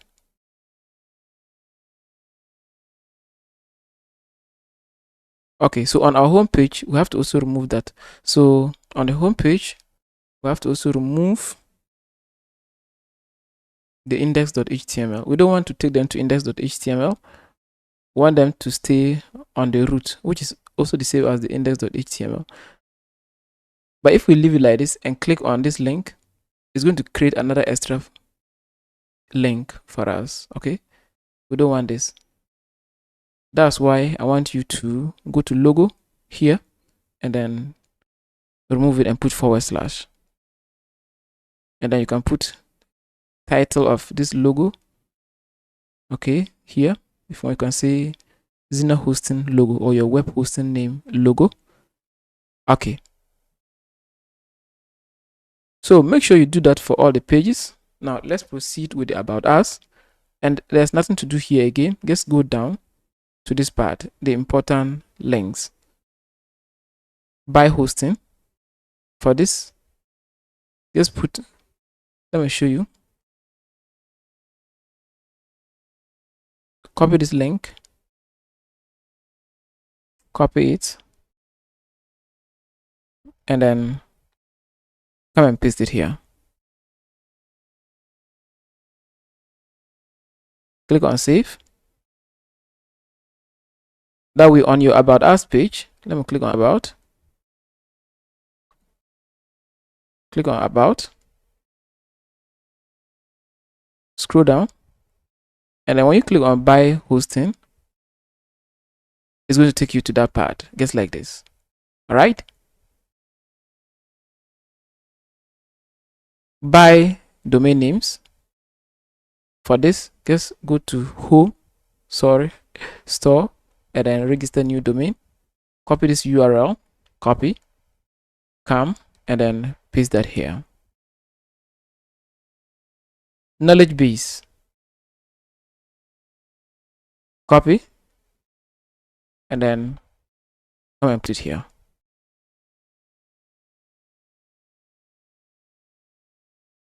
Support.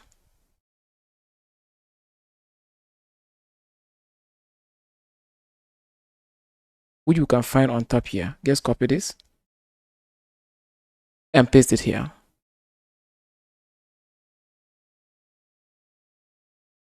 And click on save.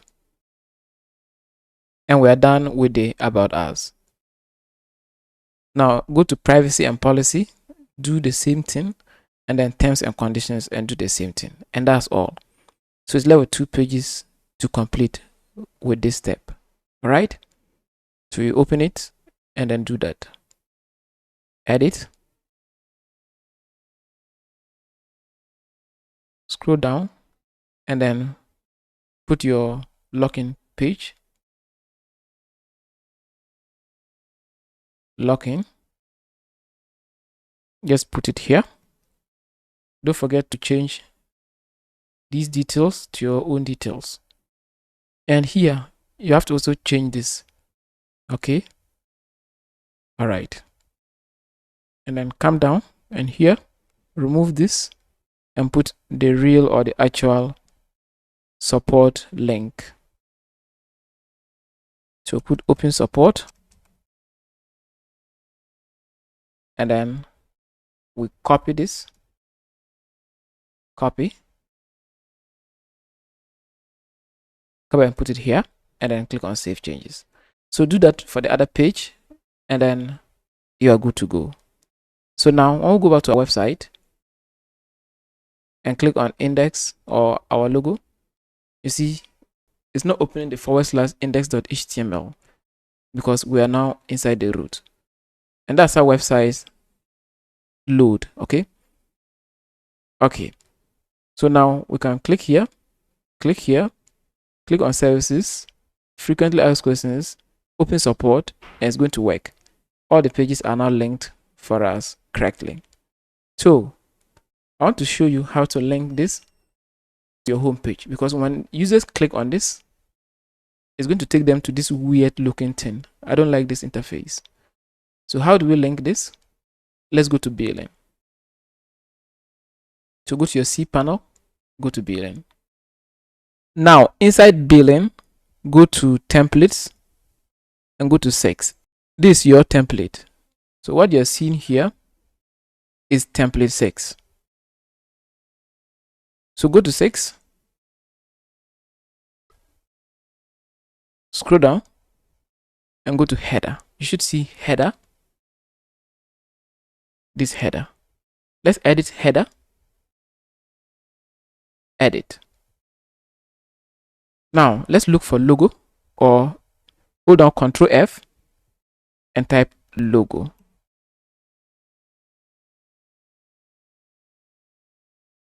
And there are 9 results found.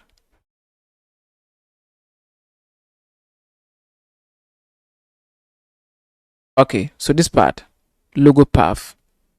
You should see this logo path. Scroll down.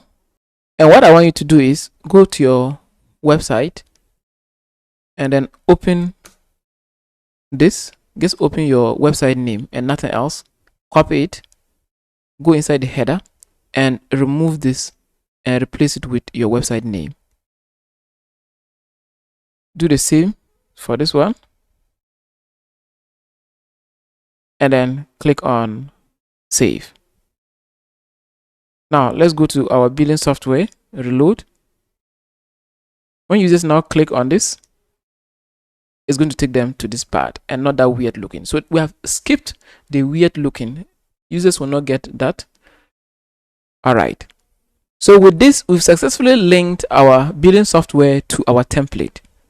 We are solid now. We are good to go. I hope to see you in the next lesson. Thank you for taking part in this training. Welcome to this lesson. In this lesson, I'm going to show you how you can generate coupon codes for your hosting business. Now, coupons are a great way to get users. Okay, when you give them coupon offers, they are likely to sign up an account with you. To begin, log into your WHMCS. Click on settings. Okay, hover here and then click on system settings. And here type promotion, and click on promotion and coupons. And right now you don't have active coupons. Click on create new coupon, and here you can generate a random coupon code or use a custom coupon code like sales 20. That means you want to give them 20% off, or sales 30, or Christmas sale, Christ 30, that's Christmas sale, or whatever coupon you want to, whatever code you want to generate, do that.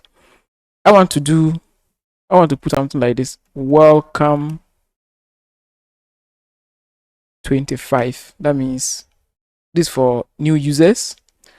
So something like this. And then do you want it to be a percentage discount or fixed discount? Okay, or free setup? Mostly the percentage discount is always the best. Don't make it recurring. Okay, just leave it so that it will be one time. Now enter 25 because it's a 25 coupon.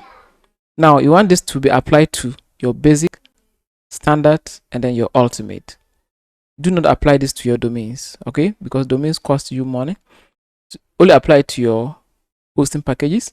Scroll down, and then what do you want your users to have in their cards to be able to qualify for this coupon code or this offer? So I want them to either have this, any of this in order to qualify. Now, do you want to allow existing products in accounts to qualify? No, we want users, first time users, to only qualify. Now, what are the billing cycles? Do you want to apply this to the monthly billing cycles or the yearly billing cycles? I want to only give them coupon when they pick a yearly plan. You can do that. You can also put monthly plan, right? Domain names. You don't want to work with domains when it comes to coupons. Just leave it. Now the start and then the end, click and put today's date, and then the expiry. So how many years or how many days do you want this to last? If it's Christmas sale, then you know your days are limited, so you can make it like a month, okay?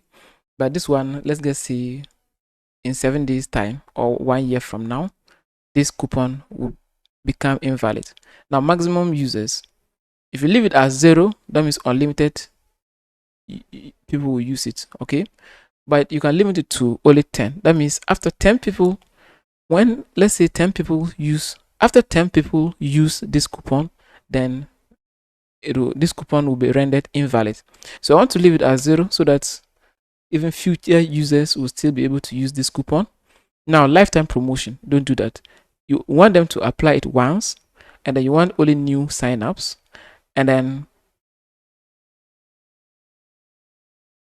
you also want them to apply once per client globally, and then you don't want existing clients to use, and then you do also want upgrade products, or you don't want them to use to upgrade products.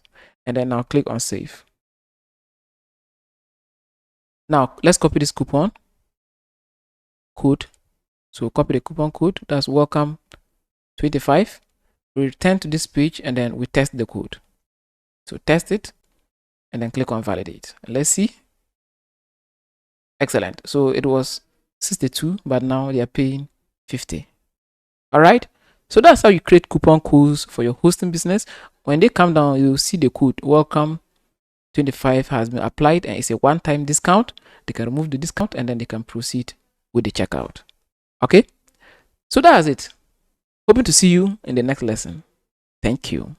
Welcome to this lesson. In this lesson, I'm going to show you how you can integrate payment methods for your hosting business. To get started, go to your dashboard, your WHMCS login. Okay, so log in, and then over here, and then click on apps and integration. Now here, you can search for your payment methods. Let me show you. Click on browse, come down, and you should see payments. So here, payments, and we have payment methods here. PayPal, Stripe, to checkout. There are also other payment methods here that you can enable. To enable a payment method, just click on it. Some of them are deprecated. That means they no longer work. So just check and see the one that you want to enable, and then you click on it. Now let's say you want to enable authorize.net. You simply click on it to enable it. Now, these are the recommended payment methods WHMCS is asking you to enable. PayPal. But don't worry, if PayPal or any of these are not supported in your country, especially if you are in Africa and then it's not supported, then because this course is a global course, it's not limited to only Africans or wherever. So I want to try my best and cover everything so that you'll be able to benefit from it. Now, I assume you are in a PayPal supported country. So we'll click on PayPal and then we'll click on activate. Enter your password to WHMCS and confirm. Now, click here to show it on your form. All right, and then enter the name, but it's already there.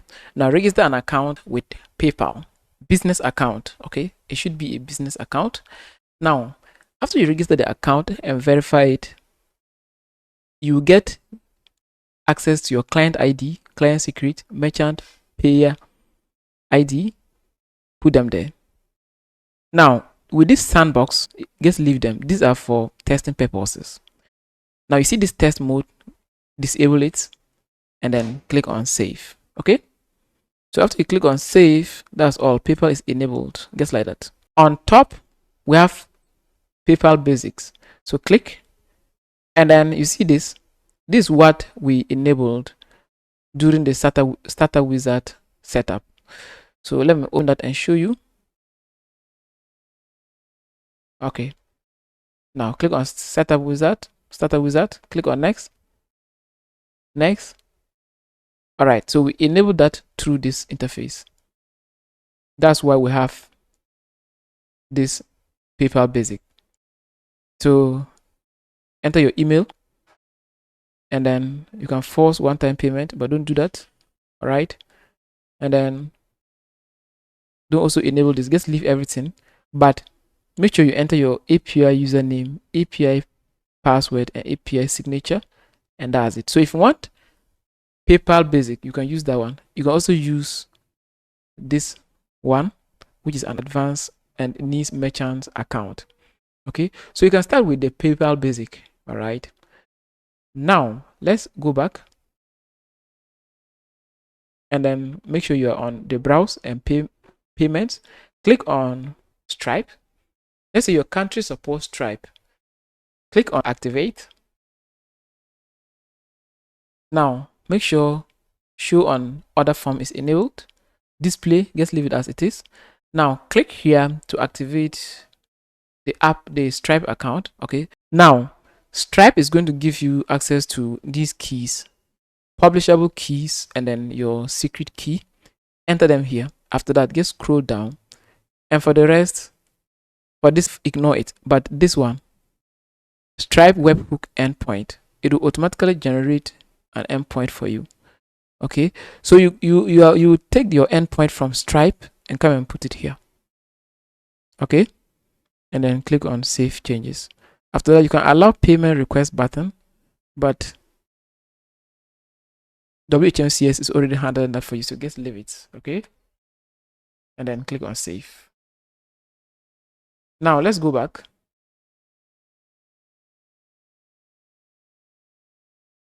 And then maybe you want to enable Skrill. Click on activate. Now enter your Skrill's email and then the API or the MQI password. Okay, so I think the API is okay. Enter the API. Now you can put some secret words here,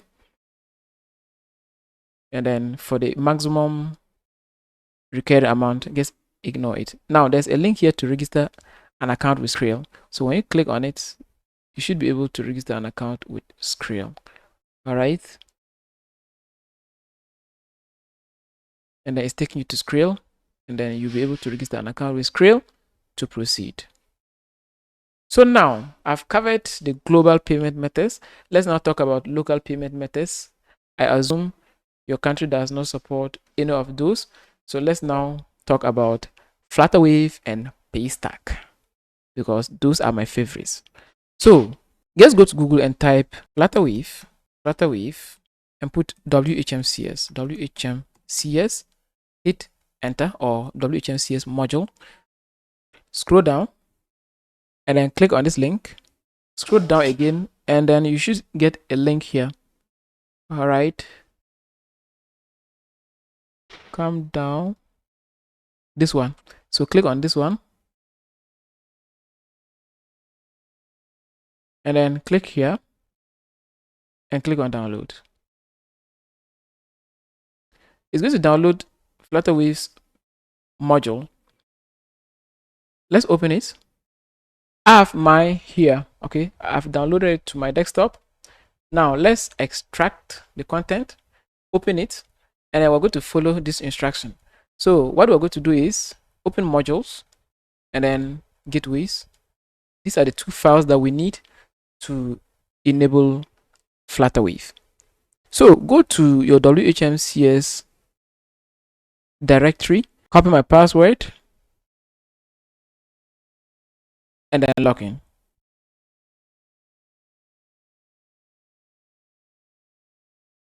Files manager,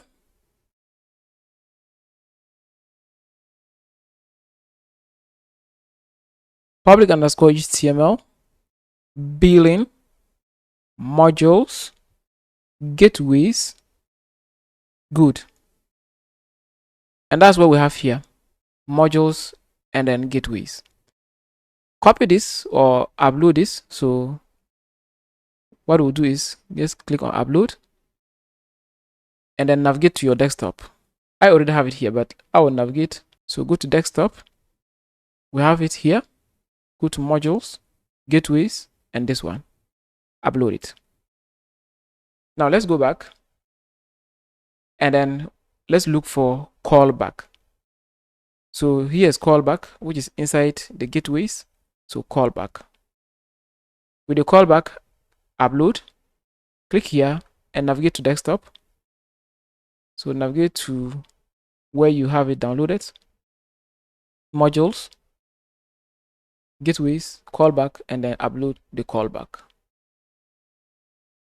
Good.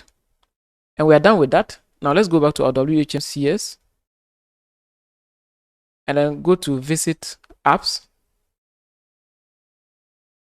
and then scroll down and you should see Rave. All right. You should see Rave as a new payment method, which is here, Rave. Click on it and then click on activate. Now copy this webhook URL and you have to create an account with Flutterwave and then go to your Flutterwave account and then you should see webhook. You have to paste it there. Let me show you quickly how to do it. Okay, so copy this URL, but make sure you have an active Flutterwave account. Here is mine. When you log in, click on settings and then go to API keys, webhooks, and then enter your webhooks URL here. All right, so make sure it's here, this live webhook. So put it here and then click on save. Okay, so that's where you find it, and this is also where you find your API keys. So click on API and then these are your API keys. All right, copy your API key and then go and paste inside here. Let me show you. And then your webhook secret hash. Let's go back. Webhook secret hash. You have to enter it yourself. Okay, so enter it manually. The webhook hash. Enter it. Just enter a strong hash and then copy it. But remember to save. After you enter your hash key, save, and then copy the save hash. Come and put it here. Okay, after that, your company name, enter it, company description, your logo. For your logo, it's very simple. Just go to your website,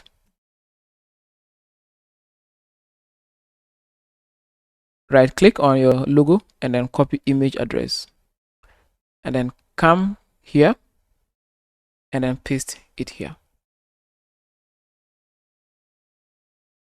Just leave everything. You can change your country. Now live public key and then live secret key.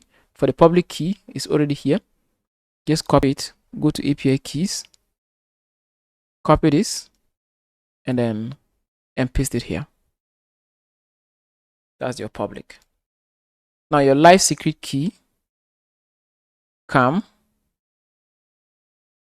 and then, but you have to generate new key in order to get these keys. Okay, because the secret key can only be generated once. So when you click on generate new API key and then click on continue and then pick the duration you want it to expire, maybe just pick immediately and click on confirm.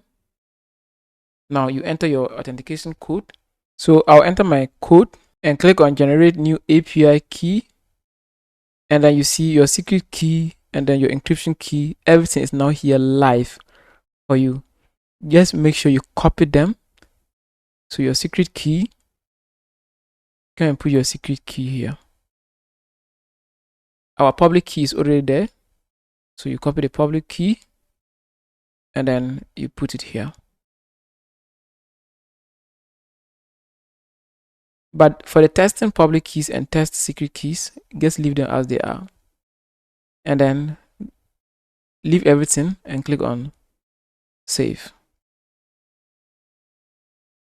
Okay, so this way we've successfully enabled live payment. Now when I go back here and reload, I should now have Flutterwave enabled with other payment methods. I can pick this one and proceed with the payment, and then your account will start receiving live payment. Okay, so that's how you enable Flutterwave. Let's talk about Paystack. So how do you enable Paystack? It's the same process, but before that, let me close all this, and then we type Paystack WHMCS. So WHMCS module. Click on the first link and click on get it now. It's going to be downloaded to your PC. Open it, and then I have it here. Right click and extract, and here I have it. Double click and open this, and just like what we did with our Flutterwave, the same thing that we're going to do here. So what we're going to do is we have callback, and then we have the actual code or script. So we go back here, we can now close this window. We also close this and this. Go to billing. So let's navigate back to your billing, modules, gateways, and then I want you to upload. So click on upload, navigate to where you have Flutterwave plugin downloaded. So go desktop, and then Flutterwave, Paystack, and then upload this. So upload this, click here, and then go to callback, upload,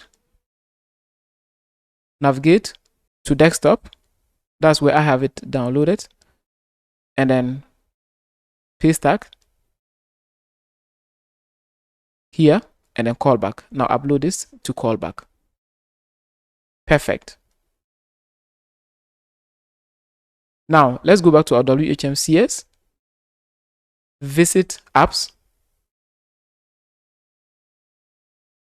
scroll down, and you should see Flutterwave. So just scroll, Paystack, not Flutterwave. So click on Paystack, and then click on activate. Good. So you can leave everything here as they are, but you need an active Paystack account to proceed.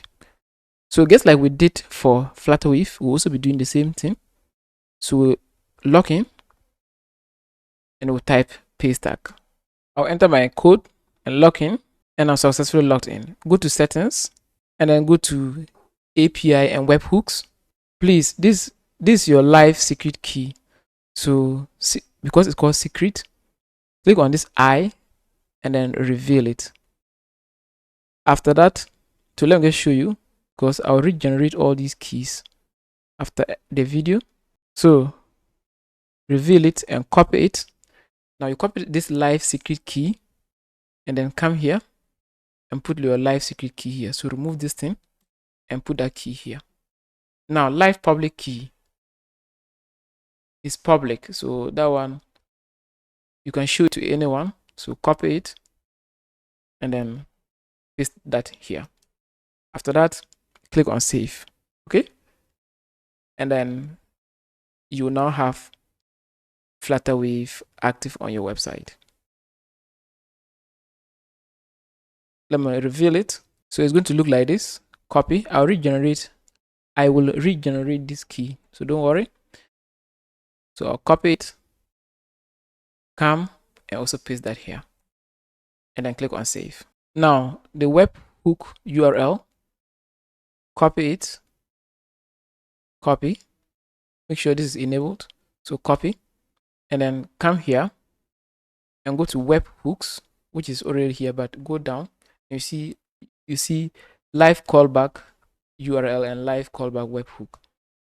Remove this and put this there, and then click on save. So click on save here. After that, come back. Now save your changes. Excellent. So save our changes. Let's test the payment method and wait patiently for it.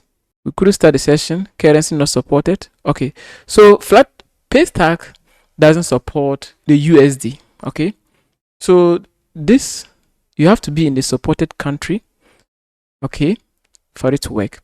Now let me switch this to Ghana cedis and then show you. It's important you have the supported currencies. Okay, so now it's only in USD, but for Paystack to work, you have to add currencies that support it. So the way we do that is, let me put Ghana cedis there. Paystack supports Ghana cedis. I'll put this there, and then the conversion rate. So $1 is to, right now it's like, let's just say 10. Then click on add currency. Good. So we now have that there. Click here, and then this is our default currency. All right, perfect. Now let's switch this user to Ghana cedis.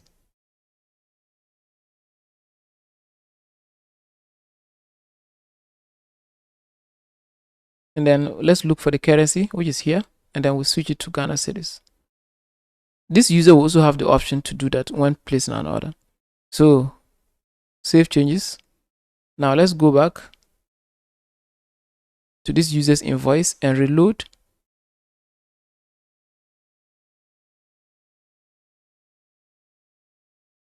You see that it's working fine for us now. We have mobile money payment, card payment, and then bank transfer. Okay, so that one too is working fine. We now have our payment methods integrated on the website. Thank you very much for completing this lesson. I hope to see you in the next lesson. Welcome to this lesson. You successfully set up a fully functioning hosting business for yourself. Now we want to see how users are going to buy hosting from you.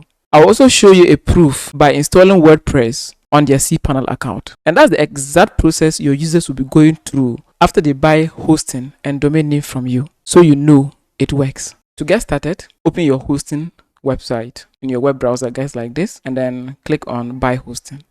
It's going to take them to a hosting plan. They'll click on one of your packages. Example is this one, the basic plan. So we'll click on order hosting. Users are asked to enter their domain name. So I'll put something like learn hosting, and then I'll pick XYZ, and then check. This domain name is available. Click on continue. Now you can see the .com version of it is unavailable. Okay, but .net, .org, and other ones are available. So we'll click on continue. Users will pick their billing cycle. So I'll pick 12 months and then click on continue. Now they can switch their currency to whichever currency they want. Okay, but I want to leave it as what? USD, and then pick ID protection and then continue. Now we can enter our code welcome 25, and then validate our code. And then you see your users are now paying this amount instead of the 72, the 76. Now they'll click on checkout, enter their billing information, and then pick a payment method. I've entered my details. Your users will also enter their details and pick their preferred payment method. Scroll down and accept your terms, and then click on complete order. The site is going to take them to your supported payment methods or their selected payment method for them to make payment. And as you can see, it's taking us to Flutterwave to complete payment. And then they can enter their details here, and then they can also pick other payment channels, something like credit card or Google Pay, and then they can pay you. Now, when you enable multiple currencies, your users will be able to pay using their local payment methods that are supported by Flutterwave. So if you're in Nigeria right now and then you have the Naira enabled on your hosting website and users land on this page, they'll see a lot of payment methods here like bank transfer and what have you. If you're also from Ghana or any mobile money supported country and then you have your own currency there, your users will see their local payment methods. The payment channels that will appear here will depend on the currency you enable for your hosting business. In our final part of the training, I'll be showing you how to enable multiple currencies for your hosting business. So we'll enter our details and then complete the order. Now, those who couldn't make payment, in their dashboard, they can see their invoice and then proceed with the payment by clicking on the invoice, and then they'll pick their unpaid invoice and then complete it. Users can add funds just like this, and I showed you how to do that. They can add funds, pick a payment method, and then add funds to their balance and use that to renew hosting services or buy new services. Okay, and then we can also see our notification here, something like payment reminders, notices. This is where you'll find that. All right, so we'll click on home, and then right now, because we have not made successful payment yet, you see it's still 0, 0. But after we make payment, then here will turn to 1, 1. So let me complete my payment. Okay, so our invoice is paid now. So when they go there, you see that it's paid. Let's go back, and users can now log into their cPanel right away. Now, with this SSL, ignore it. Give it like 24 hours, and then it will change to the green padlock. Now, users can click here, and then they can click here to log into their cPanel, just like this. Now, with the domain name, that one is very tricky. For it to work, you must have balance in your Connect reseller.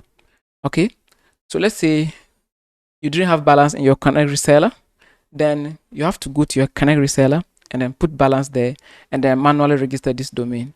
But if you had balance in your Connect reseller, then it's going to be done for you automatically. So I'm going to find my Connect reseller and then show you how to connect everything. That way, this domain will go live. If not, users are going to see this. Okay, they'll continue seeing this. Now, to fund your account is simple. Just click here, enter an amount, and then add funds, and then you'll be able to fund your account. But before that, let's check our XYZ domain price. How much Connect reseller is charging us. So search, and you see for the first time, Connect reseller is charging us $1, almost $1. All right, and you are charging your users 18 or how much? Okay, and then you keep the difference. But after the first purchase, you will not be paying this for this domain. That's why you have to price it like $18, okay, or 15. Domain names are not all that lucrative, but when you get a lot of users, okay, you start to see ROI. All right, so let's purchase this domain after we refund the account. Okay, so now I have funds in my account. Let me now proceed with the purchase. But if you had funds already, then you will not have to go through all this. So just go to place order and then click here and enter the domain that you want to buy for your user like this, and then click on search. This domain will cost you this, and then we have this amount there. So click on buy. Okay, so register. Excellent. Our domain is registered. Now come to domains and then click on that domain. Okay, the domain you guys purchased, so it's going to be added here. I'll click on it. After you click on it, just go down. Okay, after you click on it, just go down and then you put your name service here. So where do you find your name service? Just go to your email and then we open our email, the email that was sent to us from the hosting company. So we copy that email and then we return to this part and then we paste the name service here. Copy a second name server and then you paste it here. After that, click on update and you see your balance has reduced. You see that? Okay. After you update your name service, just wait for some time. And then when you go to your web browser and then type your user's domain name, it should come live now. So we have to wait for a while. This is called DNS propagation and then it's going to take time to come. You can also use VPN to try and see if it will come. And then if it's not working for now, you can check the DNS status of this domain by using DNS checker. So we'll enter that domain here and then click on check. So right now everything is still red. Just give it some time and then it will come. So I'll resume the video once everything is ready. Okay, so I waited for like, let me say 30 minutes. Okay, now you see the IP is appearing here and then you see everything is looking fine. Come here and then go to name service and then search and you see the name service are now propagating. Now when we go back to our domain, our web browser and then reload, you see that. Okay, so it's now working fine. This user can now install WordPress.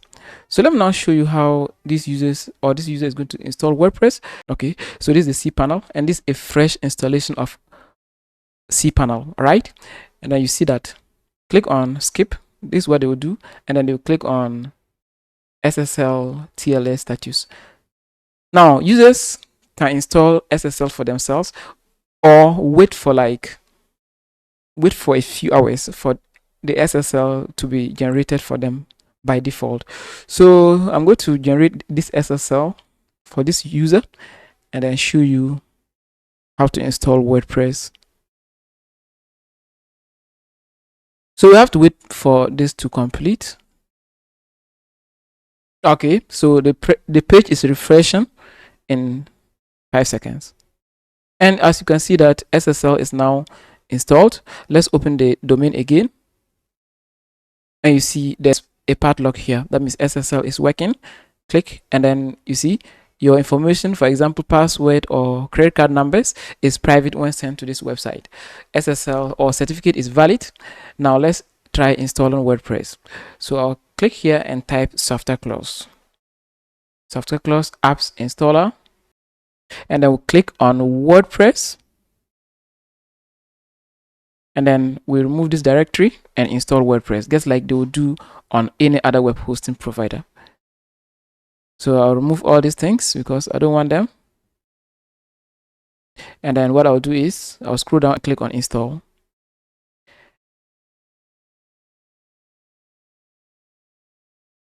And you see that was super fast. We can now click on this domain.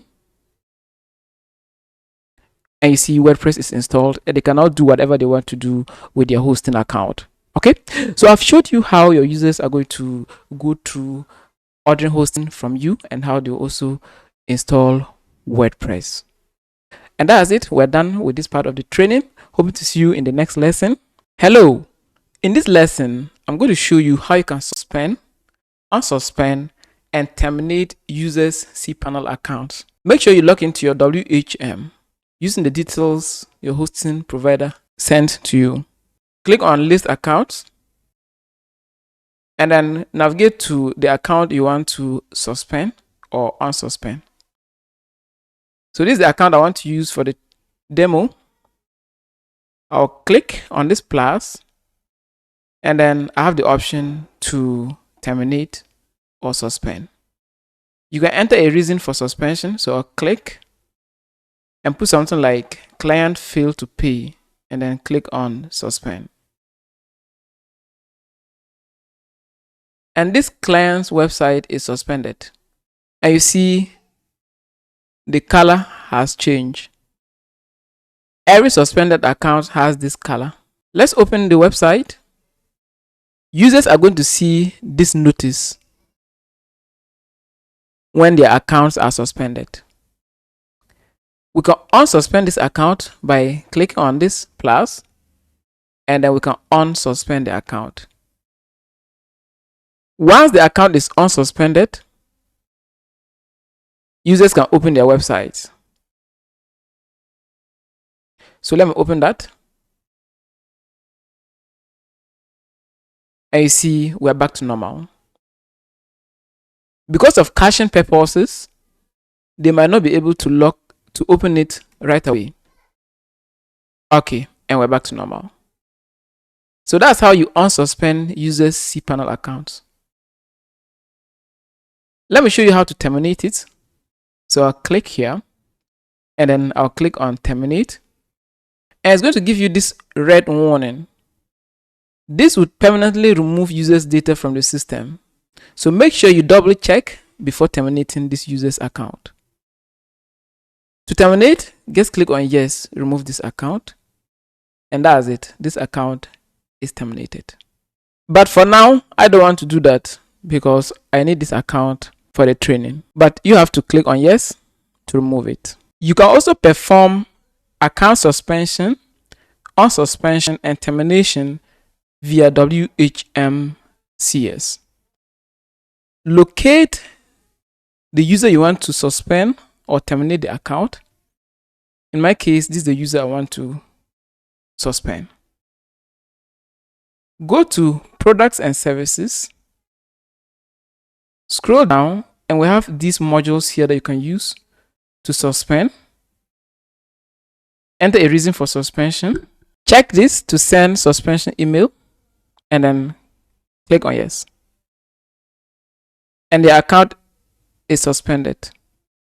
You can unsuspend by clicking on this and then send an unsuspension email to tell them, hey, your account has been unsuspended. So wait, and the account is successfully unsuspended. We can terminate by clicking on this and then we click on yes to delete the account, but I don't want to do that. So that's the two ways of suspending, unsuspending, and terminating users' cPanel accounts. Welcome to this lesson. In this lesson, I'm going to show you how to swap users' domain names. Let's say a user registered xyz.com and later wants to change his website from xyz.com to xyz.net. And he has purchased a new domain name and said, please change my domain name. I no longer need xyz.com. How do you swap their domain names? So it's very simple. Log into your WHM and click on list accounts. Scroll down and this is their domain. Just click on this plus and then modify account. And we're going to modify that here. So we put that new domain here. Scroll down and then save changes. So let me do that. Enter your new domain name. So we remove the .xyz and put .com. So let's say this is the new domain that he wants you to change from xyz to .com. Scroll down and then click on save. Success. Go back to the top and you see that domain is there. Click on this logo and click on list accounts. Scroll down and you see we now have the new domain modified. Now, one last thing. If this user installed WordPress, log in and go to PHP my admin,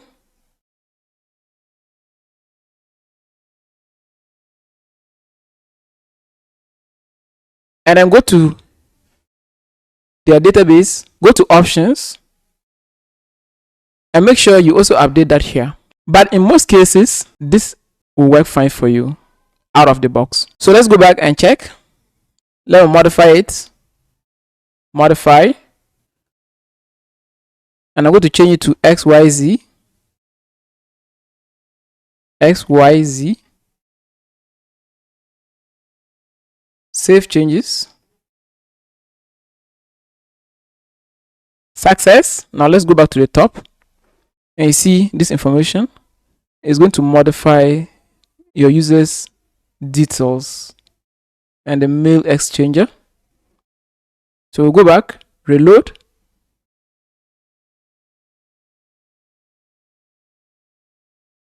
And you see it's updating for you out of the box.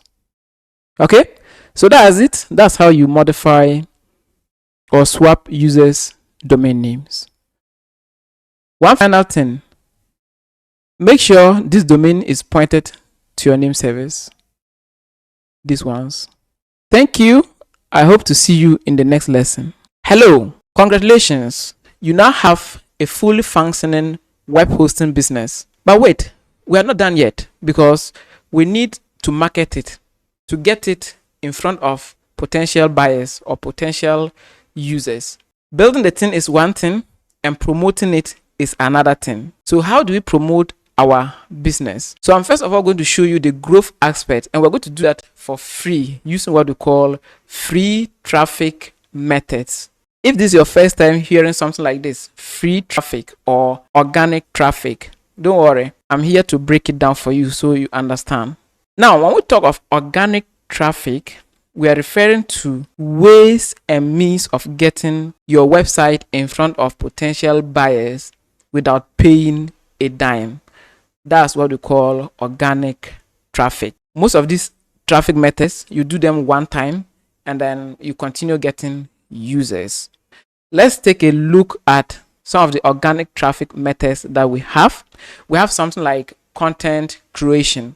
So you can create a YouTube video once, and that video will end up bringing sign-ups every single month or every single year. So the first organic method or traffic method that I recommend is content creation. The next one is search engine optimization. So with this, you optimize your website for search. That way, when users land on these search engines and type web hosting providers, your website should come up for them to click on it, and you end up getting users in that way. Now we have other methods, and one of them is referral programs. So I'll be showing you in the next series of videos how to enable a referral program for your hosting business. That way, users will refer your website or will bring traffic to your website in exchange for a small fee. The other traffic method that I want to talk about is forums. We have blog posts, communities, Facebook groups. There are a lot that we can't finish. You can even make YouTube search about these free traffic methods. But in the next series of videos, I'll be showing you how to get users completely for free with the help of these traffic methods. Okay, so that's it. You've made it to this part, which is the growth aspect of your business, and you are doing a great job. So I'll see you in the next video where we'll be breaking down things. Thank you. Welcome to this lesson. In this lesson, I'm going to show you how to upload your website to Google. Now, when I take you to Google, let's just go to Google, and I'll type my website name, my hosting name, Zina Hosting. You see, my website is here. You see that? So my website is uploaded to Google. Let me show you this. So I'll click on these three dots, and it's going to show you when this website was uploaded to Google. All right, so I uploaded this to Google some years back.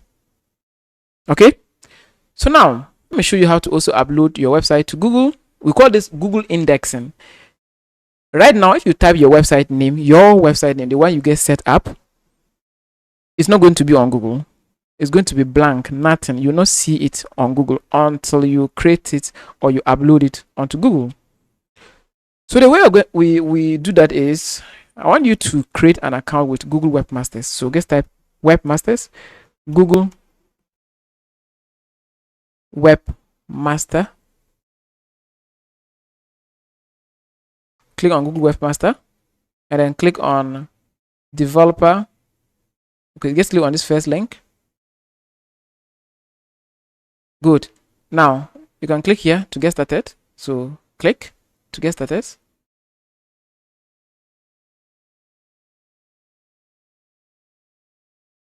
And click on Search Console. Welcome to your Search Console. This is where you upload your website to Google. So we use this to upload our website to Google. Just copy your website URL and then we're going to paste that here. So paste it here. Remove the HTTPS aspect and then click on continue. And it's going to scan. Good. So now what we're going to do is, there's a recommended way of doing it, which is here. So we're going through the cPanel route. Just log into your cPanel. So type Zina hosting, type your hosting name / cPanel. Here type zones and then click on zone editor. Click on manage, scroll down. Okay, so we're going to add our zone here. Click on this drop down and click on txt record. Let's copy this and we're going to paste that here.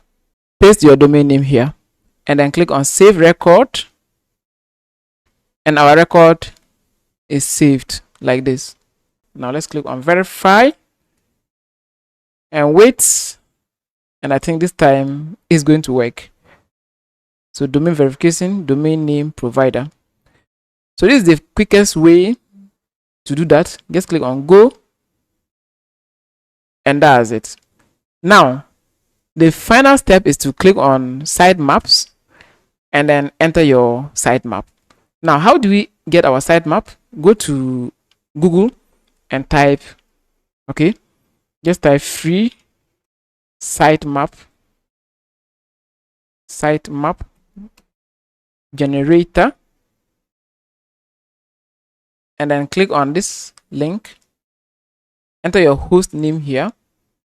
So I'll paste my host name. I'll put my host name here and then I'll click on start.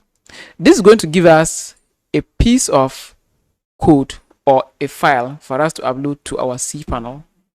Okay, and this sitemap helps Google understand how your website pages are being structured. It's used for crawling purposes. Google will be able to crawl your web pages, so wait patiently. Now while we wait, just come here, okay, and put /sitemap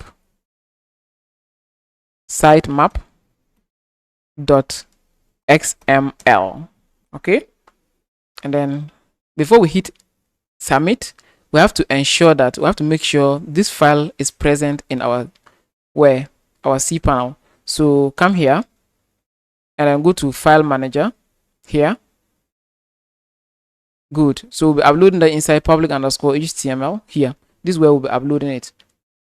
It's still scanning because our website has a lot of pages, and that's from WHMCS.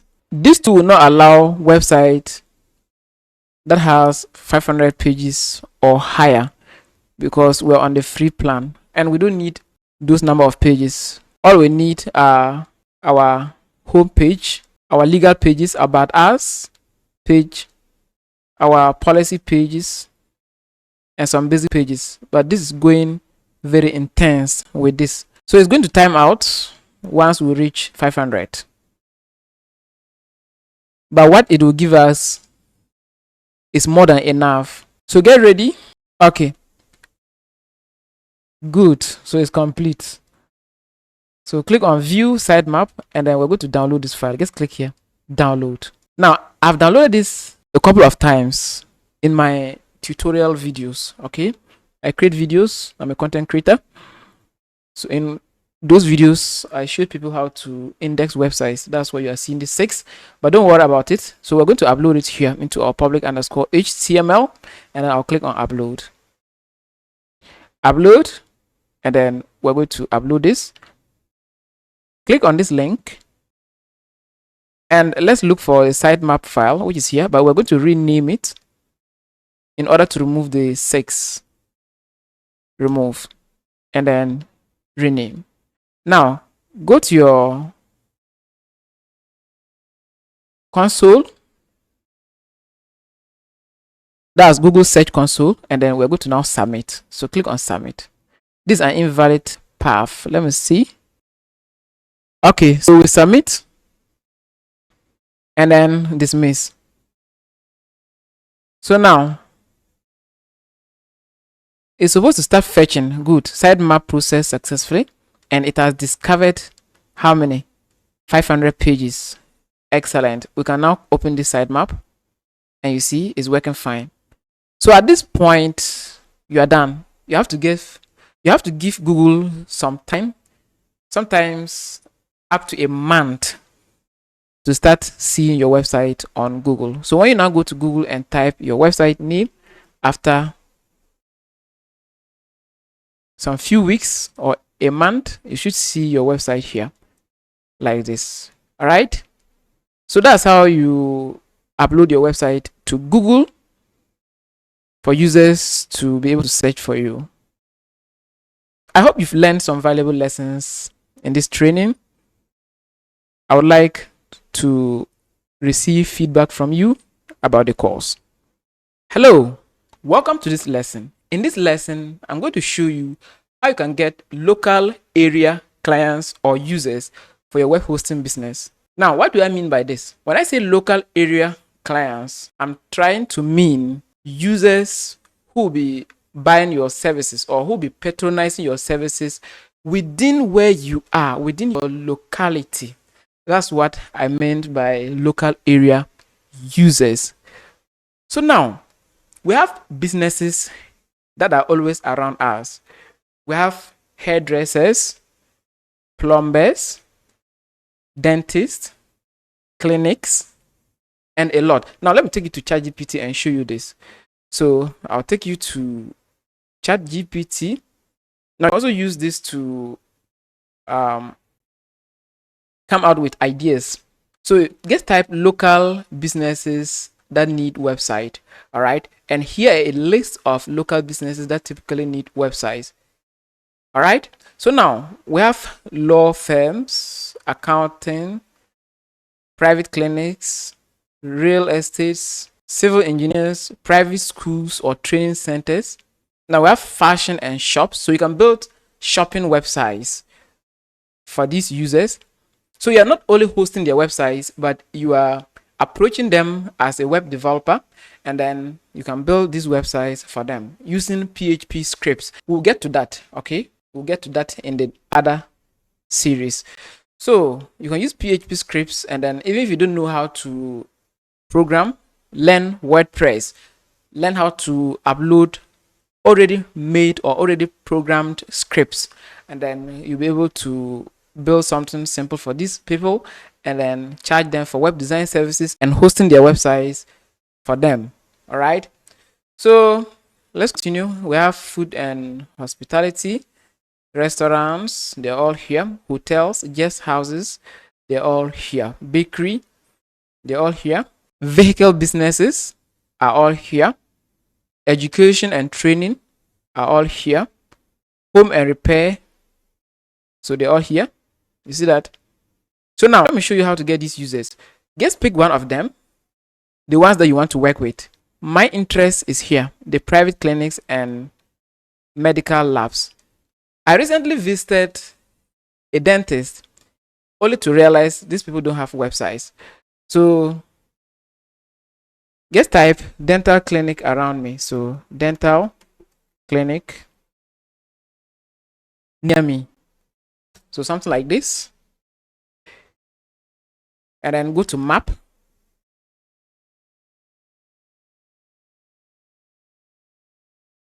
And you see, we have them here. Now let me show you this. To know if they have website, just click on them. Okay, so those that have websites, you see there's website here. You can either rebuild these websites for them and host their websites for them, or you only approach those that don't have websites. So something like this. All right, this is the one I visited. Okay, so this is the one I visited. They don't have what? They don't have. Let me go there and then show you. There's no. You should see me here. Okay, so I'm here.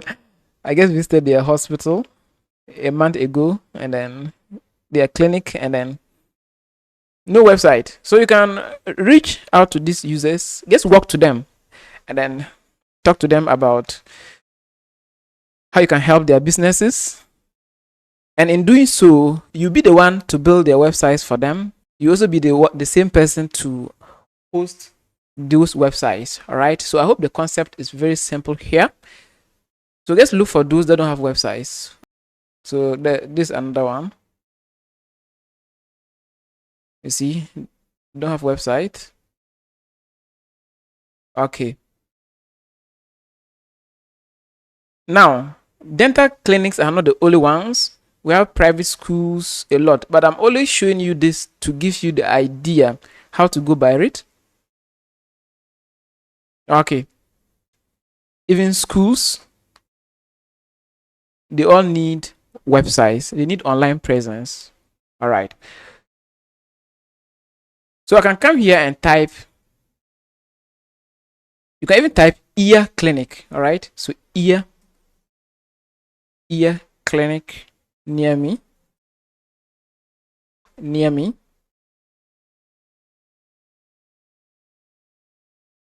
Good. So we have one here. No website.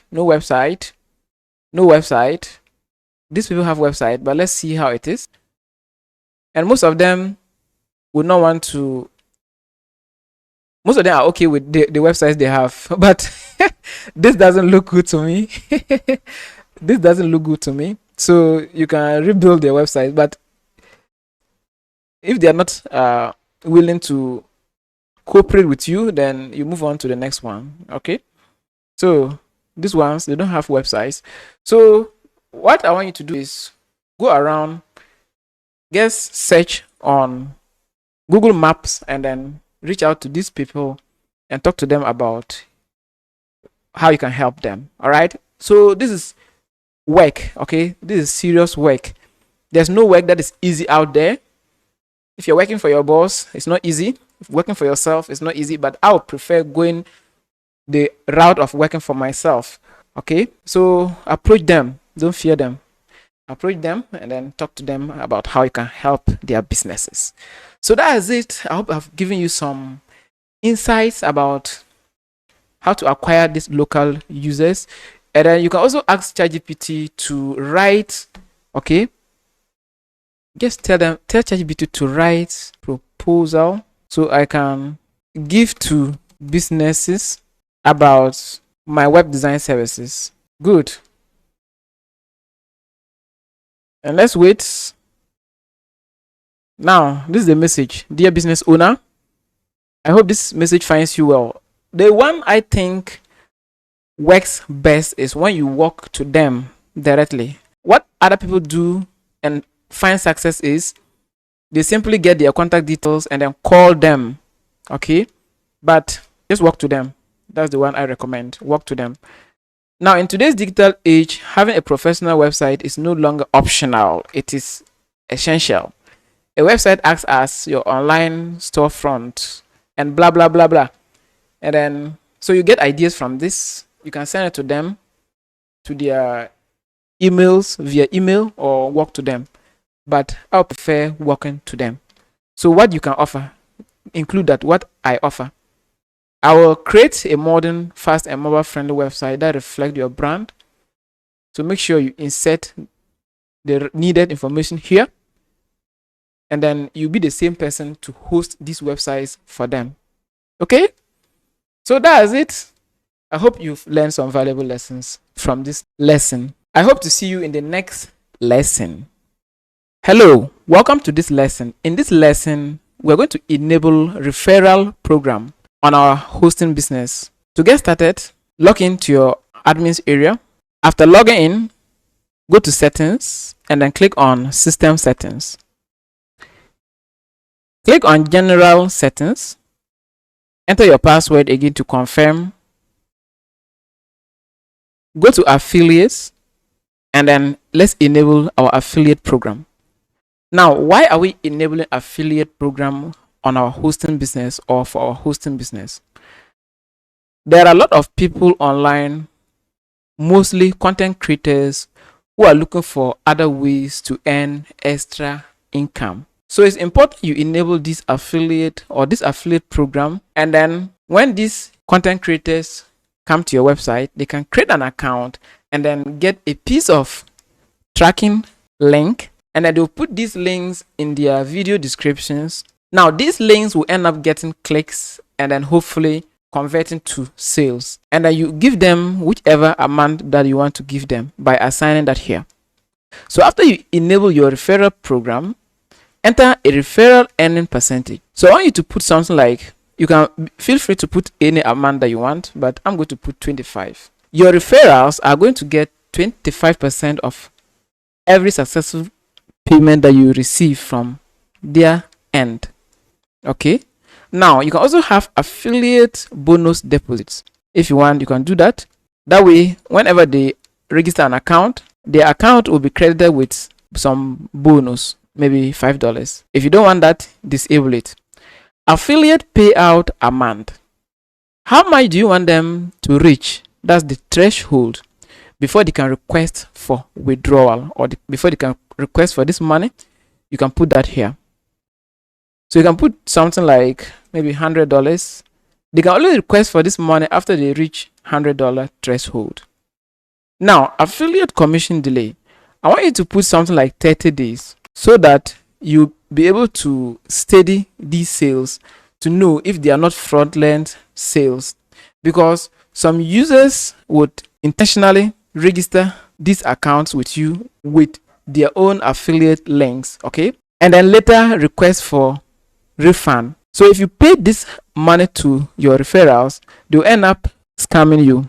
I hope it's clear. Let me take that again. After they sign up account with you as referrals, okay, to work with you, and then you give them this piece of link, they will go ahead and then place order with that link. After they place the order and then you pay them their referral bonuses, they will then request for refund, okay, and tell you that your product is not good, and then they request for refund. So they have actually, what happened here is they got your referral bonus plus a refund, which is not good.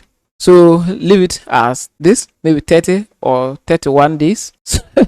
Okay, so you can even have 31 days, okay, and then payment request department, you can leave it as what, billing, and then for the rest, just ignore and click on save. And that's it. Your referral program is activated. All right, users can now come and register account with you. Now let me type Zina hosting and see if I have my referral link there. If it's not there, then we have to go and create an affiliate link for them to sign up. So let's scroll down to the footer, and we don't have affiliate link here. So what I want you to do is you can simply click on login, all right, and then we have affiliate link here. So we're going to copy this link, copy, and then we'll go back to our cPal, and then we'll add another link here, and then we'll link the affiliate link here, because most affiliate links are always found in the footer. So what I'm going to do right now is I'm going to log in to my cPanel. I've entered my password, and then I'll click on login. Let's locate file manager, public_html, and then index.html. So let's edit this file. Edit.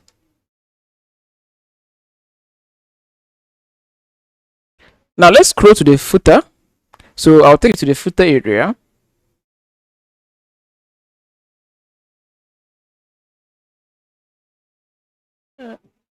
Now this is our footer area. What we can do is we can simply copy this link. All right, so let's copy this link. We're going to duplicate it, paste it here, and this, let's change it to affiliate program. So let's say affiliate, and then we're going to copy our affiliate link. So let's go back, and I will copy the link, and I will paste it here.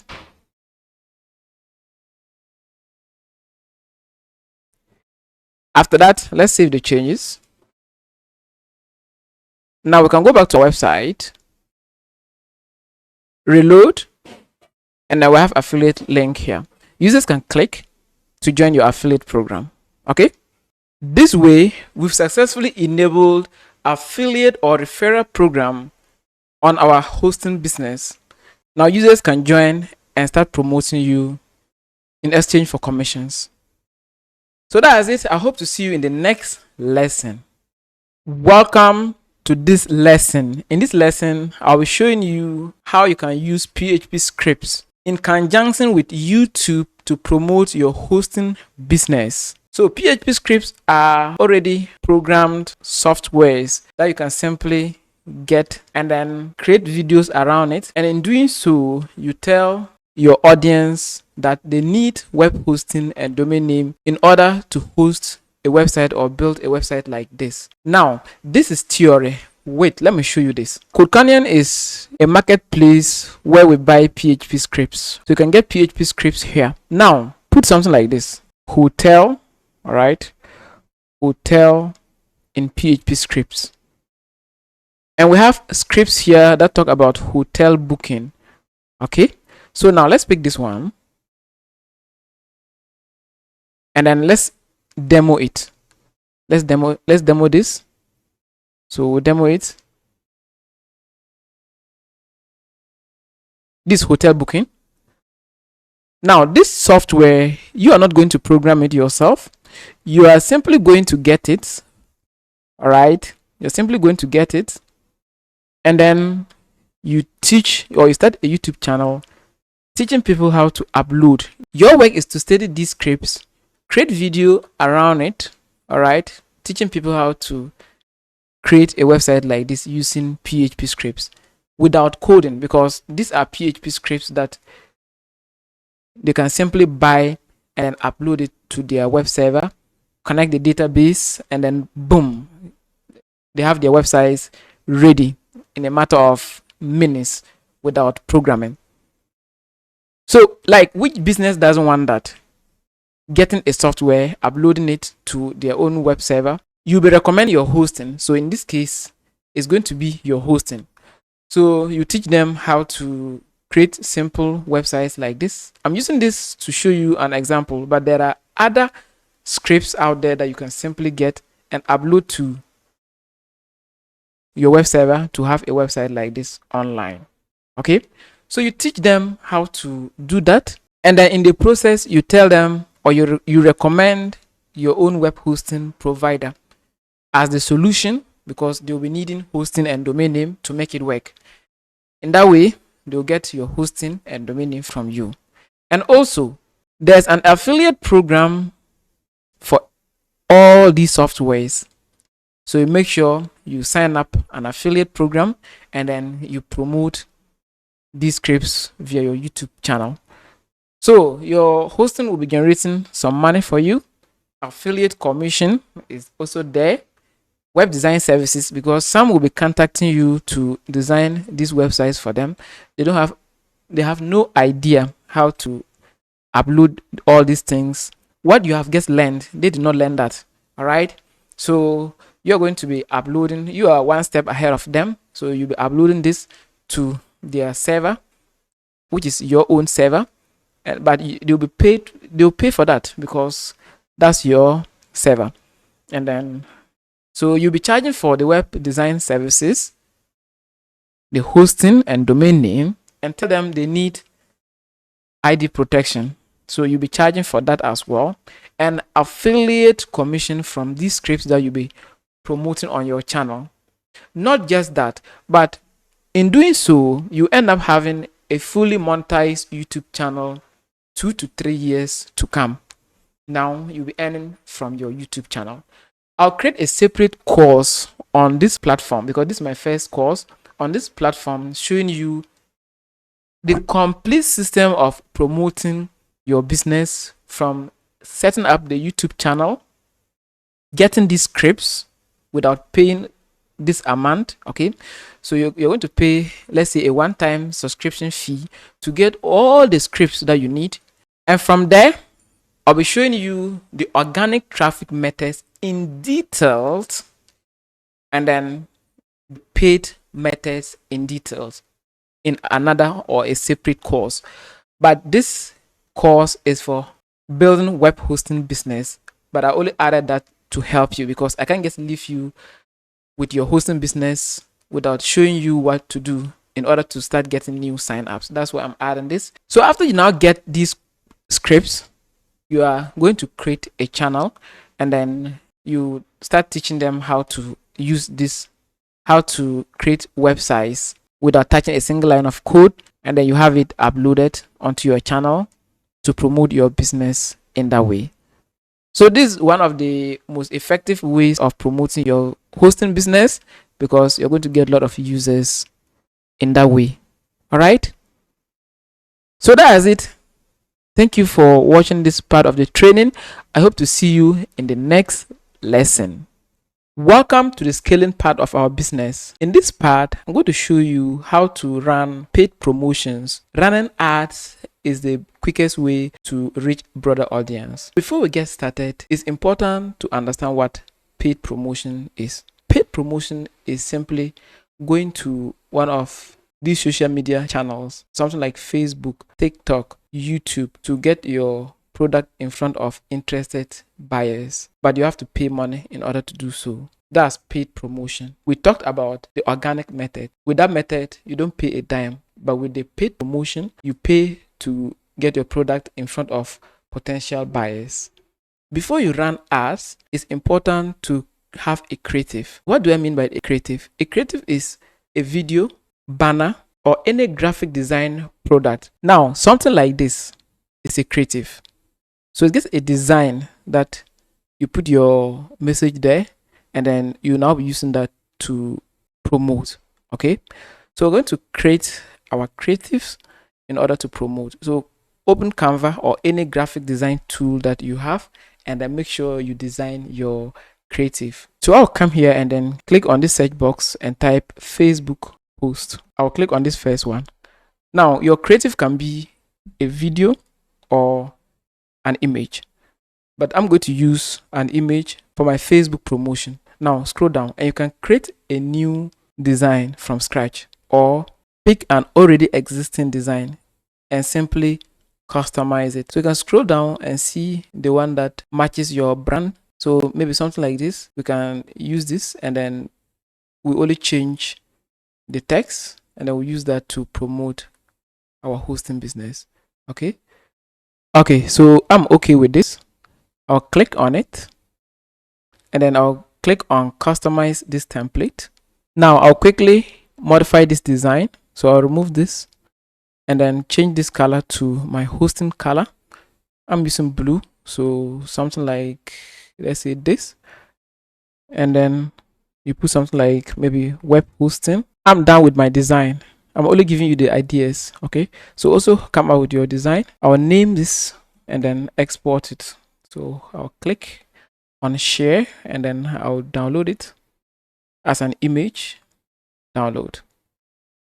So we're using this as our creative to promote our hosting. You can also put your web hosting name here. So something like this. Let me go to text and add text, and maybe beneath here put your hosting name. So I'll put designerhosting.com. Now the text is white, so I'll change it to maybe yellow or black. All right, again, I'm giving you the ideas. Okay, so maybe something like this, or this. Okay, now you export it. Before we promote this on Facebook, let's create another one for YouTube, okay, for Google. So I'm going to create video. Now with Google Ads, the one I think will work best for you is with video. So we're going to create another one, and that one is going to be a video ad. So what we'll do is just go back to the top, and then we'll search for video. So go to video and click on video, and then YouTube video, pick this one. Now let's create our ad or our YouTube video, okay? So I'll put something like maybe hosting. Let's see if we'll get a hosting template.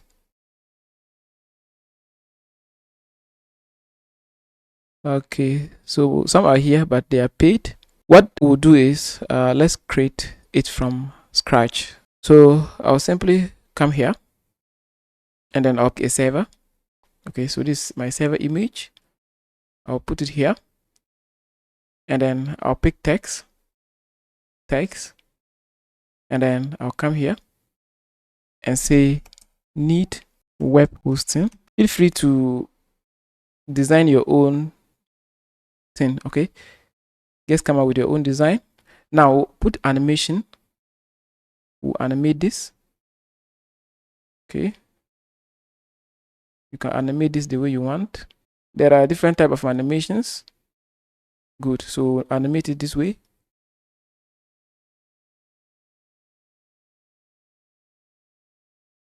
Okay, so I'll pick this, and then we'll duplicate this, right? So we'll duplicate it. Let's modify this. So with $5 per month, you can host your project, or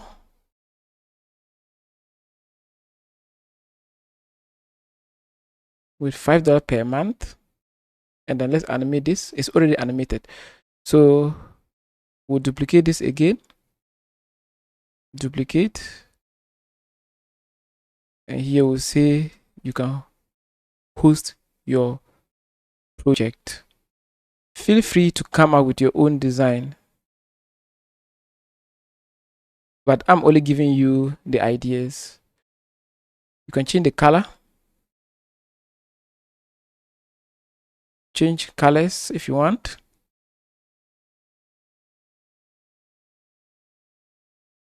And then we change the color. Now let's play it. Need web hosting with $5 per month. You can even make it shorter, the duration of the animation. You can host your projects. And then we'll now say head over to, so we'll duplicate this, and then just say visits. All right, so visit, maybe put your website name there. So zinahosting.com, and then maybe come here, and then we'll put something like maybe arrow. So arrow, pick this, and then I'm looking for an arrow. This is an arrow, but I'll pick this.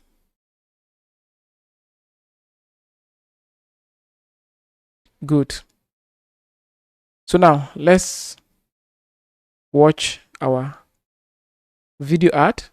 Need web hosting. You can even add audio to it by clicking on audio, and then you can get free audio by clicking here, and then you get a free audio, and then pick the audio you want. There are a lot. Just go through them and pick the one you want. Now if you're okay with an audio, just click on it, and then it's added, and then you can preview it by click on this play. And if you're okay, now let's click on share, and then we're going to download our ad. Let's download it, and we'll wait for it to download.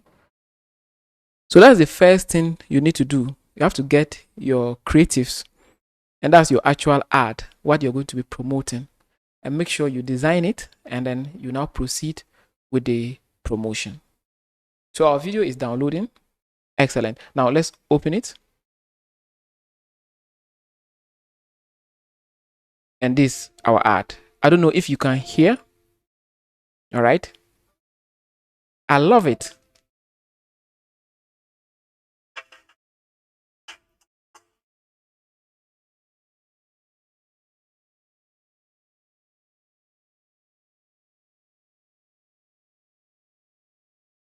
Good. So we are done with the ad. All right. We are done with the ad. So the next step is we're now going to our social networks. Where do you want to promote it? Are you going to promote it on Facebook, on YouTube, or where? But in this training, I'm going to show you how to promote it on both YouTube and Facebook. Hello, welcome to this part of the training. In this part, I'm going to show you how to run Google ads, most specifically YouTube ads. Now, YouTube ads are very effective. Now, make sure you create a channel, create a YouTube channel, and then you'll be using that to run the ads. So after you create a channel, upload the video that we just designed. So I'll click on upload and then click here and then upload my video. Now, I'll give it a name. This video, we're going to unlist it. If you want, you can upload thumbnail for it, but I don't need that. Pick this.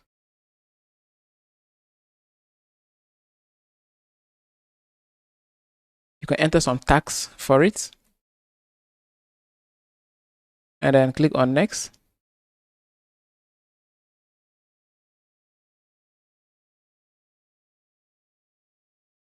Now, next again. Next. I'm going to make sure we're going to unlist it. So unlist. Now there's copyright protected content found on this video. That's the audio I used. Okay. So because of the audio, but I'm going to proceed anyway. Okay. This video is going to be unlisted. All right. I'm not going to make it public. So the audio is actually a copyrighted content. Okay. I use an audio on it. That's why I have a copyright issue. So make sure you use copyright free audio. Now I'm going to be promoting this video. To do that, you can click on these three dots and then click on promote. Okay, so you can promote it through this interface if you don't want to create an account here separately. So we can do that by clicking on promote. Is it going to be audio growth, video view, or website visit? I want to pick website visit and then click on next. Scroll down and make sure you enter your website link here because this is where you want to send your visitors to. So enter your website name. So zinahosting.com. And we'll leave it at. You click here and then click on either sign up, shop now, or learn more. So I want to pick the learn more. And then for the rest, just ignore it. And this is how it's going to show. Okay. And then we'll click on next. Who are your targeted audience? You can select those countries here. You can also remove this and then click and then target your countries. So maybe Ghana, Nigeria. Enter those countries there. Next, click on advanced targeting and scroll down. Do you want your ad to be shown to only females, males, or unknown, or all? Make sure you pick that. Scroll down the age range for these people. Maybe we don't want people between 18 to 25 to 24 because at that time they don't have money to buy your product and services. We also want the older people like 65 and above to this. Okay, these people, I'm not sure they'll buy your services. You can also pick everything. And here, show to viewers who speak these languages. So make sure you click and pick English. Pick your language, right? And then next, what we want to do is click on next. Now, how much do you want to spend? Your total budget, your overall budget, how much do you have? And you're planning to put it on YouTube ads. So let's see $100. So make sure you have $100 to pay Google. Now, based on your target or based on your budget, you spend an average of $6 and some cents per day until your selected end date, right? Now, when do you want to stop this ad? So pick the day you want to stop it. Now, if you want to run, let's say you want it to be a 1 month ad. So what if you want it to be 1 month ad? What you do is you take the 100, divide by the 30 days, and then you know a day how much you'll be spending. So if you want it to be a 1 month duration, then come here and pick 1 month from now. So make sure you pick 1 month from now. I'll skip to the next month, and then I'll pick maybe this. And this is a 1 month from now. And you see how much we're spending, which is here, right? So Google is smart. Next up, scroll down, and then you can click here and read more about your estimate, which is here. And then the final step is we click on next.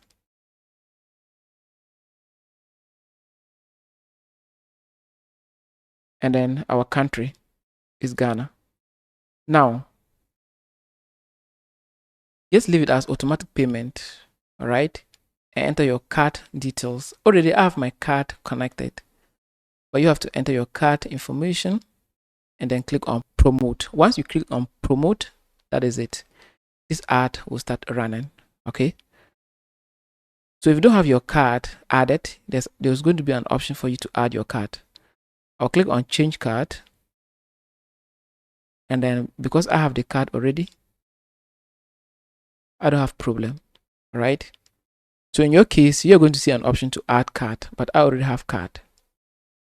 All right, so add a card and then click on promote. So that's the final step. Your final step is to just click on promote and make sure you have funds inside this card. If not, Google will stop your ad from serving these users. Okay, so that's how you do it.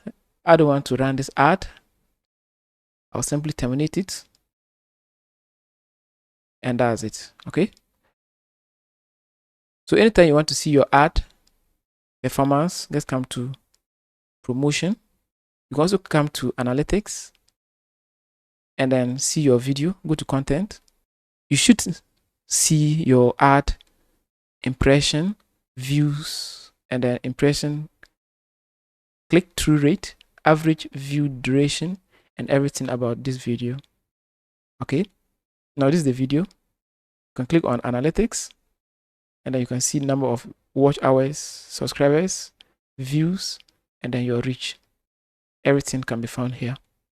You can click on advanced view, and then you see all the details about this ad or about this video. The course you're watching right now is about how to start your own successful web hosting business from home, but I'm only adding the promotion aspect to help you start getting users.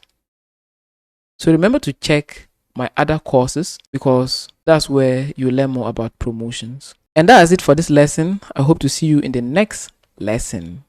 Welcome to this lesson. In this lesson, I'm going to show you how you can run Facebook ads to promote your web hosting business.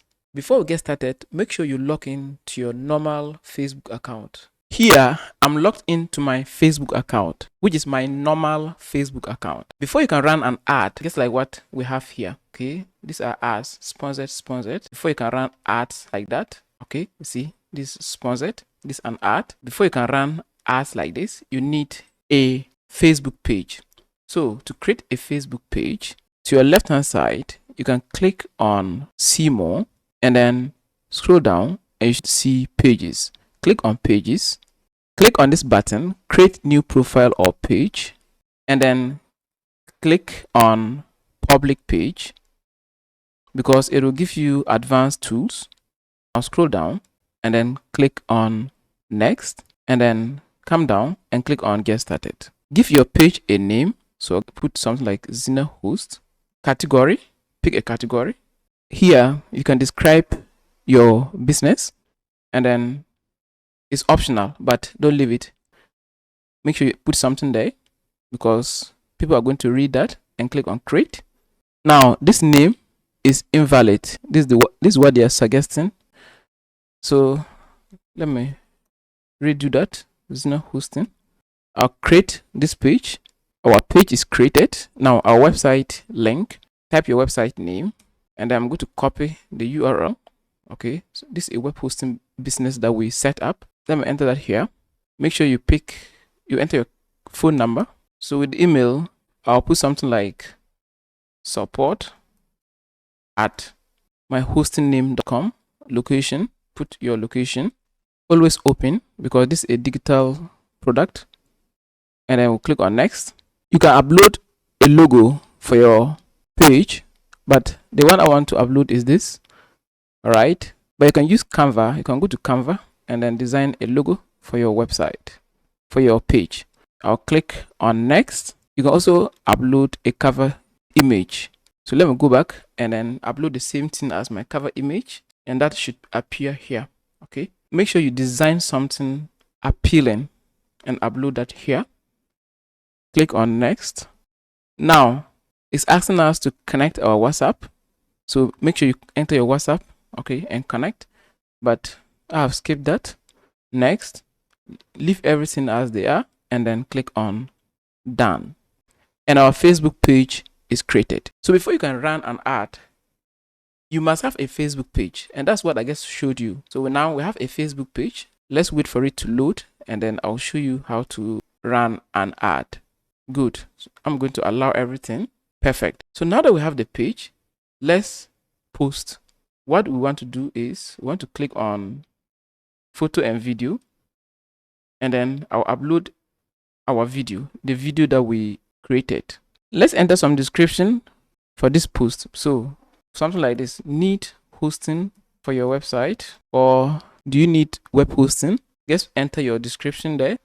This is like a normal post. Okay, visit, and then you put a link to your website, and this is the video. We're going to post it, so I'll click on next. Let's wait patiently for our post to process. Now we have created our post. The next thing we're going to do is we want to add payment method, because Facebook is going to be billing us. So we want to create a way to make payment. Just click on this setting, scroll down, and then click on add payment. Click on get started to add a payment method. Now click on next, and then click on next. Enter your card information and then save this card, okay? Because we'll be using this card to make payment. Go back to your page. So we return. I assume you've added your payment method. Now let's promote our ad. Beneath, you should see boost post. So click on boost post, accept. So Facebook will only allow you promote your services on their platform after you have verified your phone number. Now come down and then click here and pick learn more. Now let's go back to the top, and this is how your ad will look like. Okay, this is your ad preview. See, there's going to be a learn more there. Scroll down, enter your website URL here. So I'll put HTTPS, and then I'll put my website name. Also put your business website. Scroll down, contact method. I'm going to leave it as none. Special ad category, I will leave it. Now here, advantage plus audience. Click on this pencil. Now pick your gender. Do you want to target only male or female?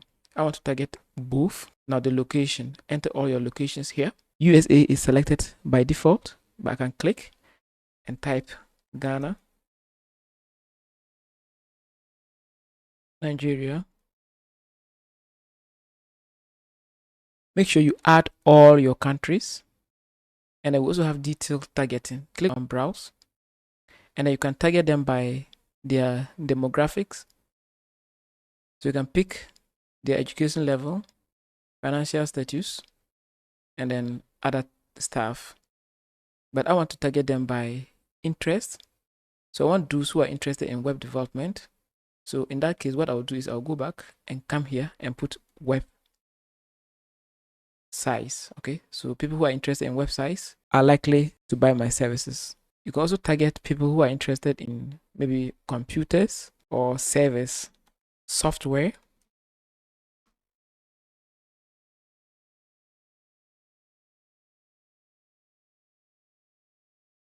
Add all the detailed targeting.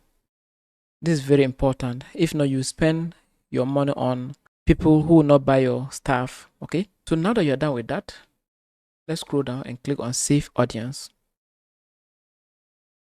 Go down and then pick your duration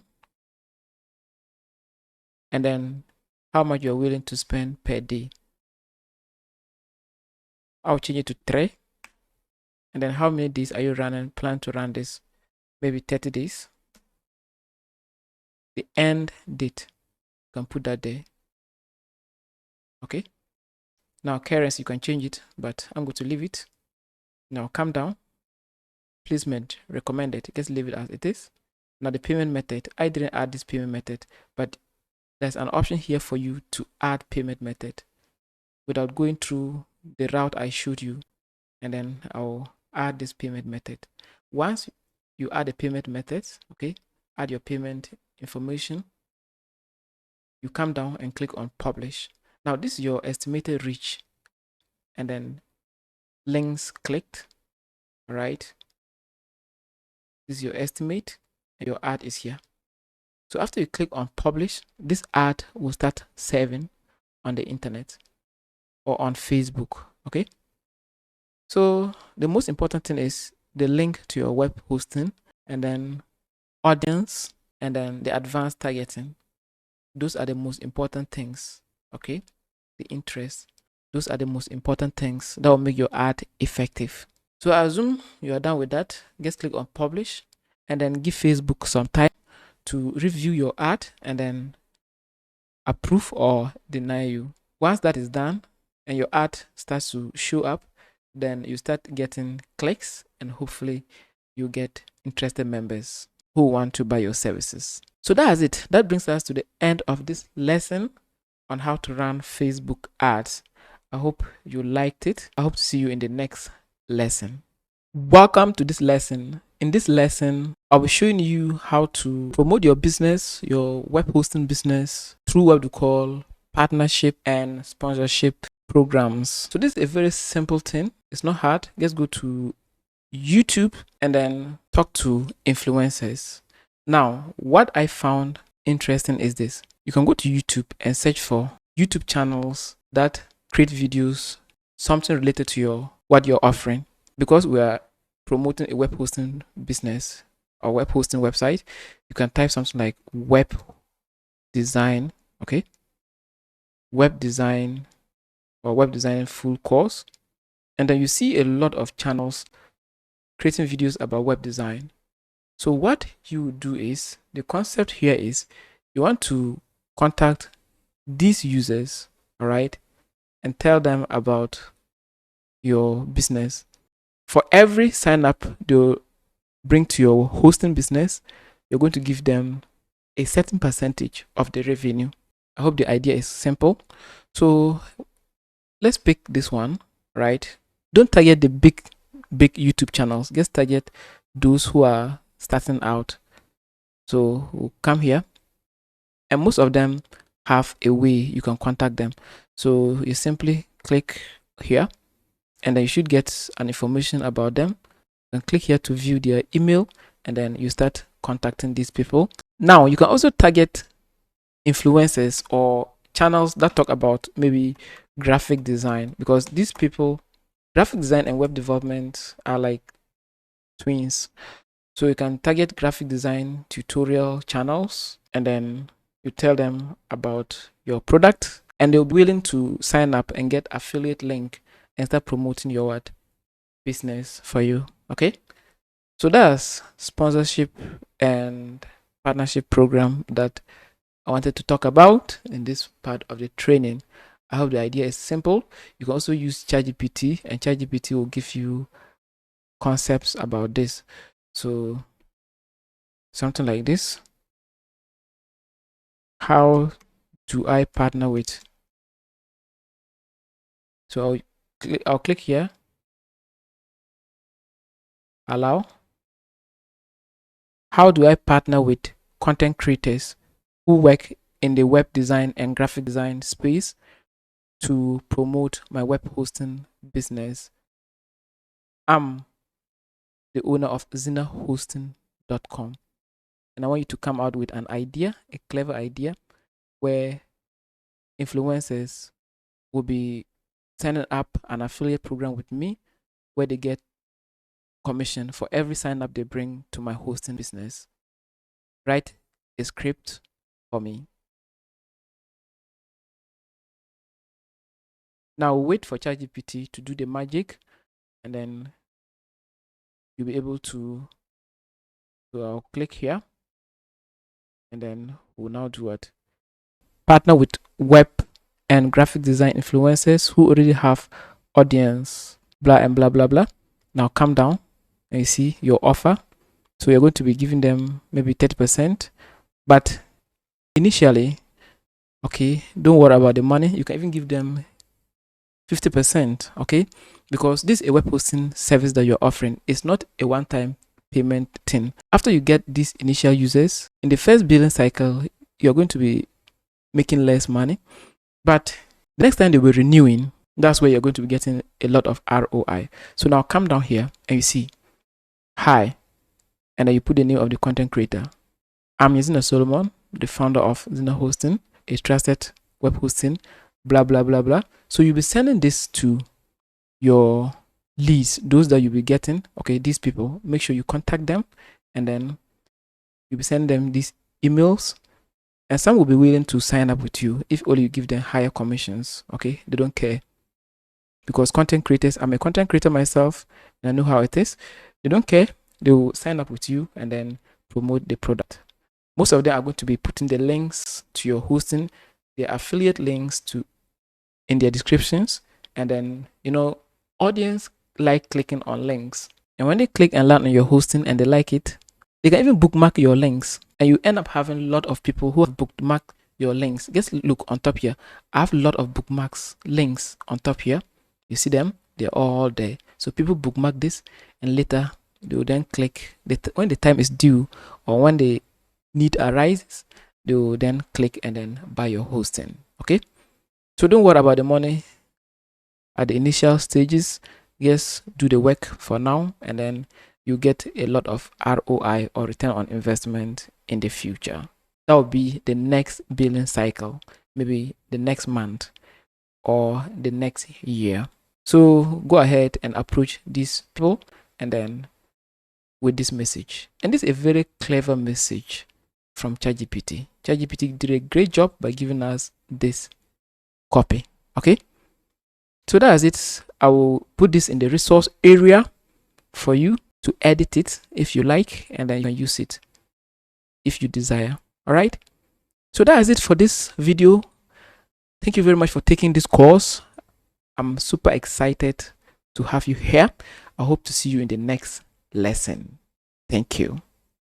Hello and welcome to this lesson. You've successfully set up a hosting business for yourself. In this training, I'm going to give you some tools that will help you with your hosting business. Go to your web browser and type DNS checker. So DNS checker. Click on this link, and this is our DNS checker. Now, what do we use this tool for? We use this tool to check the DNS records of our domain. Something like a record, our IP address, our name service, our MX records, our C names. This is what we use the tool for. So put your website name or your client's website here. Let me copy it, and then we'll paste it here, and then we'll click on search, and it's going to tell us the IP address this domain name is hosted on. You can also click here and then go to name servers and search, and you see these are our name servers. So that means this website should be visible now, and you see it's globally accessible. Now, why is this tool useful? Let's say you migrated your user's website from their old hosting provider to your own hosting, and then you want to see if their name servers are pointed correctly to your hosting name server. You simply put their domain names here and then pick name servers and then search. And if you start to see your name servers here, it means everything was done right? So that's one of the uses of this tool, DNS checker. Now, this is a side note. When you update their domain names, or when you point their domain names to your host IP or your host name servers, it's not going to come right away. Okay, it's not going to propagate instantly. It can take somewhere maybe 6 hours or less than that to propagate. Okay, so name servers sometimes can even take up to 48 hours. You see here, complete name servers resolution may take up to 48 hours to complete. So you can tell your users to wait a bit for their domain names to fully propagate. There are other DNS checkers out there, but the one I found useful is this one, which is dnschecker.org, and I use this all the time. So that's it for this lesson. I hope to see you in the next lesson. Welcome to this lesson. In this lesson, I'm going to show you a helpful tool that we use to check domains, ages, and then their expiration dates. This is going to be a very helpful video because sometimes you need to check users' domains ages to know when those domains were registered. Now, when you are transferring a domain name from other hosting provider to your own hosting, it's important to note that if the domain name is not up to 60 days, okay, if the domain name is not 60 days old, so let's just say 2 months, you cannot transfer this domain name to your own registrar or to your own hosting. And that's a rule set by the ICANN organization, and they are responsible for domain names. So make sure the domain is 60 days old before you can transfer it. So to know this, we'll be using a tool to check this domain's age. So you can go to Google and type domain age. So let's say domain age checker. So when you put domain age checker and go to Google and then you click on this link, there are a lot of domain age checkers. I'll enter my domain name here to check for the age. So I'll copy it and put it here and click on search. And we're going to search for good. So this domain name is 10 days old. And that means we cannot transfer this domain to any registrar.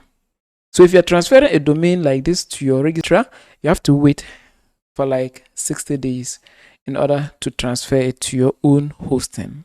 You can also determine how old a brand or business is by checking the domain name. All right. So this will give you an estimate. Now let's search for Google. Okay. So put Google here. Search and see how old Google is. So Google is 27 years old.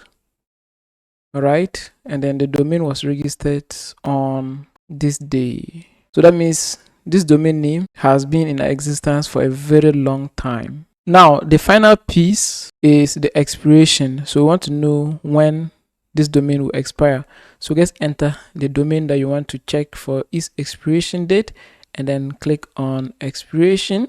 And you see Google will expire on this day, right? And then they'll renew the domain name. So if you want to know when your users' domains will expire, you simply put it there and search, and it will tell you the number of months and days remaining for them to renew this domain name with you. So that's how you check for the age and expiration date of a domain name. So thank you. I hope to see you in the next lesson. Hello, welcome to this lesson. In this lesson, we'll be checking our SSL status. Okay, I'll show you when the SSLs will expire. So we have an SSL here, which is active. Okay, but I want to know when an SSL will expire. So go to Google and type SSL checker. SSL checker. You can click on, there are a lot of tools that you can use for this. All right. But the one I want to use is this one. So I'll pick this one. And then we'll enter our domain here. And then check SSL certificate. Now, this is our SSL summary, and beneath we have SSL chain information. We have an active SSL which is issued by Let's Encrypt. So this is the expiration date. It values from this day and expires here. So from July to September. Now the total days remaining are here. And then some information about this SSL. Right, everything is here. You can view public keys of this SSL, and this you can find them inside cPanel. So just type SSL, go to the cPanel of that domain, and then search for SSL status, and you see we have active SSL here. Now you can search SSL and then go to SSL TLS, and you see it's currently using RSA, which is here. Let me take you back here. Our public keys, we can click here to generate public keys. So these public keys can be found here. But in most cases, you will not need to do any of these. cPanel is going to automatically renew these SSL certificates anytime they are expired. Okay, so don't worry about SSL. Just ignore it because auto SSL will be generated via cPanel. So make sure you pick a provider that will give you auto SSL and free SSL, of course. So that's it for SSL. Thank you. I hope to see you in the next lesson. Hi, welcome to this lesson. In this lesson, we'll be fixing this site cannot be reached error. So now this error comes in different forms, but it's the same thing. Now, anytime you see this site cannot be reached, or this site is unavailable, or IP address could not be found, it's the same thing. This error displays based on the browser you use. In some browsers, you can even have something like this. Can't reach this page. This is the same error, okay, but displays in different forms. Now, because there's DNS in the error, you see there's DNS and IP address, we're going to use a tool called DNS checker. So open DNS checker and enter your domain name there, and then pick name service and then click on search, and then you start seeing red. Okay, good. In my case, I have them here, but you are going to see red throughout, everywhere red. So this is to say that your name servers have issues. Just go to your domains registrar and then locate this client's domain name and then go to name servers. Now, the name servers are the ones causing this issue. So this issue is common with wrong name server configuration. So make sure you enter the right name servers here. So this is what I did. I put wrong name servers to mimic real issue. Now we'll save the changes. Good. So after you save the changes, the error should be resolved. All right. So this is not a big issue. It's all about name server resolution. Your name servers are not resolving. And if you have also migrated this website recently, or you have just updated users name servers, then you are likely to see this error or something like what we have here: site not available and what have you. Okay, so it's all about name servers. There's nothing serious about it, and it's advisable that you give your website some time right after updating the name servers. So if you have just updated your name servers to the new ones, this could take up to 24 hours to resolve. So let me scroll down and show you this. Note: complete name server resolution may take up to 48 hours. But in most cases, this is not true. This can take maybe even less than 2 hours for your name servers to resolve. All right, so that's the way to resolve this issue, site not loading issue. You have to resolve it. But when you put your domain name here and see that everything is looking good, everything is green, and you still have this error, okay, then it's something else. But in most cases, after you put the right name servers, it's going to work fine out of the box. Okay, so that's it. That's how you resolve DNS issues for your users, right? So I hope you learned some valuable lessons in this video. I hope to see you in the next lesson. Hello, welcome to this lesson. In this lesson, I'll be showing you how to resolve SSL issues on your client's websites. Web browsers will always display not secured message or error on users' domain names.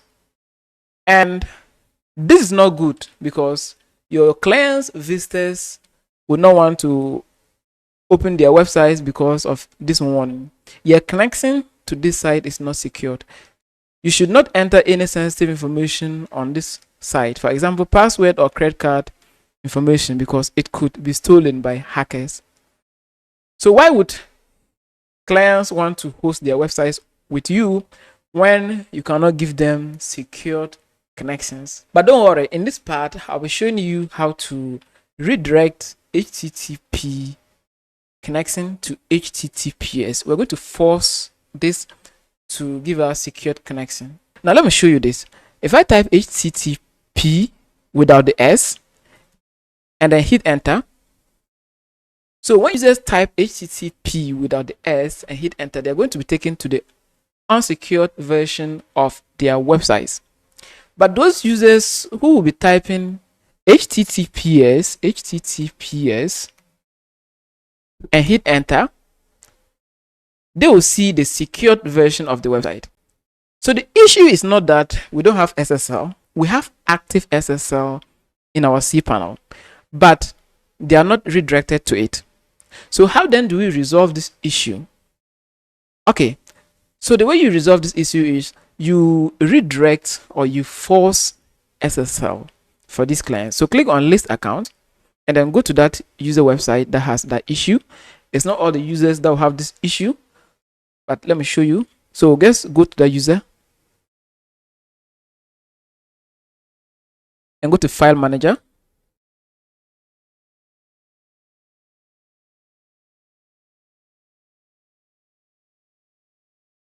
Go to public_HTML.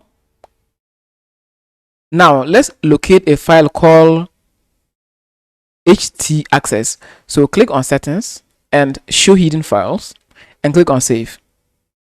Now this is the file that we're looking for, htaccess. In case you do not see this, you can create it by clicking on new file and then you put .htaccess. You have to enter it just like this and then click on create, and that file will be created. But in most cases, the server will automatically create this file for you. Now let's edit it. So I'll click on it and then edit, and then I'll edit again, and this is our htaccess file. Now on top, we're going to paste this line of code. Now I have this code in the resource area. You can go and have it. So go to your resource area and then copy it and then paste it on top. Now This code, what this does is that it's going to forcefully redirect any HTTPS traffic, any HTTP traffic to HTTPS. So now you see this site.com, remove it and put your user's website there. So we're going to put your user's website there. Put your user's website there. But we have duplicated HTTPS here. So I'll just remove one of the HTTPS and just put it like this. Okay. All right. And then we click on save. Perfect. Now let's reload the website and everything is working fine. Any user who will now type HTTP without the S, okay, HTTP without the S, and hit enter, you see they are taken to the secured version. So no one will accidentally land on the unsecured version. This prevents users from accessing the insecure version of their websites, which is the HTTP. And regular users or normal users will not know this, and they will be landing on the version that is not secured. So the best way to fix it is to enter this command and then have that issue resolved for your users. All right. So I hope you've learned some valuable lessons from this video.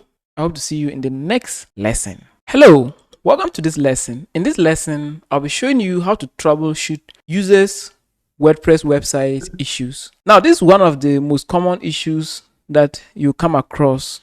Now, let's say some few hours ago, their websites were working fine, or the previous night, last night, they did some work on their websites, and then today they woke up only to be greeted with this message.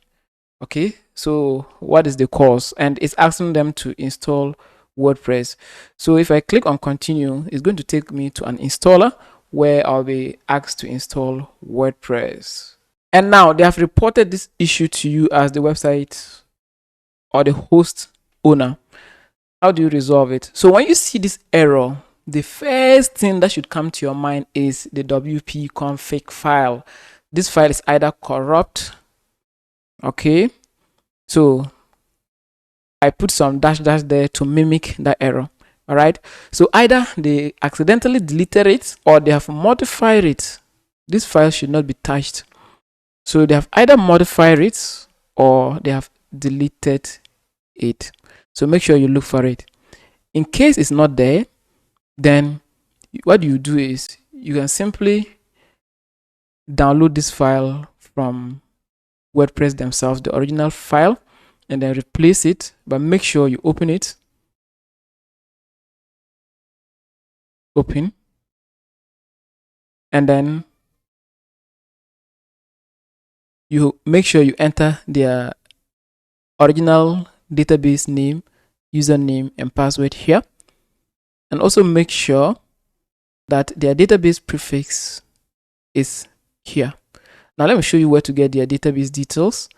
Okay, so after you get this file from WordPress, you can simply download it. Just type download WordPress or just type WordPress. Let me show you. WordPress download. The original files are there from WordPress. So I'll just click on download and then click on this button to download it. Now come down, and this is the latest version. You click on it, download. Good. So it's going to download WordPress. Now I'll wait for it to complete downloading, and then I'll show you where to get the original files. Now you get that file and go and replace it. We have successfully downloaded WordPress core files. So I'll click here. I have it downloaded here. I will extract it and then open again, and then we'll look for WP config, which is here. Okay, so what we can do is we'll simply just go back here, and then WordPress already did a great job. We have a sample here that we can simply copy. So if you know the file is corrupt, then you can simply edit. Okay, so we have it here, and this is a sample. So let's copy what is here, and then we'll go to the original file, which is this one, the original file, wp config, and then we edit the original, edit. Okay, in case you do not have that sample there, then you simply use this one. So you open it, and then you copy this one too. So you copy. All right, so after you copy, you come and then you paste it here in the original. So you paste it here. Now after pasting it here, we have to enter some details.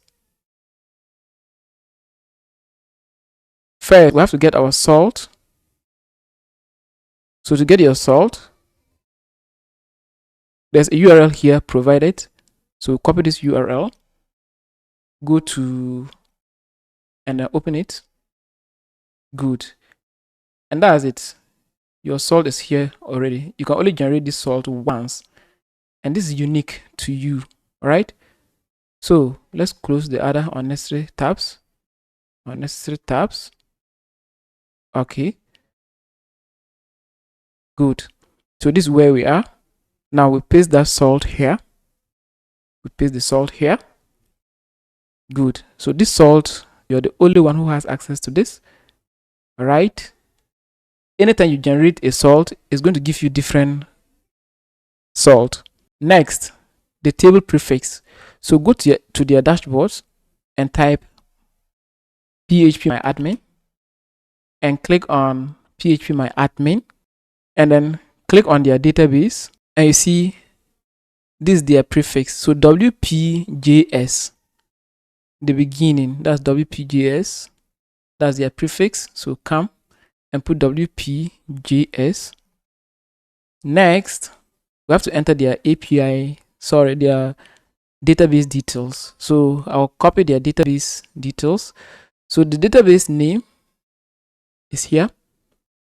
I'll simply copy that here and paste it here. That's the database name. Database username.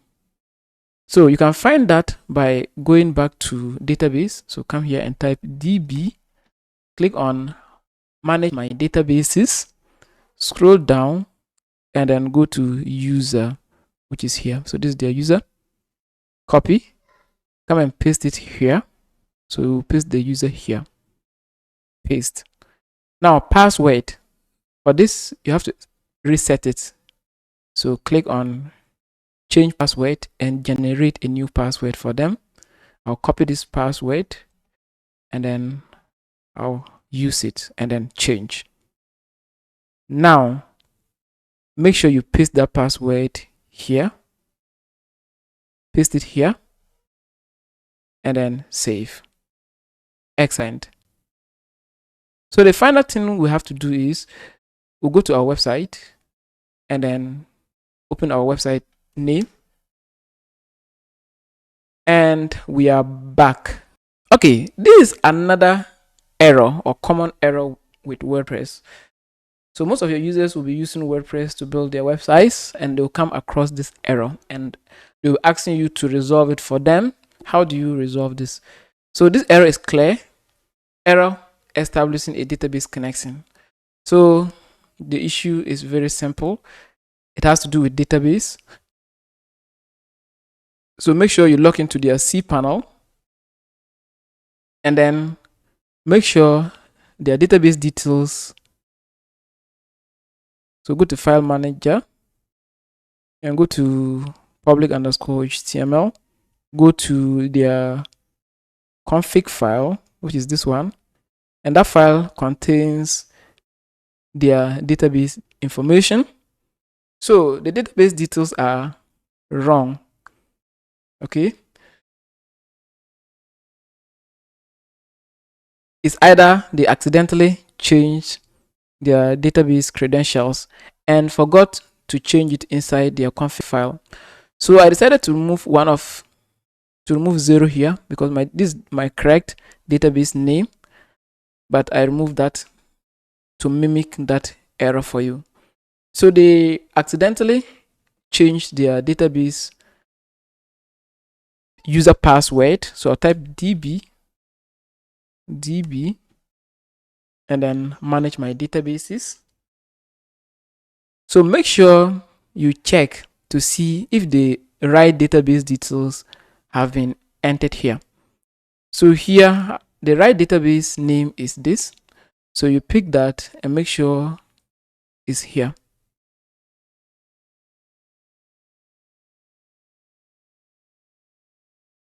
Database username. So make sure you copy the right database username and then you put it here. Now for the password, you will not know, or you wouldn't know if they have changed their password or not. So the quickest fix is to just reset a new password and use that password instead. So just copy, and then it's possible that they change their password. So we'll put that password here for them. And then save. So now we're using the right database credentials for them. So now when we go and reload, it should come back live, just like this. Okay. Another issue to keep an eye on is the white screen error. When users load their websites, they will see this white screen error. Don't panic. This is a very simple error to fix. With WordPress, plugins can conflict with one another. Themes can also conflict with one another. So you have to go to your cPanel and then go to File Manager and then open public_HTML. I'm going to show you how to troubleshoot this error. Now, to troubleshoot this error, go to WP Content, because this has to do with our WordPress themes and plugins. So WP Content is where you find all your WordPress themes and plugins. So go to WP Content, and the first thing I want you to do is make sure you go inside your plugins and start deactivating individual plugin. Now, if you cannot access your WordPress, okay, if you cannot access WordPress, then you have to go to your plugins and start deactivating them one by one. So the way we deactivate them is just give them different name, or put something like dash dash. Okay, so do that. Put dash dash, and anytime you put dash dash, you go back and reload the page. All right, until you find the culprit. So you do that for your WordPress plugins, and if you reload the page and it still does not come, then it means it's not your WordPress plugins, it's not one of them. Just go back and undo the changes. So remove the dash dash. Okay, just remove the dash dash, remove the dash dash, and then go to themes. So we have confirmed that this error is not from the plugins. So we'll go to the themes and then we open that one. And if you have a lot of themes, it's important you leave one of your themes active. Okay, it's not recommended to have a lot of themes there, a lot of inactive themes. So those themes that you are not using, it's recommended that you delete them. Okay, so we'll start by deactivating them one by one, and then you should be able to find the culprit. Okay, so I'll deactivate the first one, deactivate the second one, and then deactivate the third one. Try to reload the page anytime you activate one of them. Okay, we are doing this to find the culprit. Now, when the page finally loads like this, then you know what caused it, because you deactivated the other ones and then the page came back online. The final thing I want you to put in mind is asking your users to constantly update their WordPress. Okay, so make sure users update their WordPress whenever they have issues like this. All right, so make sure their WordPress are up to date. You can do this by asking them to update it. Okay, I hope you've learned some valuable lessons in this video. I hope to see you in the next lesson. Hello, welcome to this lesson. In this lesson, we'll be resolving this issue, 509 bandwidth limit exceeded error on your clients' websites. As your clients continue to use their websites, they will exhaust their bandwidth limits, or they will exceed their bandwidth limits, causing an error like this. So this is not something to worry about. It's very simple to fix. You have to increase their bandwidth limits inside of their packages. So I'll take you to WHM, and then make sure you locate this user. Okay, so you can copy their domain names. All right, so let's copy the domain and then click on list accounts, and here enter the domain. So I'll enter the domain, but make sure you remove the HTTPS and then click on find. Scroll down and that domain name is here. Because of this error, the account is temporarily suspended. So cPanel will automatically suspend their accounts if they have reached their bandwidth limits, and you can unsuspend it, but this is not going to last. You see, this is the reason for the suspension. Bandwidth limit exceeded. Unsuspend by increasing bandwidth limits. Okay, so you can unsuspend, but before you unsuspend, you can either ask them to upgrade to your higher packages. If they have exhausted their assigned bandwidth limits, it means they need more resources. So you can either ask them to upgrade, or you assign new values to this user. So I'll click on modify account, and then I'll go to bandwidth. So I only put 1 there to mimic how that error would look like. Just increase whatever values you have here for this user. All right, I'll put this as 2 gig and then save. So the whole idea is we want to increase their bandwidth values in their WHM. So we've increased the bandwidth value. So now that error will be resolved. You see, that error is solved. So when you get that error, that's how you resolve it. It's important to note that these bandwidth limits reset themselves every month. So when they reach their bandwidth limit, you see, it's a monthly bandwidth limit. When they reach their bandwidth limit, they can wait, and next month this thing will reset back to 0 for them to start using their bandwidth. Okay, so you can put higher values here. It doesn't matter. All these values will be reset every month for each account. I hope you've learned some valuable lessons in this video. I hope to see you in the next lesson. Hello, welcome to this lesson. In this lesson, I'm going to show you how you can troubleshoot or debug Laravel applications. Most of your users will be using PHP scripts, and these scripts were built using Laravel, most of them. Okay, so this is a Laravel application that I have with this my testing domain name. Now, when users open their websites, they're going to see 5000 server error. Now, this is not giving you details information about the error. It's just the only thing you can see is 500 server error. So how do you debug this?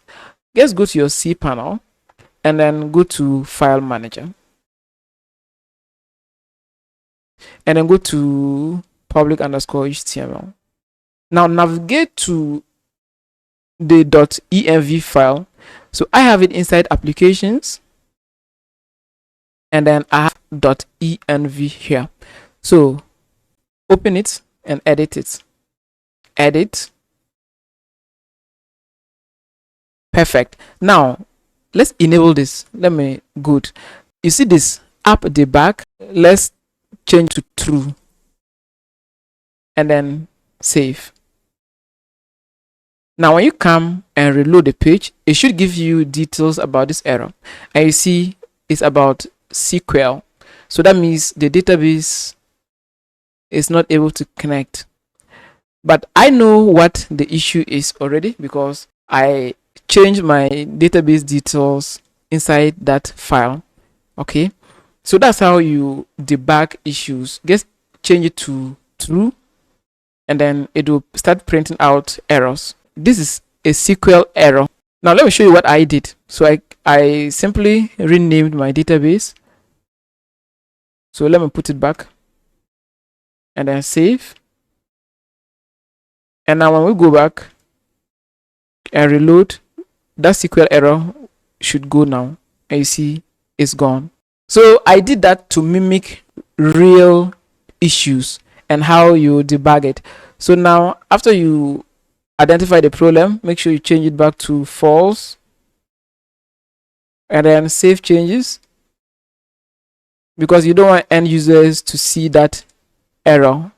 Okay, if they are not developers, they'll think their websites are being hacked because of the printed code in their web browsers. Okay, and they'll start panicking. So always change it to false. That way they will get a minimal error. Let me show you. They'll get that 500 error.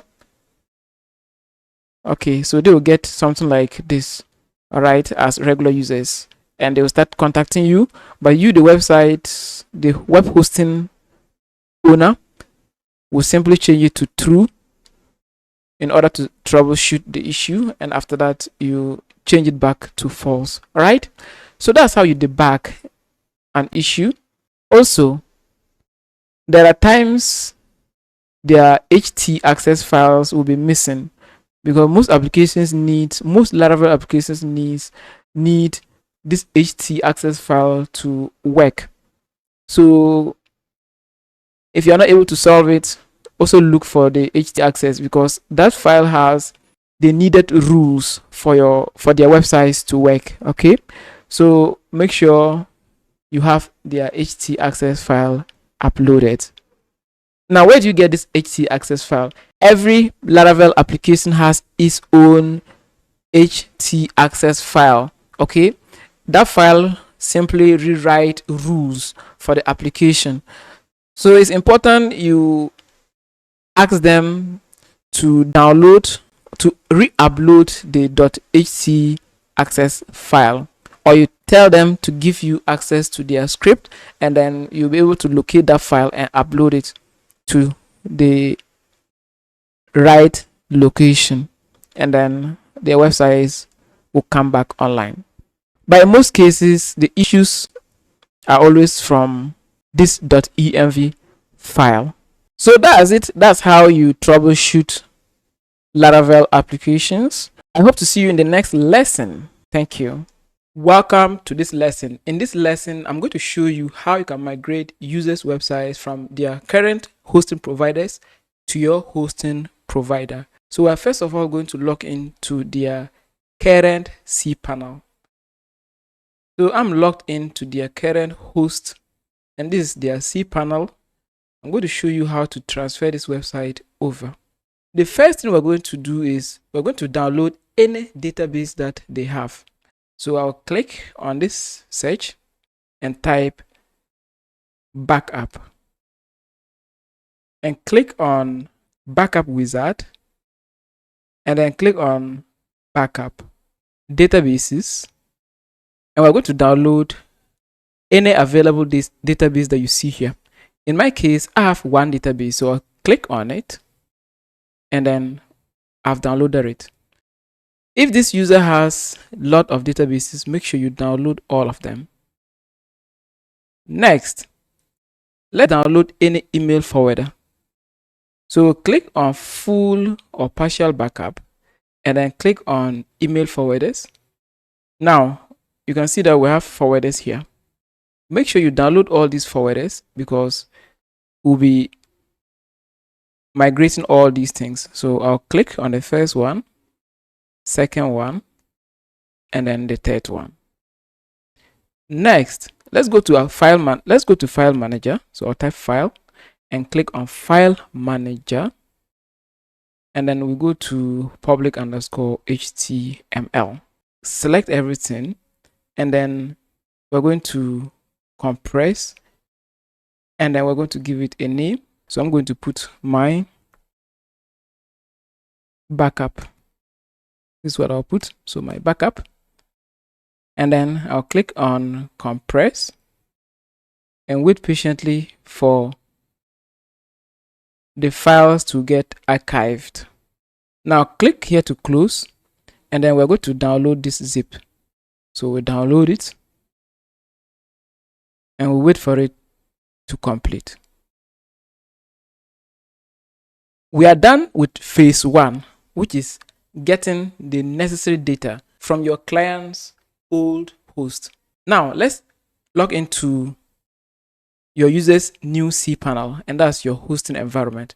So if you don't have this user account created in your WHM already, go ahead and do that. But I'm sure that has been done already.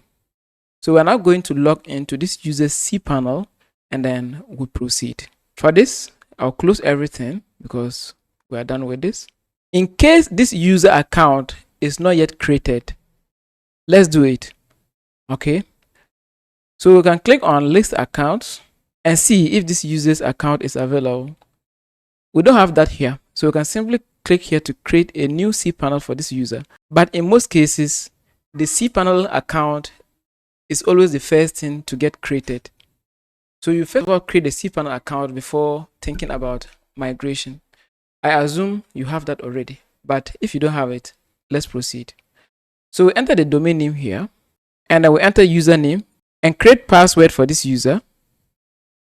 Let's enter an email for this user. So make sure you enter this user's email. This is the email I want to use. Pick your hosting package. Okay. Scroll down and click on create. Again, your billing software WHMCS is going to automatically create this account for you. So there's no need going through this manual way. But in case you don't have it, then this is how to do it. After you fill the details, then the next thing is you click on create and wait for this account to be created. This user's cPanel account is created, and you can see the details are here. You can log in to this user's account by clicking on go to cPanel. So we're going to log into their cPanels. Okay, that's their new cPanel. We skip this, and the next thing we're going to do is we're going to upload the files that we downloaded from their old cPanel. Okay, I hope you can remember that we downloaded their details from their old cPanel. So click here and type file, and then go to file manager. Click on open public underscore HTML, and we're going to upload our files here. So we click here, and then we pick our backup file. Now let's wait for this file to get uploaded to their public underscore directory. Now while we wait, let's upload their database. Okay, so you can upload. Let's proceed to upload this user's database. So go to this search and type backup, and then we'll click on backup wizard, and this time we're going to click on restore. On their old cPanel account, we backed up. Now we're going to restore, so just click on restore, and we're going to restore the database. So click on databases, and then click on choose. Now let's upload this user's database. So we'll pick it and then upload. Make sure you navigate to where you have it downloaded and then upload it here. The next thing we're going to do is we're going to upload this user's email forwarders. So I'll click on select restore type and click on email forwarder, and then we'll click here and we have the aliases here. So we'll pick this and then restore. Now this will not work because this subdomain is not available. So we have to create this subdomain before we can proceed. Also, there's another one here. Let me show you. There's another one here called SMS. This will not also work. So we have to create these subdomains before it will work. So how do we do that? Let's click here and type domains. Now we'll go to domains. Now we're going to create our subdomain. Click on create, and then we'll enter those subdomains here, and then we'll submit. Our second domain, which is SMS. So our second domain is SMS. So SMS, and then we submit. Success, we have created our second subdomain. Now let's proceed to restore their email forwarders. So I'll click here and type backup wizard restore email forwarders. Click here and pick the aliases, and then we upload. Click again and pick the second one, which is this one, and then upload. Good job. Now let's check our backup file to see if it has been uploaded. So we'll go here and you see successfully uploaded. Click on that link, and then we're going to restore this. So guess extract, and then extract, close, and that's it. Now let's delete this. Delete. Perfect. So we're done with that. Next, let's create a user for our database, because when you go to database, so come here and type database and go to manage my databases. We only have database, but we don't have user. So you have to create a user for this user, for this cPanel user.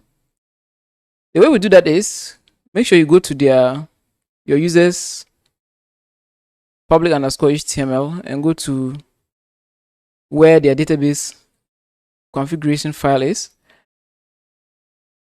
and then we're going to edit this. You can even view it. Let's view it. So view, and here are this user's database details. So I'm going to copy the username because this is the username. For the prefix, that one is there for you, but let's pick this one because it's the user and this is also the password. Okay, so I'm going to copy the password because I can remember this. I will simply type this. We come here and then we'll paste that password here and here. Let's put my user. Let me check. It's my users, so we'll put my users, and then click on create. Go back. Now let's go back to let's go down, and then let's click on add, allow privileges, and then we confirm the changes. Perfect. Now one final step we have to do is make sure you go to where this domain name is hosted. Okay, so go to where this domain is and change its name service to your current name service, your hosting name service. To find your name service, you can use this tool, enter your website name, and then make sure you pick name service, and then you get your name service. Now let me do that.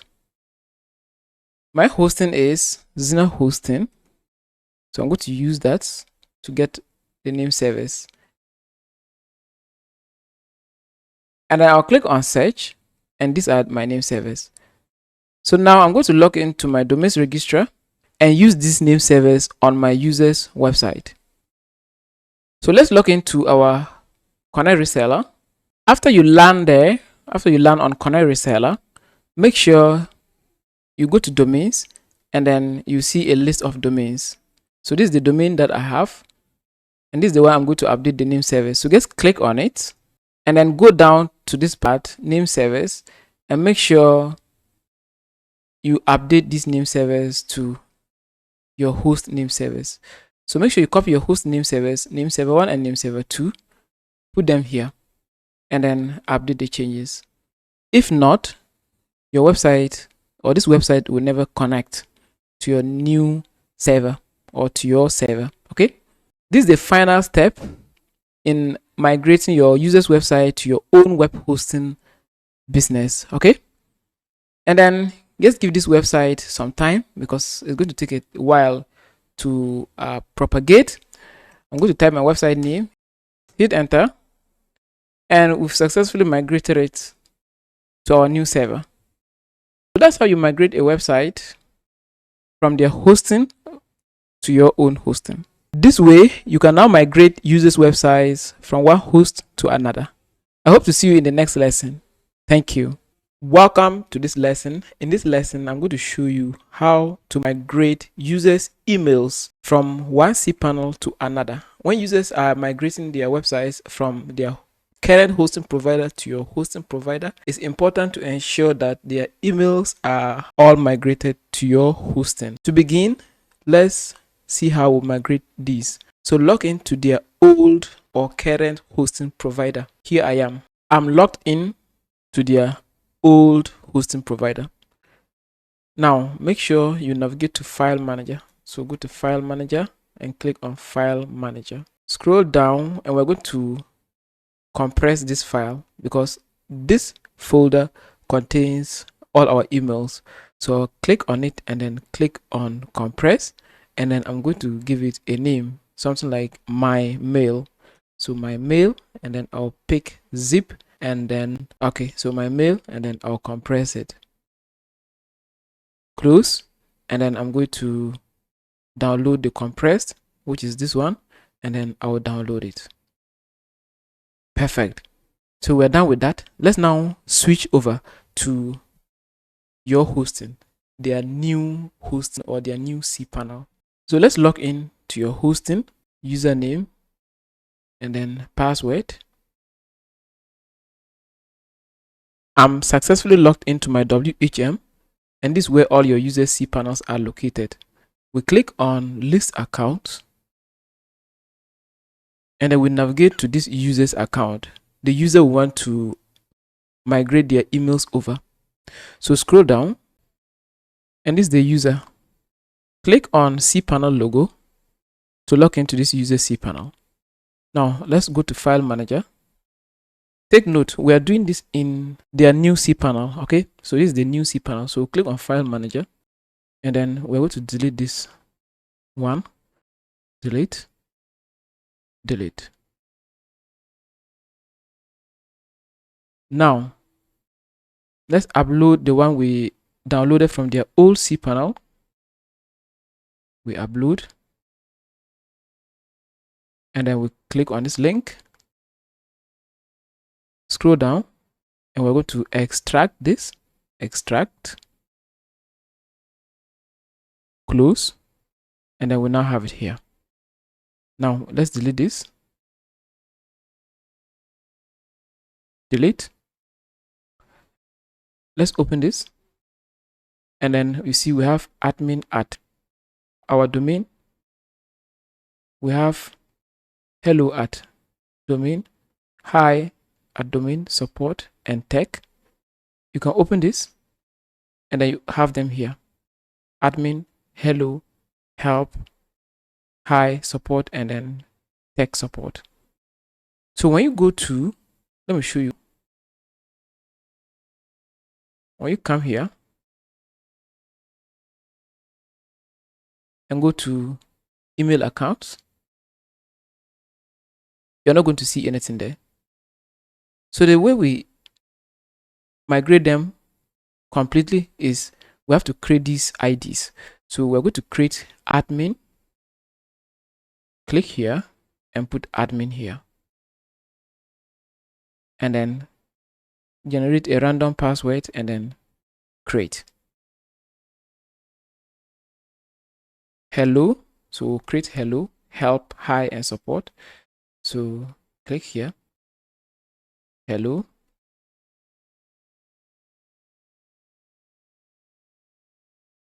create, and then we'll create hi. All those emails that this user received will still be there because we have moved the mail directory to the new cPanel. Okay, so click here and then we'll put hi, create. Let me go to the hi, hello, and show you. And you see, we have some emails inside already, right? So let's proceed. I'll click here and create support and tech support. So support,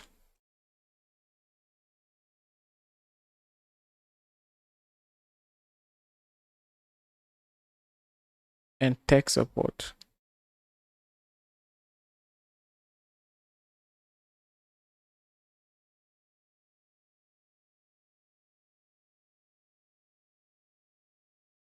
This way, you've successfully migrated all the emails from their old cPanel to your own hosting. I hope this video has been informative. Hoping to see you in the next lesson. Welcome to this lesson. In this lesson, I'm going to show you the things you need to know about domain transfer. When you are transferring a domain, there are certain policies that you have to follow for it to be successful. The first thing is the domain name that you're trying to transfer to your hosting should be 60 days or older than that. Okay, so that domain name should be like 2 months old before it can be transferred to your hosting. The second thing is you need to get the EPP code or the secret code. Okay, so wherever the domain is hosted, make sure you ask them for the EPP code or the secret code. When you land on the dashboard, you will see an option like domain secret or EPP code. So make sure you get the EPP code. And the next thing is we have to unlock this domain name for transfer. So if the domain name is locked, make sure you unlock it for transfer. If not, it's not going to work. So these are the 3 basic things. And then after you initiate the transfer, then it can take up to 5 to 7 days for it to complete. So you see, these are the requirements that you have to follow in order for it to work. All right. So let me show you. Let's click on domain lock and suspension, and then go to lock, and then make sure you click on unlock. Right now, this is unlocked already. Anytime you register a domain, it's important you lock it to avoid or to prevent unauthorized transfers of domains. Okay, so make sure it's always locked. But if you're transferring it out, that's from the other hosting provider, make sure you tell the hosting provider to unlock it. There's also going to be an interface for you to unlock this domain name. You click on submit and the domain is unlocked. But this domain name is already unlocked. Okay, our domain name is already unlocked. And the next thing is the secret code. So when you click on the domain secret, you get it, and then we will now proceed with the transfer. So now let me show you how you transfer it. Users are going to land on your website, and then we'll click on buy hosting. Now if they are going to buy only domain names, then we can go to your domains area, and then we'll go to buy domain name, and then we have a transfer link here, and then you see this is the EPP code that I talked about. So they'll enter the domain name here, and then enter the PP code, and then proceed. With this EPP code, is not possible. So this EPP code, you enter that and then proceed. Now to avoid downtime, after you initiate the transfer, this is going to take like 5 to 7 days. So make sure at the old registrar, make sure you update their name service, or you point your name service here. Okay, put your hosting name service here and then wait. Okay, so once the transfer is complete, you go to your own hosting or your own registrar. In this case, I'm using Connect Reseller to show you. Okay, so you go there and then you manage the domain names for these users in your own registrar. So that's it. I hope you've learned some valuable lessons in this video. I hope to see you in the next lesson. Thank you. Hello. In this part of the training, I'm now going to show you how you can sell reseller hosting and master reseller hosting to your own users. At this point, you will not have this. Okay, so I'm going to show you how to set up this drop down, and then we're going to create these menus. All right, from there we're going to set up our own hosting plans, our reseller hosting plans, just like this. But before we get started, it's important to point out that your basic reseller hosting that you purchased from your hosting provider will only give you access to shared hosting services. So you can only sell shared hosting to your own users. If you want to sell reseller hosting, then you have to upgrade to master reseller in order to sell reseller hosting and shared hosting. If you want to sell master reseller hosting, reseller hosting, and shared hosting, then you have to upgrade to alpha reseller hosting. If you have already made payment, then you have to top up your account to upgrade to your alpha reseller plan. You can also contact the hosting provider and they will create an invoice for you. I assume you have your alpha reseller hosting account ready. Take note, it's not every web hosting provider that offers these kind of hosting features where you can buy a hosting package and sell master reseller, reseller, and shared hosting. All right, only a selected few that offer these kind of services. All right, now let's click on alpha reseller hosting and see our return on investment. Is it even possible to make money with this? We already did our calculations for reseller hosting in the other parts of the video, but let's now take a look at alpha reseller. So we'll click on alpha reseller and you see ready to sell your own shared hosting, reseller hosting, and master reseller hosting. Click on get started and you can sell this package to 30 cPanel users, 30 resellers, and 30 master resellers.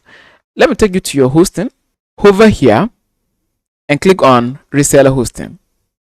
Now you have your reseller hosting packages. I'll show you how to create your packages, and these are your plans. Reseller hosting, they are more expensive than shared hosting. All right, so now let's say you are charging $10 per month and you can sell this package to 30 resellers. You can sell it to 30 resellers. So if it's 10 multiplied by 30, that's 300 that you make from your 30 resellers. If you are charging this much, you're going to get huge return on your investment. So now let me show you this. Let me take you to your master reseller. Get started, and this is how much I'm charging for my master reseller packages. With this master reseller, I can sell it to 30 users. So this is how much I'm charging. 20 times 30, that's 600 USD. If you have not yet purchased your hosting, just go straight up. Just purchase this straight away. Don't buy the reseller hosting and then later upgrade. Just go to alpha reseller and get your alpha reseller account ready. Okay, it's the same process. I taught you how to buy reseller hosting. It's the same method you use in buying your alpha reseller package or plan. So I assume you have your package ready and then they have sent you your login details to WHM. It's the same WHM that you'll be using to create all these users. Alpha reseller, master resellers, cPanel users is WHM that we use to do that. Okay, now let's work on our landing pages for our reseller hosting and master reseller hosting. We'll also work on the drop down. We'll put the drop down here, and when we hover on it, it will drop down, and then we can click on reseller hosting or master reseller and go to their respective pages. So open the resources folder, check the description of the video, and you see this link. Open update, and I want you to download this one, reseller-hosting.html. Click here and then download it. And also download this, all right, master reseller. So click and download. After downloading these two files, they are HTML files. Go to your cPanel and navigate to public_HTML because we want to upload those files. And then go to public_HTML and then we'll be uploading them here. So just click on upload, select, and then upload these 2 files that you just downloaded, upload them. All right. In your case, you will not have this one here. This is my second time downloading them. That's why. So now scroll down and then we're going to edit it and remove the 1. So rename it. Rename. So remove the 1. And do the same thing for the reseller hosting file. Rename. Yeah. And then I'll remove the 1. Next, open one of them. So click and then edit. Edit again. Scroll down to this part, the navigation part, because on our home page, we want to have our navigation. I did that for you already. All right. So just go open that file. Okay. And then go to this part and you see on ordered list, UL, copy the UL beginning and UL ending, copy it. Okay. So just copy it. Now you can right click and then copy and then come here, locate index.html, edit it, edit, scroll down to this part, remove this UL that's on ordered list, remove it and replace it with the one we just copied. Replaced. Good job. Now save changes. And when you go to your website right now, reload, you should now have that there. When I take you to any of the packages, this reseller hosting, we still have it there. Master reseller, we still have it there. I even edited the what? I've added these hosting features for you. The only work you have to do now is just change your prices. And to find that, just scroll down and then you should see them. So reseller hosting 1, you can change the name. The price is here. The features, if you don't want to give them 20 cPanels, you can reduce the number. This is very simple. We already did the editing in our other lesson.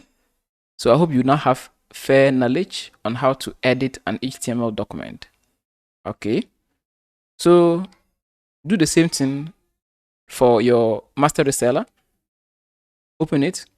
Everything is already done for you. The only thing you have to do here is make sure you change the hosting packages names. If you don't want to have them, leave them as this. All right. But this is how I named my hosting plans: master 1, master 2, and master 3 with their features. So I hope it's simple now. The idea is very simple. We already created our hosting packages in our WHMCS for cPanel or shared hosting. Now let me take you there and show you. So I'll click on login and then I'll click on store and we see you have shared hosting. We're now going to create other packages and we name them master reseller and reseller hosting. But right now you will have shared hosting. So let's do that. To do this, log into your WHMCS.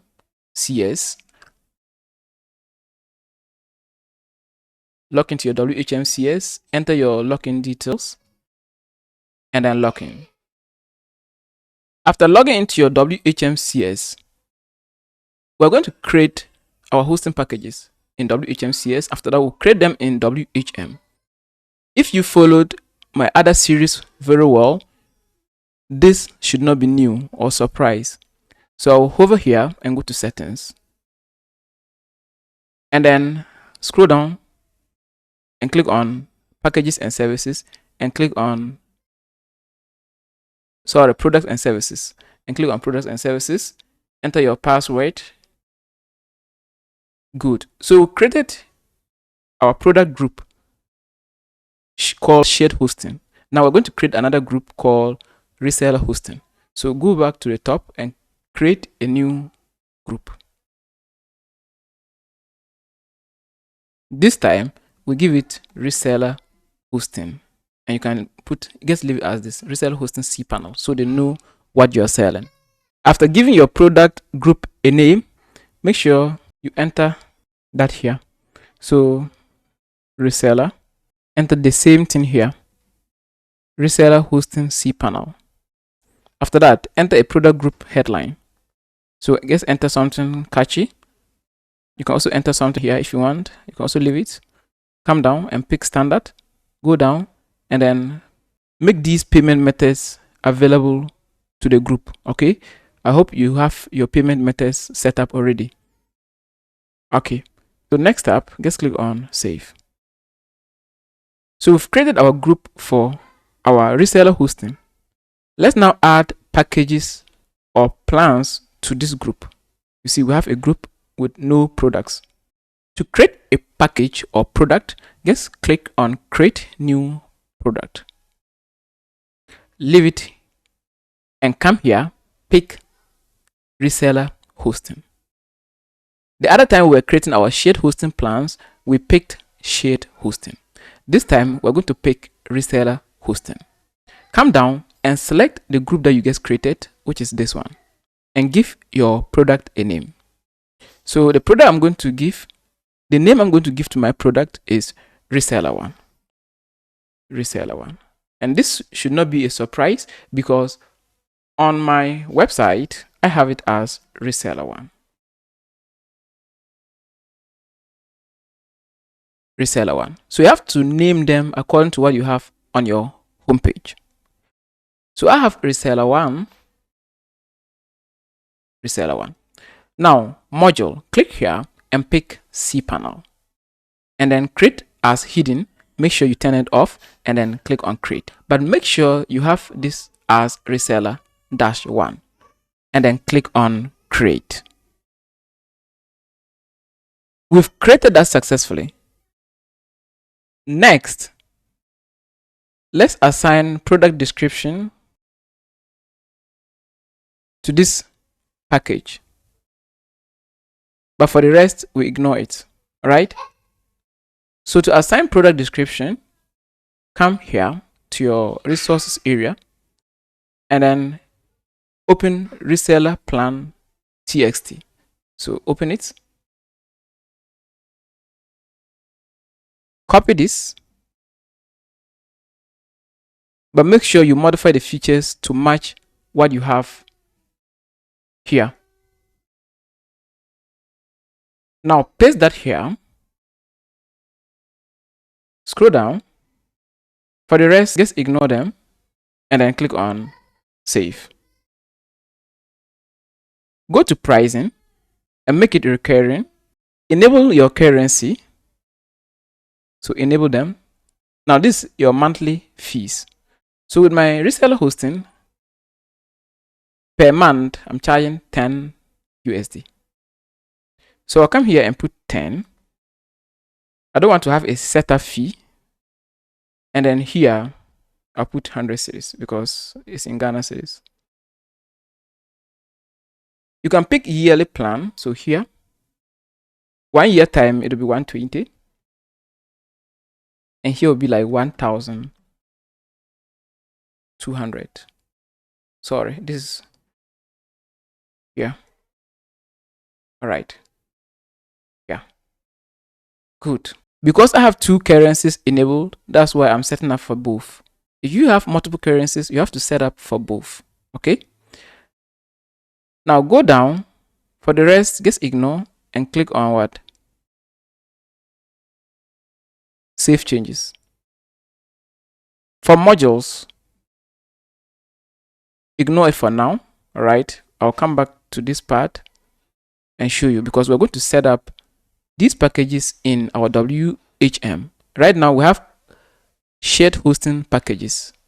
We don't have reseller hosting packages. So we're going to create reseller hosting packages in our WHM. After that, we'll come back here and link them. Okay. So with that out of the way, let's go back. And you see, we now have one package called reseller 1. Now you can follow the same method and create the rest of the packages like reseller 2 and 3. Let me show you quickly how to do that. So I'll just go to duplicate a product and pick the package I want to duplicate and give it a new name. So this one, I'm going to give it reseller 2. Reseller 2. And click on continue. Here, make sure you modify the features to match what reseller 2 offers.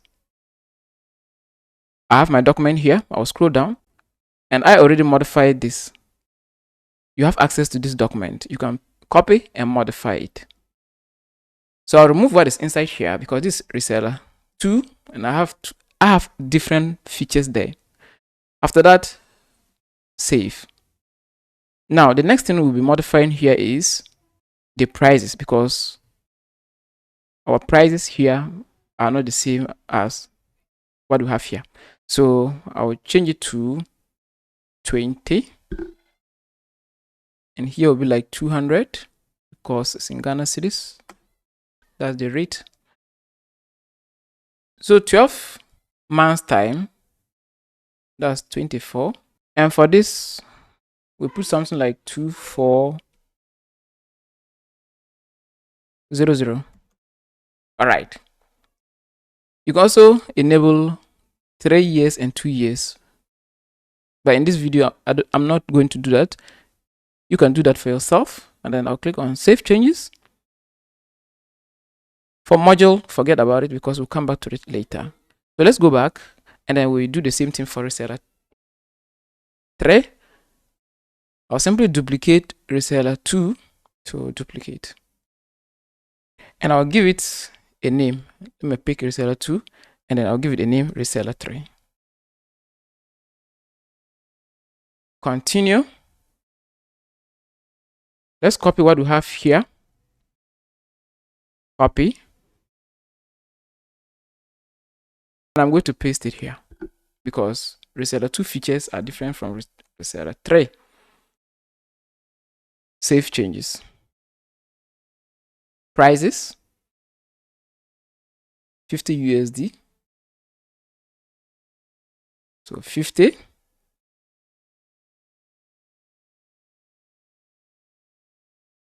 Our rate is 10 cedis, 10 Ghana cedis. That's why. So here will be like 500. 6 0 0 like this.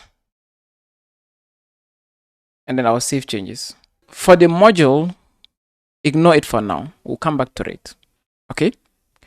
So next, what we're going to do is we're going to set up upgrades, but we'll do that later. Now, let's proceed to create our master reseller. So with our master reseller, I'll click on create new group. And here I'll put master reseller. And then you can put something like this, cPanel. Enter a catchy headline. Select your payment methods that you want to assign to that package and then click on save. Just repeat what we did. All right. So what I'm going to do is let me create new product. So I'll click on create reseller. This time pick master. And here give it a name like this, master 1. So name it according to what you have here. So this time we're going to switch to a master reseller. Now, module cPanel. Create as hidden, no, and click on create or continue. Product description. Let's close this document and open the master reseller txt. So open it. And I have created this for you. So let's copy what is here and modify it. Just change the numbers, change the features, the numbers. Let's say you want to offer 10 cPanel account, 10 WHMCS account, 400 GB SSD storage. Change it. Just change everything. So I have copied that. Let me do that again. I've copied. And I'm going to paste that here. Scroll down. And everything is good. Yeah. So click on Save Changes. Go to pricing. Make it recurring. Enable this. And let's see your prices. 20 USD. So come here and put 20. Here will be like 200. Yearly will be 24 0. Here will be 240 and another 0. Okay, now come down and click on Save Changes. Go back. All right. So you now have to continue with the rest of them. You have 2 other packages to create. We will turn on these after we create these packages in WHM. So now that we have that ready, let's go back to our website and then I'll show you this. We're now going to link. If you click on store, you now have shared hosting, reseller hosting, and master reseller hosting. You can click on shared reseller hosting and you see these are your reseller hosting packages. We're now going to connect these hosting packages to our front end. That way, users can place order. When users come and then select your hosting plans, they can place order. Right now, these buttons are invalid. They are not linking to anywhere. So what we're going to do is just hover here and copy, right click on that button and copy the link. After you copy the link, just go to your reseller document, okay, and then go to reseller 1 because that's reseller 1 that we copied. So this is our reseller 1. I'll scroll down to this part and then I'll update it to this. Now to make things easier for you, scroll down and paste the same link, but this time you see the 1, remove it and put 2 because that's how we named them. Scroll down, remove this and put 3. Paste the link and put 3 there. So this will point to the corresponding hosting packages. Okay, so we're done with that. Let's click on Save Changes. Excellent. Next, we're going to our master reseller hosting. I assume you have added the other hosting packages, but I have one here. So I'll right click and copy the link and take you to master reseller. I'll take you to reseller 1, master reseller 1, and then I'll paste that link that I copied here. Take note, the ending part has 1. So just leave it as it is. And that means your second package will have 2. So put 2 and then 3. But make sure you create those packages in your WHM CS. Just make sure you complete this, right? Perfect. Now we're going to save changes.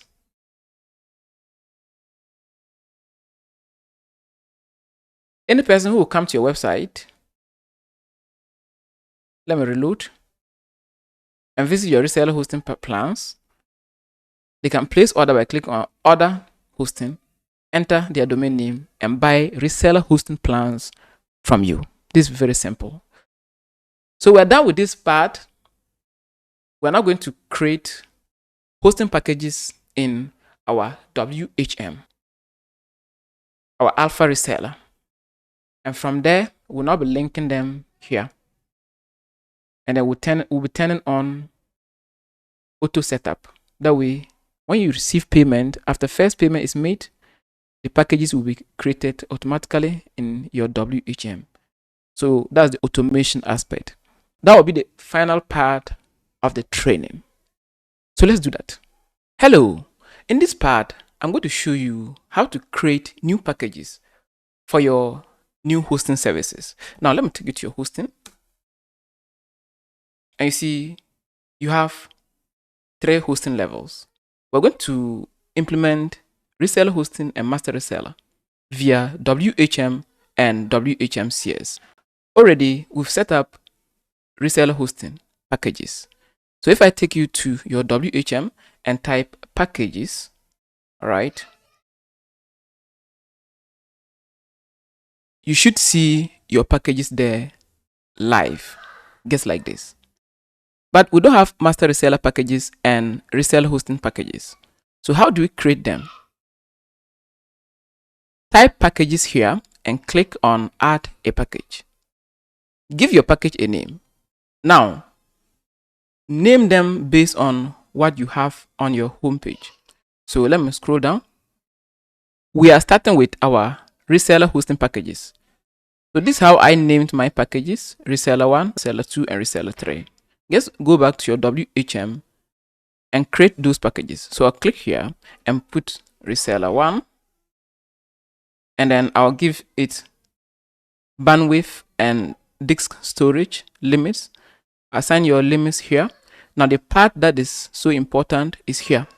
You're going to have this new feature, WHM reseller system, and then you see you have WHM reseller and master reseller.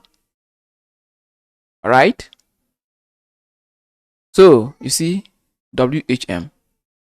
We're going to add this, and then we assign the number of cPanel accounts that your clients can create or your resellers can create. So come here, and on my reseller 1, they can create 20 cPanels. So put here 20. Make sure allow overselling is enabled, bandwidth overselling is enabled, and then click on add. And we have created reseller 1. Let's create reseller 2. Just go back to the top and change the name to 2. Modify your disk space. Okay. Enter it based on what you have here. But I'm going to enter some random things. So I'll just put, and then I'll go down. The most important part is here. Make sure you pick only WHM reseller. Don't pick master. This master is for your master reseller hosting. It's for this one and not this.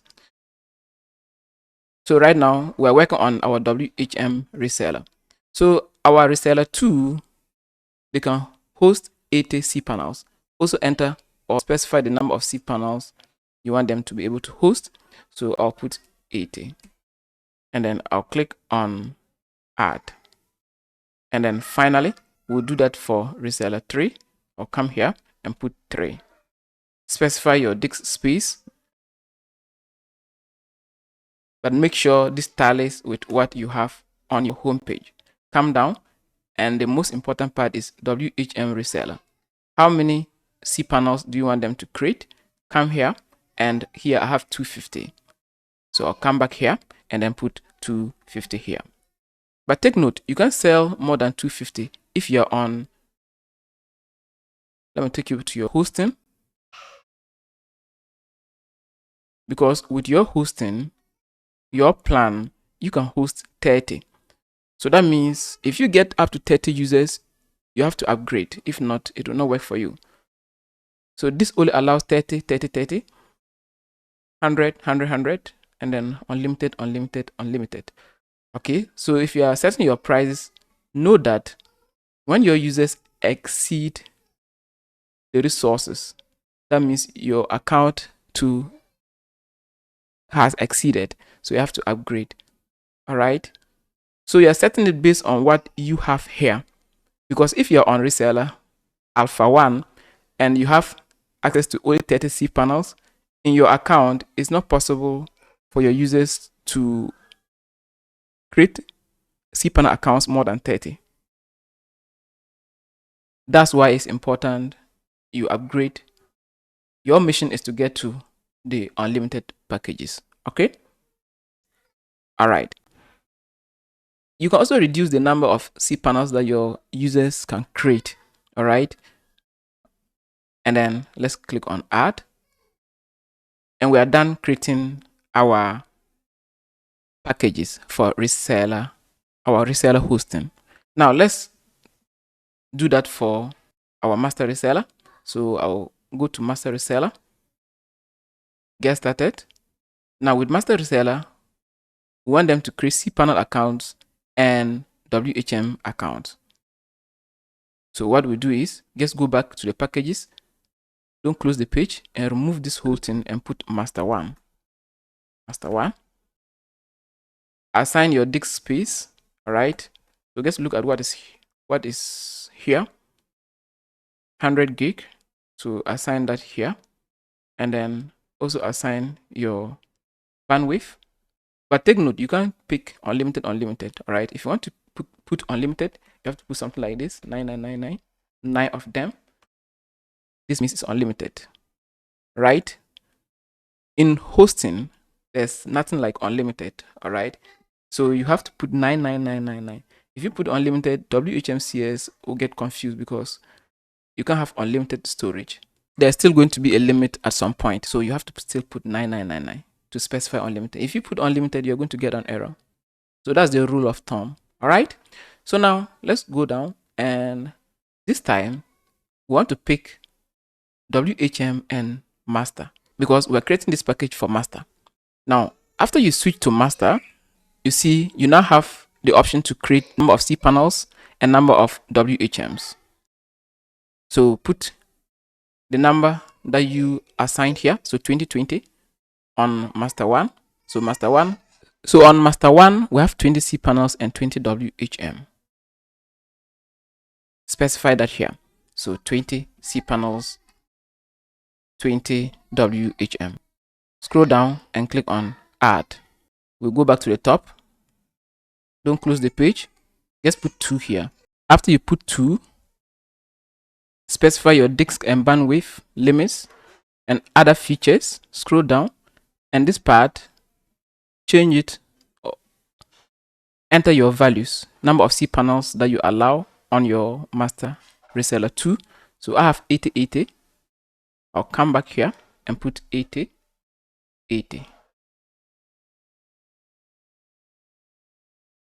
And then add. Our final package, master reseller 3. Specify your footer, that's your disk, and your other features. Scroll down and enter the number of cPanel and WHM. 500.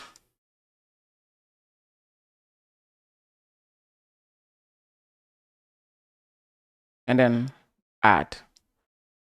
This way, we've created our packages. Now, if I click on edit a package, you see you now have reseller hosting packages, master reseller hosting packages, and shared hosting packages. All right. Now, let's open our WHMCS and go to our packages and assign them there. So I'll go to products and services, enter my password to confirm. We did our setup for shared hosting, our shared hosting packages. It's left with our reseller hosting packages and our master reseller. So I'll just do that for one, and then you apply that knowledge to the rest. So I'll click on edit, go to module, and click here, pick your package. But it's a good practice to group your servers. Okay, so we're going to pick our packages. So this is my reseller 1. You see that? Reseller 1. So I'm going to pick reseller 1. scroll down, and then click on save. But let me show you the best thing to do. So go to servers and make sure you group your server first. So go to servers, and then what I want you to do is click on create new group and then give it a name. So something like maybe server 1. All right. So S1. This is your server 1. Click here and add it to this list and then click on save. Okay. So now we have server 1 ready. And also make sure you pick this. All right. Make sure you pick this. Fill active server until full. All right. So you're going to fill the active server first. All right. So what I want you to do from this point is I want you to go back to your products and services, and then we're now going to assign, let's reload the page and then pick your server group, which is server 1. And inside that server, we have, I'll delete this. All right. Just ignore it. So we have reseller 1, scroll down and click on save. Before you click on save, pick this, automatically set up this product as soon as first payment is received, and click on save. Good job. Now let's go back, and then I want you to do that for the second package. So click on this edit, module, server group, server 1, and pick reseller 2, and then automatically set up as soon as first payment is received. Click on save, and then go back again, reseller 3, do that, module, your server group, under that server, reseller 3, which is this one, and then automatically set up this product as soon as the first payment is received. Save changes. Let's do that for our master reseller plans. I assume you've created the other packages, you have added them.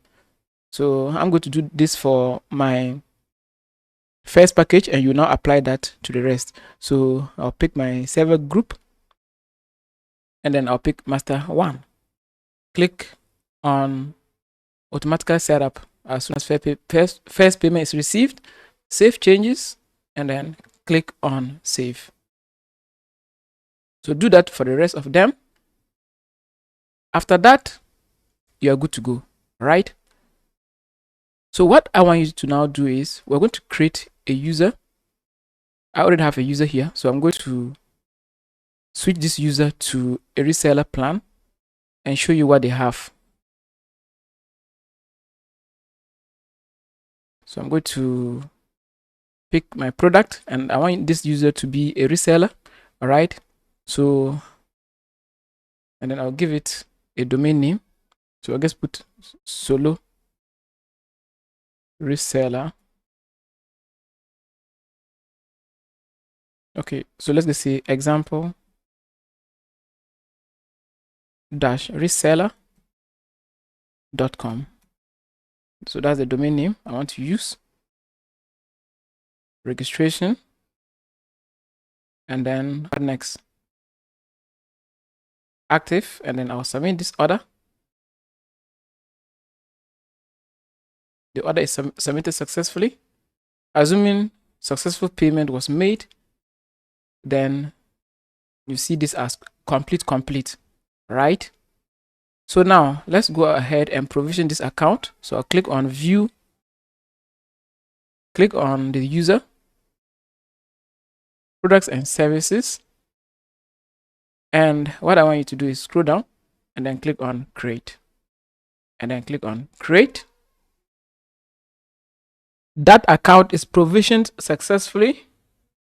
Now let's go to our server.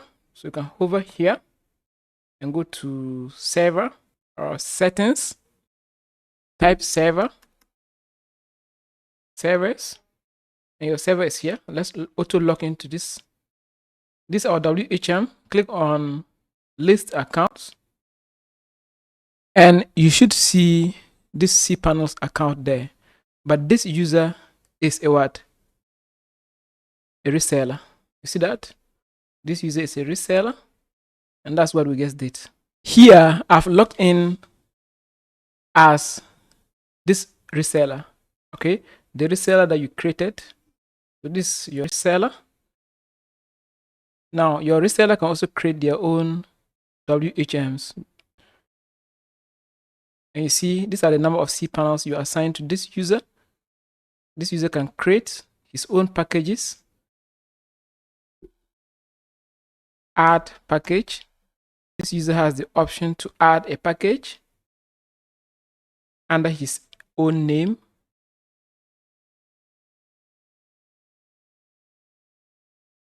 Basic. And this user can assign disk space and other features. This user does not have this feature because this user is a regular reseller and not a master reseller.